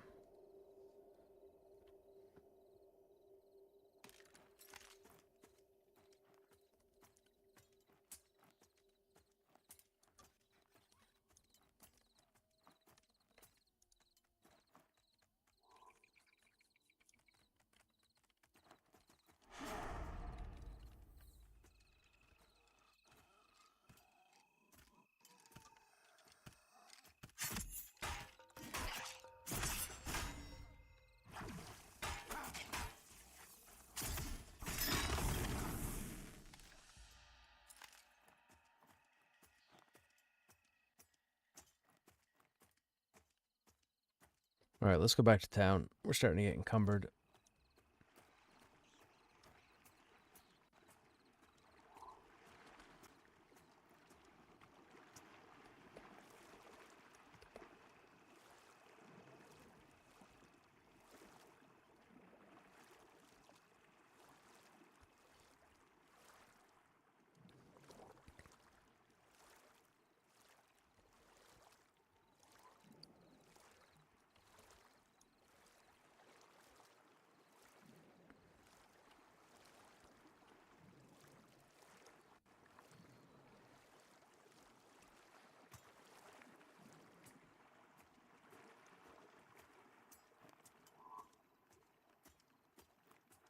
It's level 12 when you can start doing tier 2 crafting, right?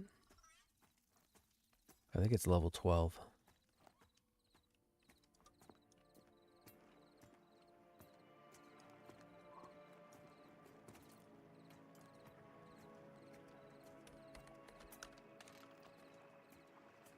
Not many people here. Nobody around my level. One person. Excuse me.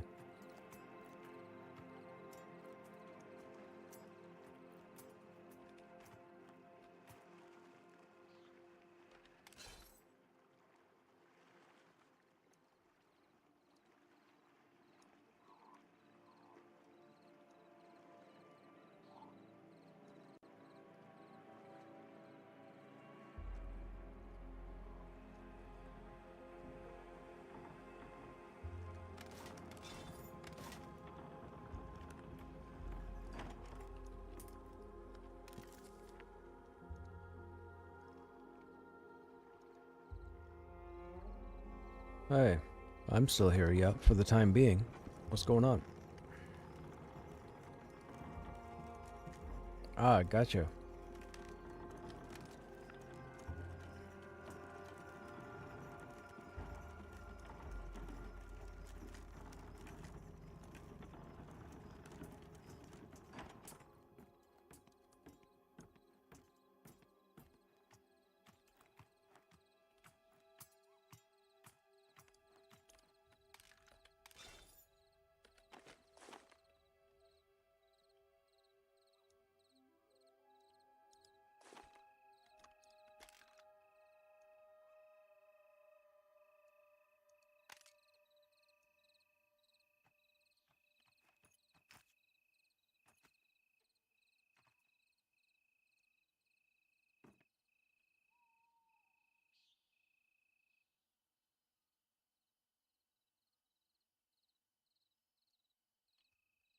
That's fine.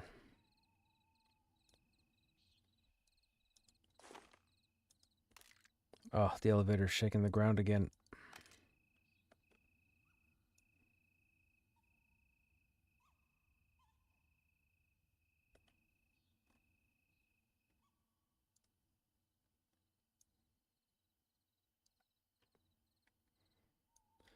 It was North Tusk Kamcha.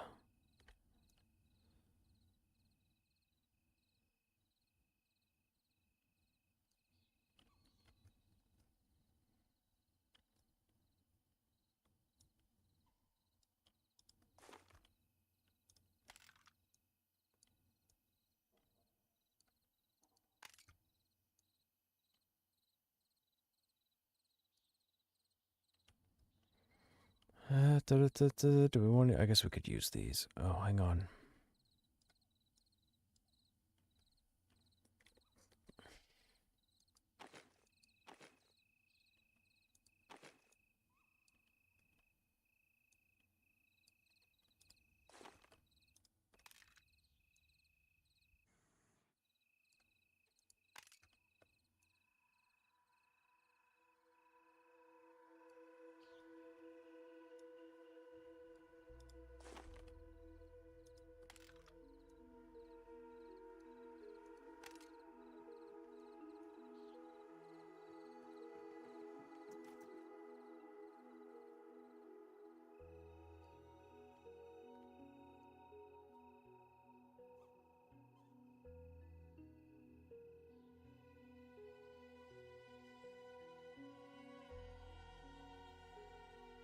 It's a fabled island where people have spent 100 years trying to find treasure that's supposed to be up there, and they encounter like traps and tunnels and all sorts of stuff they think pirates and buccaneers had set up here.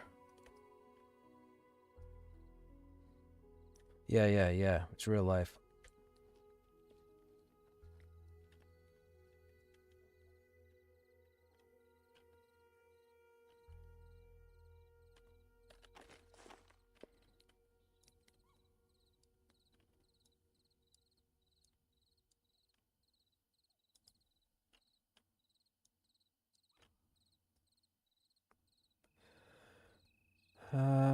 What else? That can all get sold. That can all get sold. That's consumable. Sold, stack. Sold. Wonder if we should break these down now. We could probably break these down now. We need bags, right? I think it's four padding per. I don't remember what we need. Do we need thread? I don't remember.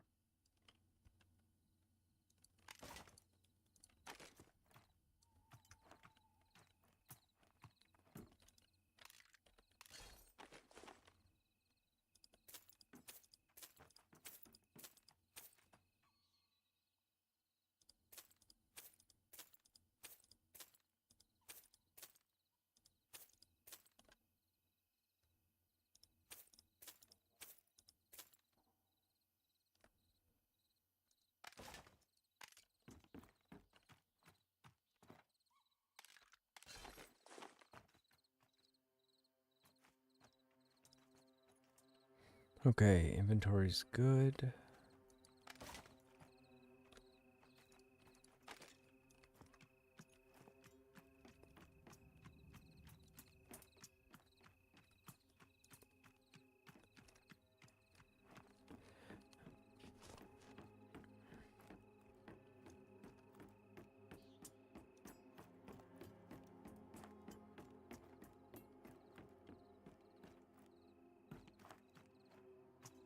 Uh-oh, did I go to the wrong one? I went to the wrong one.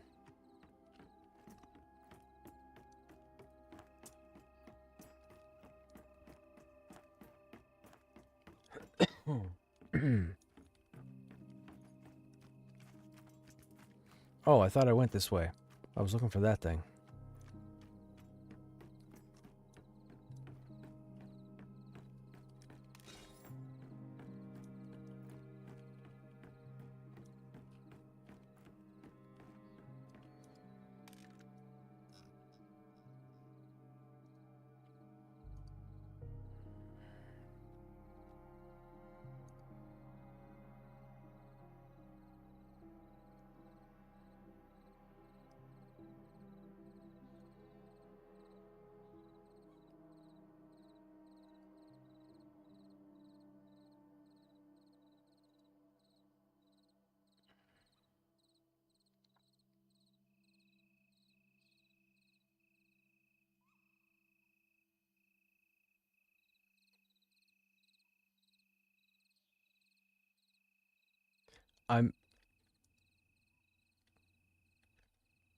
Yeah, I'm certain that Oak Island was something back in the day, but that was back in the day, like 400 years ago. I don't think there's anything there now.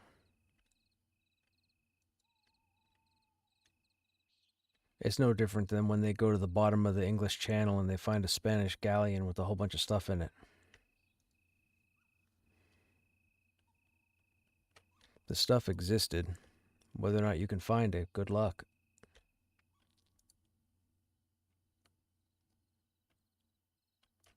There's a lot of islands.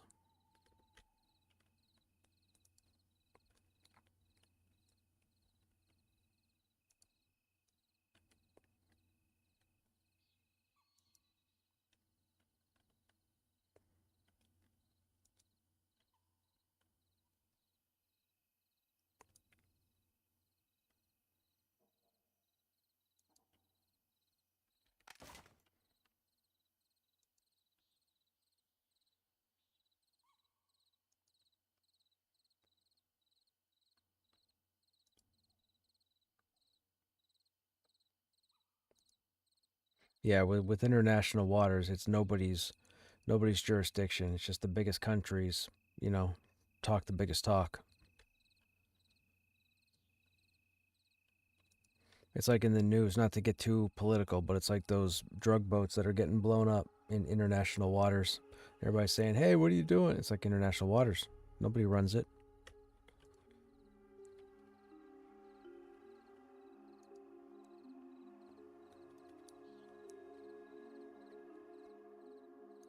That's it. Okay, so tethered leather, 4 per backpack. We still need more backpacks, so that's what? That's 9? 8. That's 8. So we need 16 twine and 8 beeswax.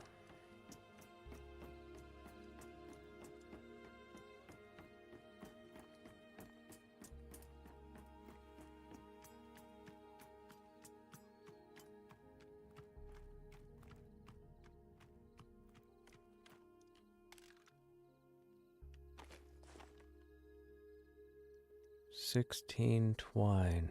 We'll take it from here.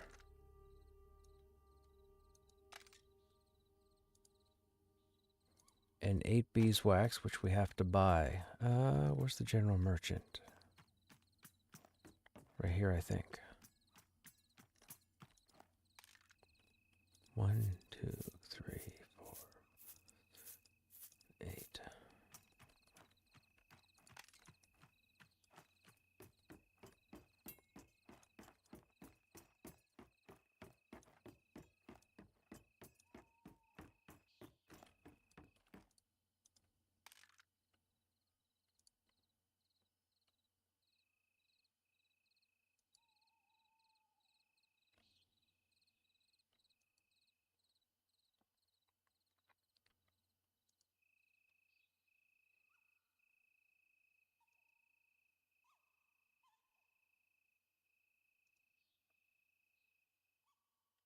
Just give it, 5 years. Global warming will take care of it, and you'll be able to come up here in shorts.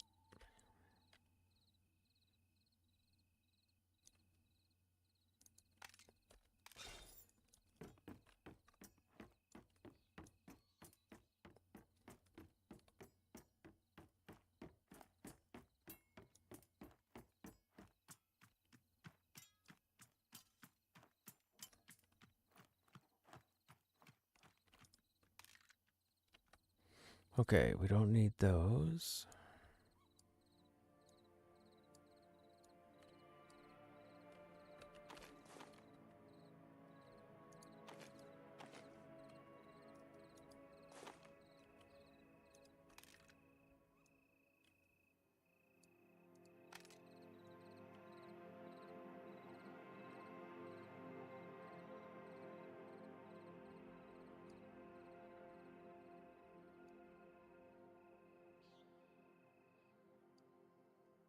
Yes, chat, I know. It bugs me.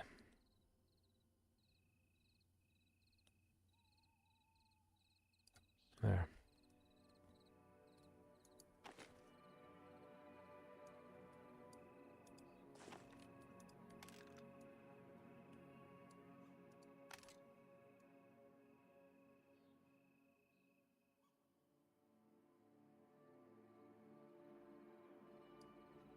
You know what's even worse? Getting larger bags and having to upgrade, or getting boxes and having to update the movement.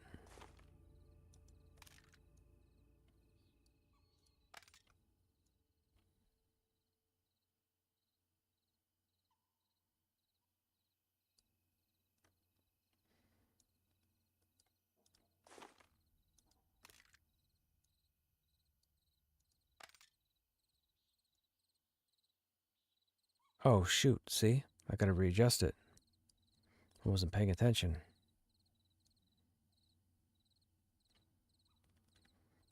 I mean, it would be far east.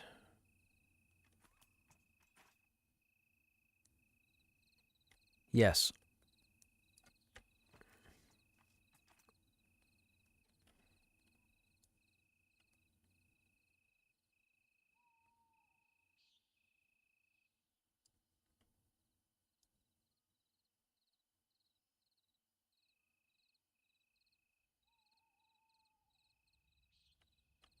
Yep. Nope.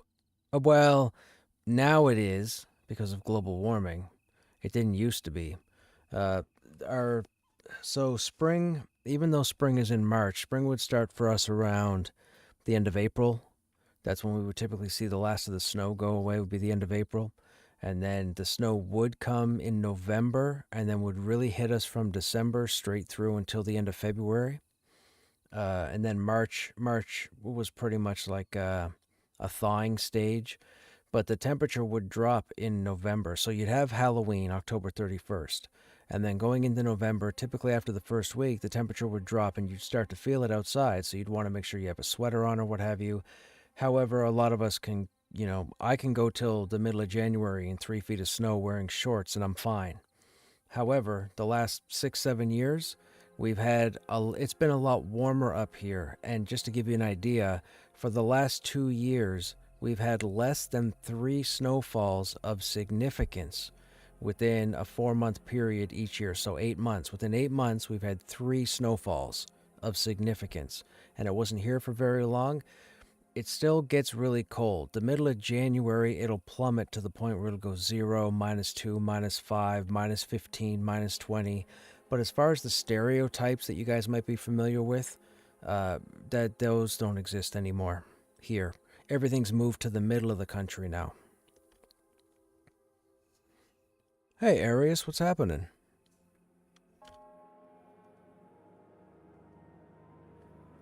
Yeah, it's so for example, like 5 days ago, I think it went down to 2 degrees, so it was cold for most people. The last 4 days since, it's been like 16, 17 degrees Celsius, so it's been like shirt and pants, shirt and shorts weather with a little bit of a breeze. That's not normal for November. That shouldn't be a thing, but it is. And it's going to continue until probably around the end of December. Last year we had a green Christmas. We haven't had a green Christmas my entire life. 2 years. Yeah. So what ended up happening was because the ocean temperature rose, the warmth pushed all the cold to the middle. So now when the cold comes down from the Arctic, the warm on the Atlantic and the Pacific push it and funnel it in through the middle. So Ontario, Minnesota, Detroit, Michigan, all those central areas get all the snow now, and they get it pretty severe. Like I think Toronto or parts of Ontario just saw snow for the first time this year, which is crazy because I have none. I mean, we've had rain the last 2 days, so.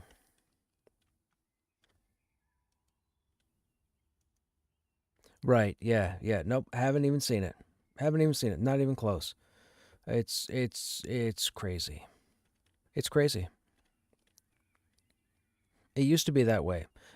10 years ago, genuinely, and I'm not even estimating, 10 years ago, 2015, it would start snowing now, and it would be heavy in December. And by the time Christmas came, we would have roughly 4 feet of snow in everybody's front yard before shoveling or before clearing, what have you.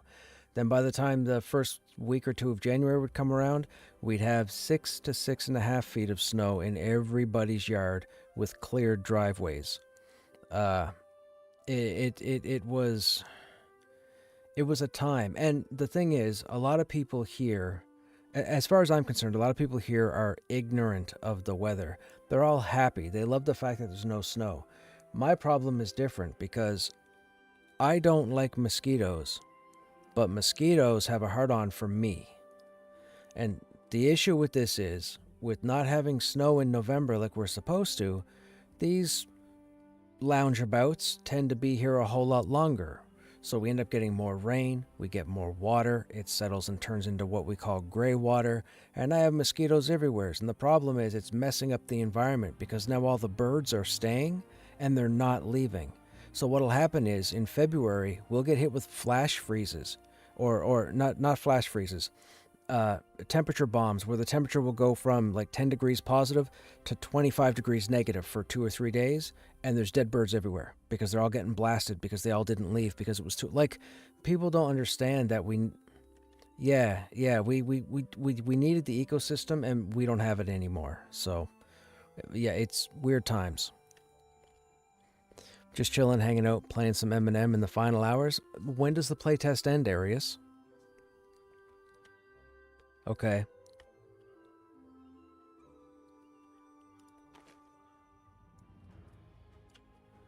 Yep, that would happen.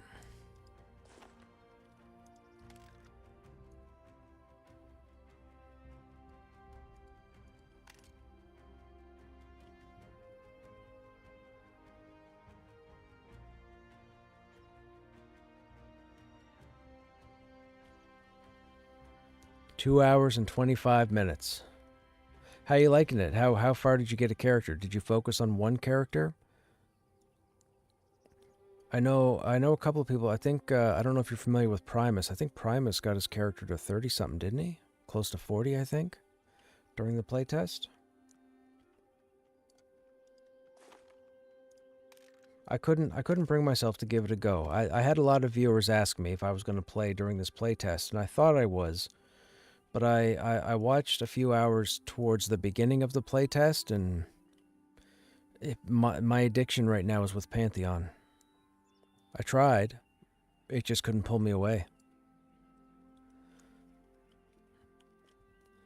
You just got your Necro to 18 and a Bard to 9? Gotcha.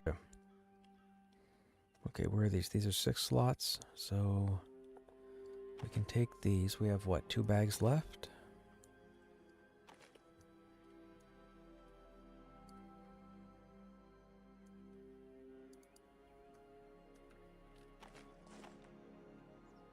Shoot. Okay, hang on. We just replaced these 2, right? Yeah.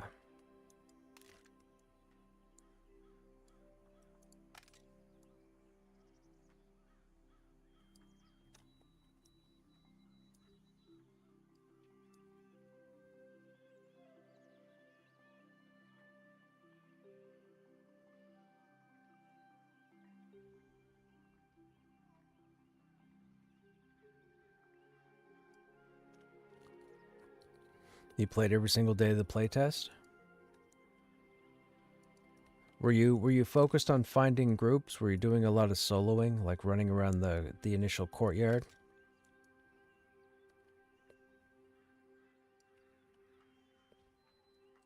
Did you get to go out and see a lot of the game world? Yes, sir.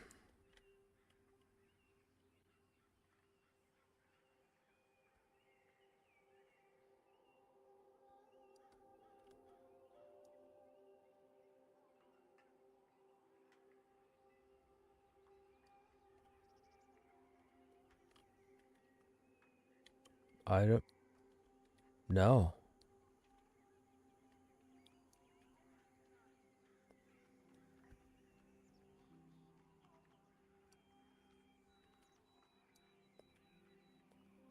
You saw in the patch notes that there was a person coming back to HC that was taken out. I'm trying to think of who was removed from HC. Wouldn't be a named, so it must be a quest giver. Must be an NPC that's used for something. Did quite a bit of dueling in the beginning. Second week you've been grouping a whole lot. Today, however, you're taking it slow and just soloing. Today I just want to take it easy. I hear you, man. I hear you.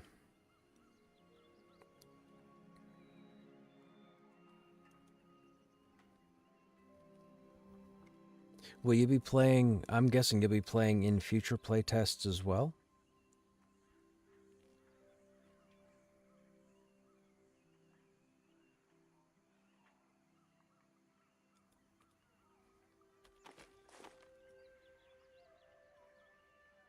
Okay, so 1, 2, 3, 4, 5, 6, 7, 8, 9, 10, 11, 12. So we need 12, 13 more bags.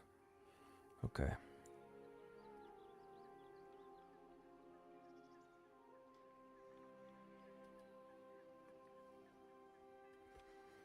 No, trying to think. There was,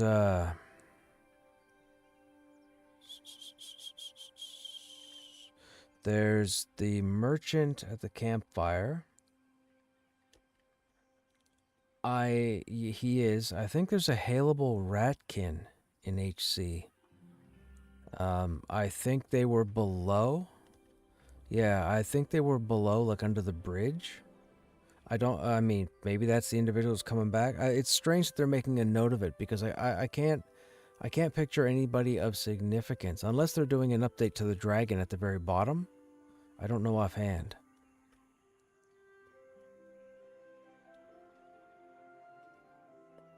There's...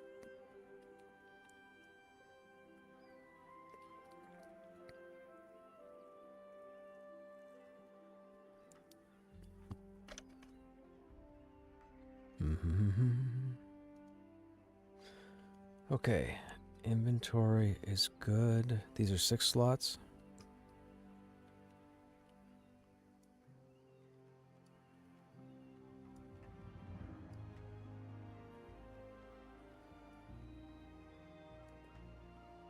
Yeah. Oh, wait, wasn't there a humanoid in a robe or something?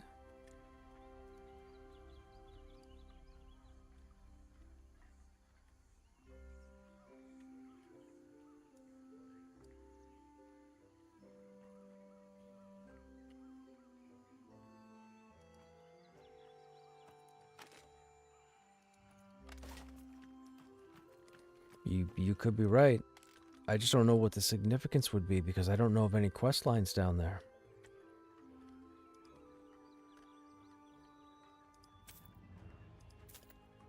Yeah, up by the safe area. You could be right. It might be that individual, and it might have something to do with the dragon.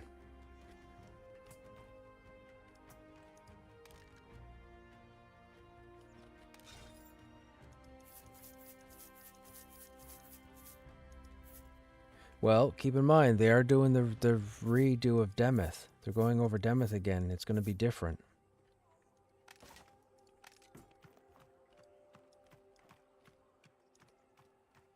Yeah, well, that's what the game's missing right now. Like, bringing Ronik back months ago when he developed the lore for Smoldering Trenches and Enclave, and then he's gone and done the Wild Blood quest line. He's done the Black Rose Keep quest line. I mean, it's nice to start getting all that information in the game so people can actually read and follow up on it without having to go to the website.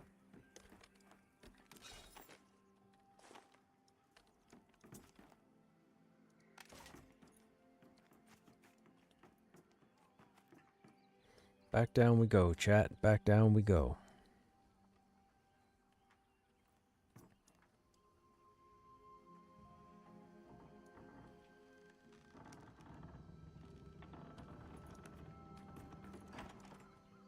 I don't think we need to craft anything, right? We got our crafted boot, or no, drop boots, dropped gloves, dropped legs.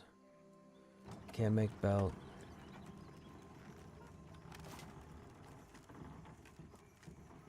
Do you imagine you would play more playtests if there are any?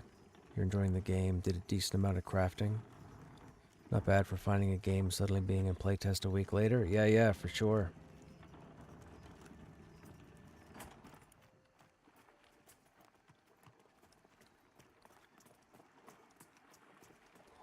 Hey, with you playing Vol, Do you not use explosive decoy anymore for the most part, or do you still apply it when you're in a group?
Okay.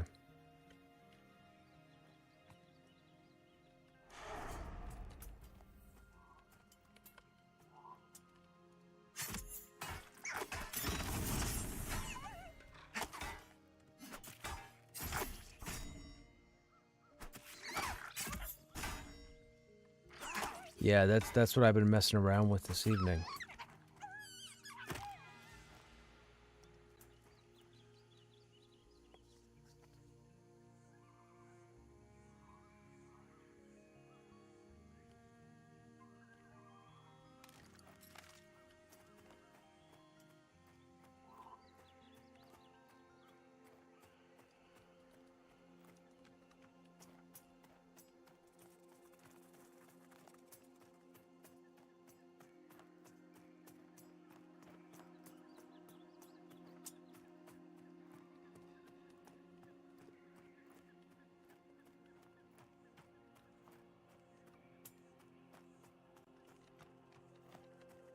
Right. It seems like it would be a pretty cornerstone ability.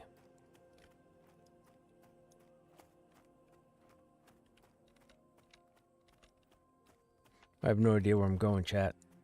This is the zone I know the least about. What are these guys doing?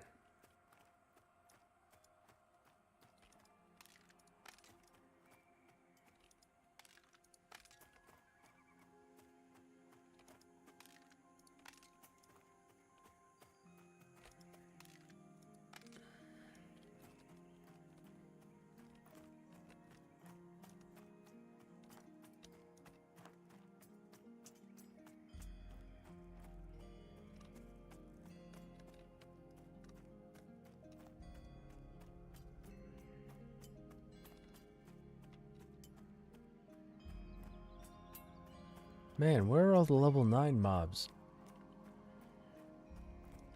Or even level 8. I'll take level 8 at this point.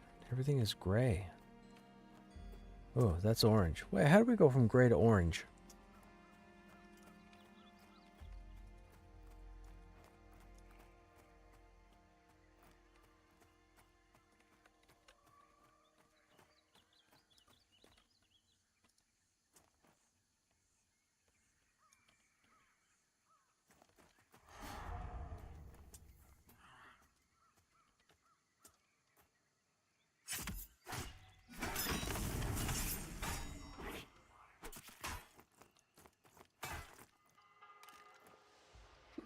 Excuse me.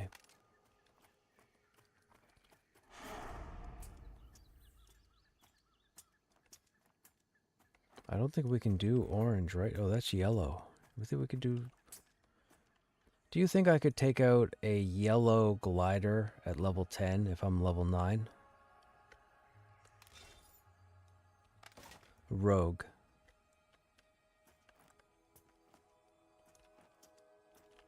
Not. I'm only using drop stuff, crafted stuff, like tier 1 crafted stuff, and 2 worn weapons.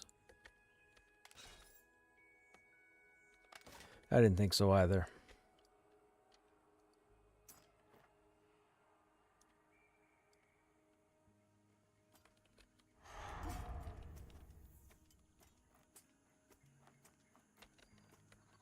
See if we can find one level lower. Nope. Everything's higher.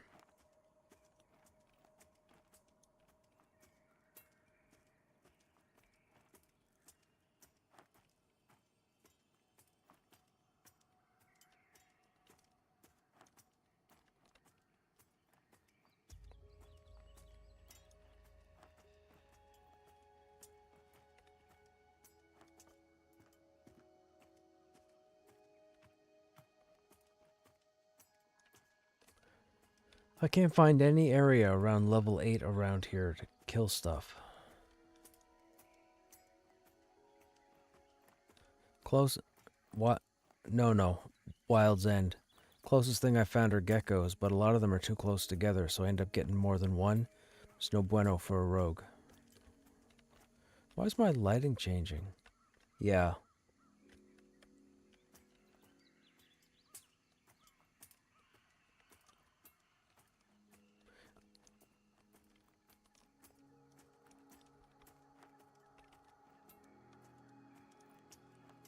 Yeah, like foxes seem to go to 7, so foxes have been alright.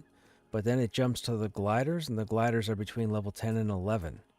So there's nothing like 8 to 9 that I can kill without going to like the goblin ruins or something. But you need a group for that.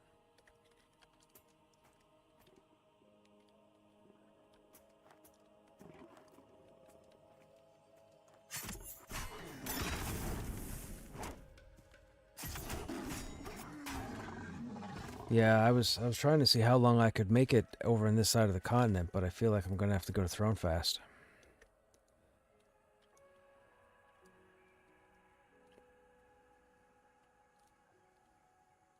Yeah.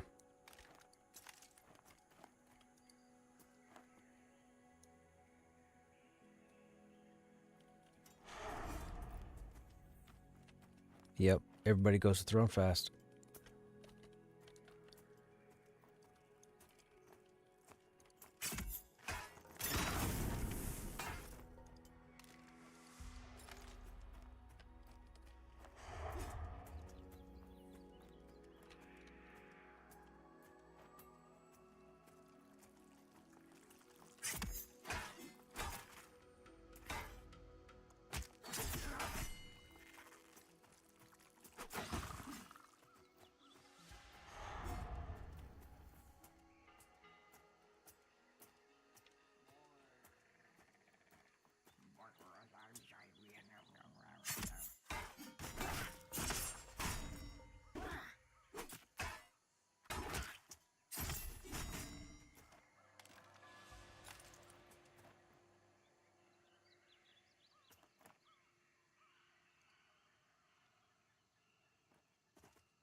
Yeah, it's getting difficult to find solid mobs to kill over here, chat.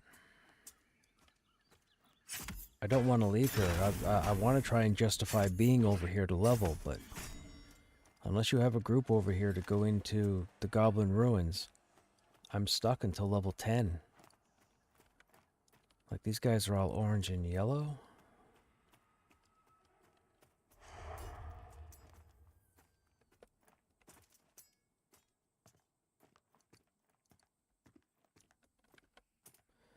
That gas bat is even con, but bats are virtually impossible to kill as a rogue because of their sonic screech or whatever it's called. They're blind.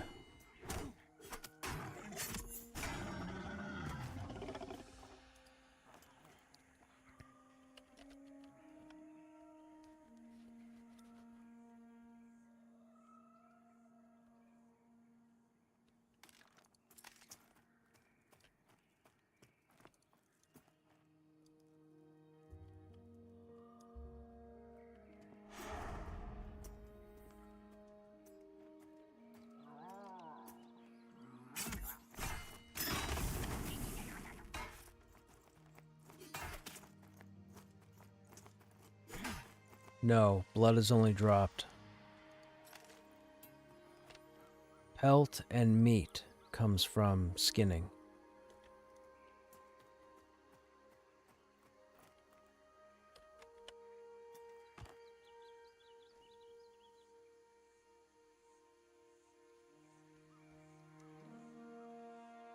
Yeah, just go to Boar Alley.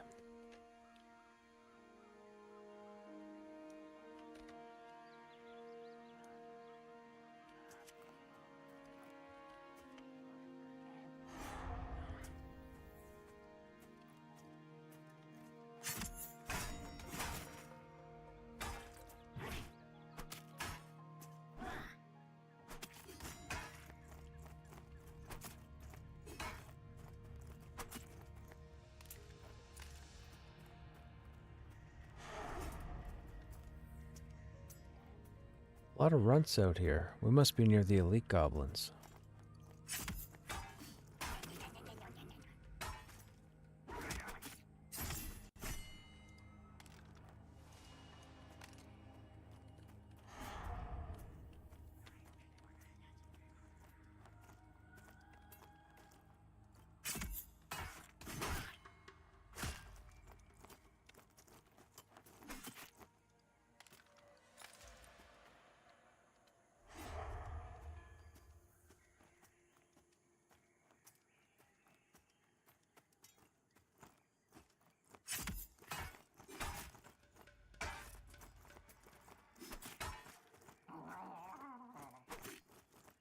Dudes, there are so many runts out here. What is going on? Is this normal?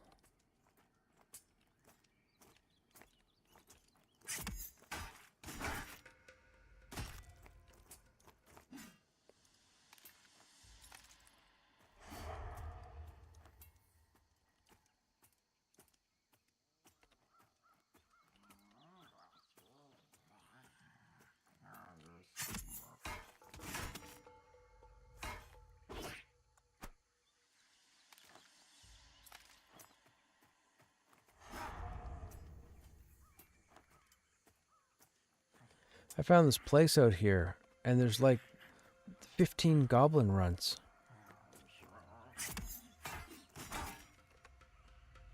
Yeah, they're not worth any XP. They're only good for 8-slot bags. But still, 8-slot bags. But I've never seen an area where there's so many goblin runts out here. I've killed like 12 or 13, and I'm still seeing them.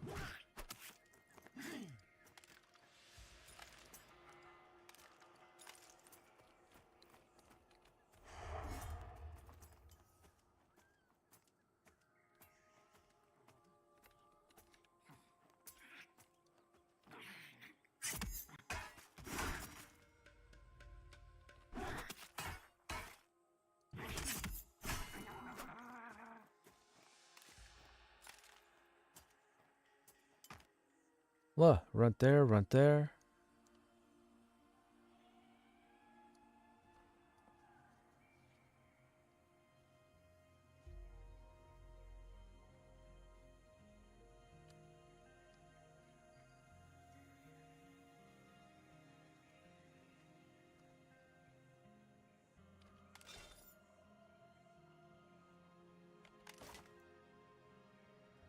We're 28% now.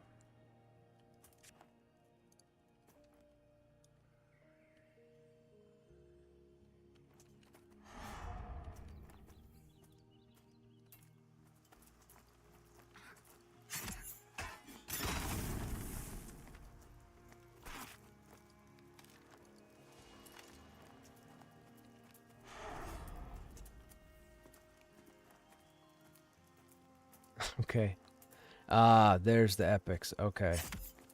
So we were close. It makes sense there'd be all these out here.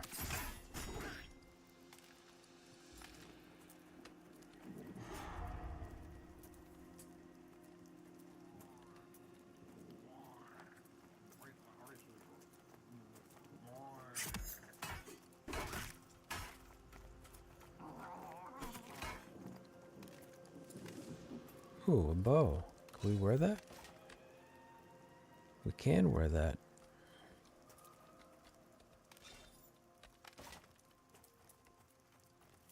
It's not gonna help us because 98% of what we do is stealth.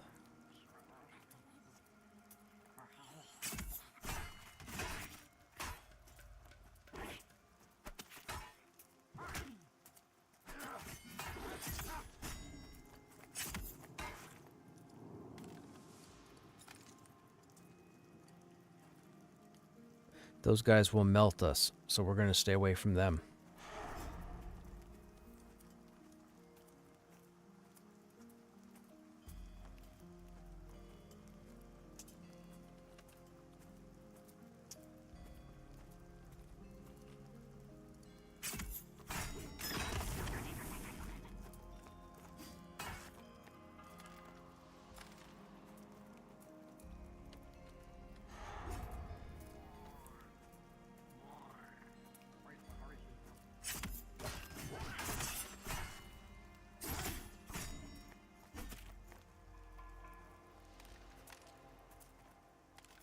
A little bit of a delay there.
Oh, it's 1 a.m.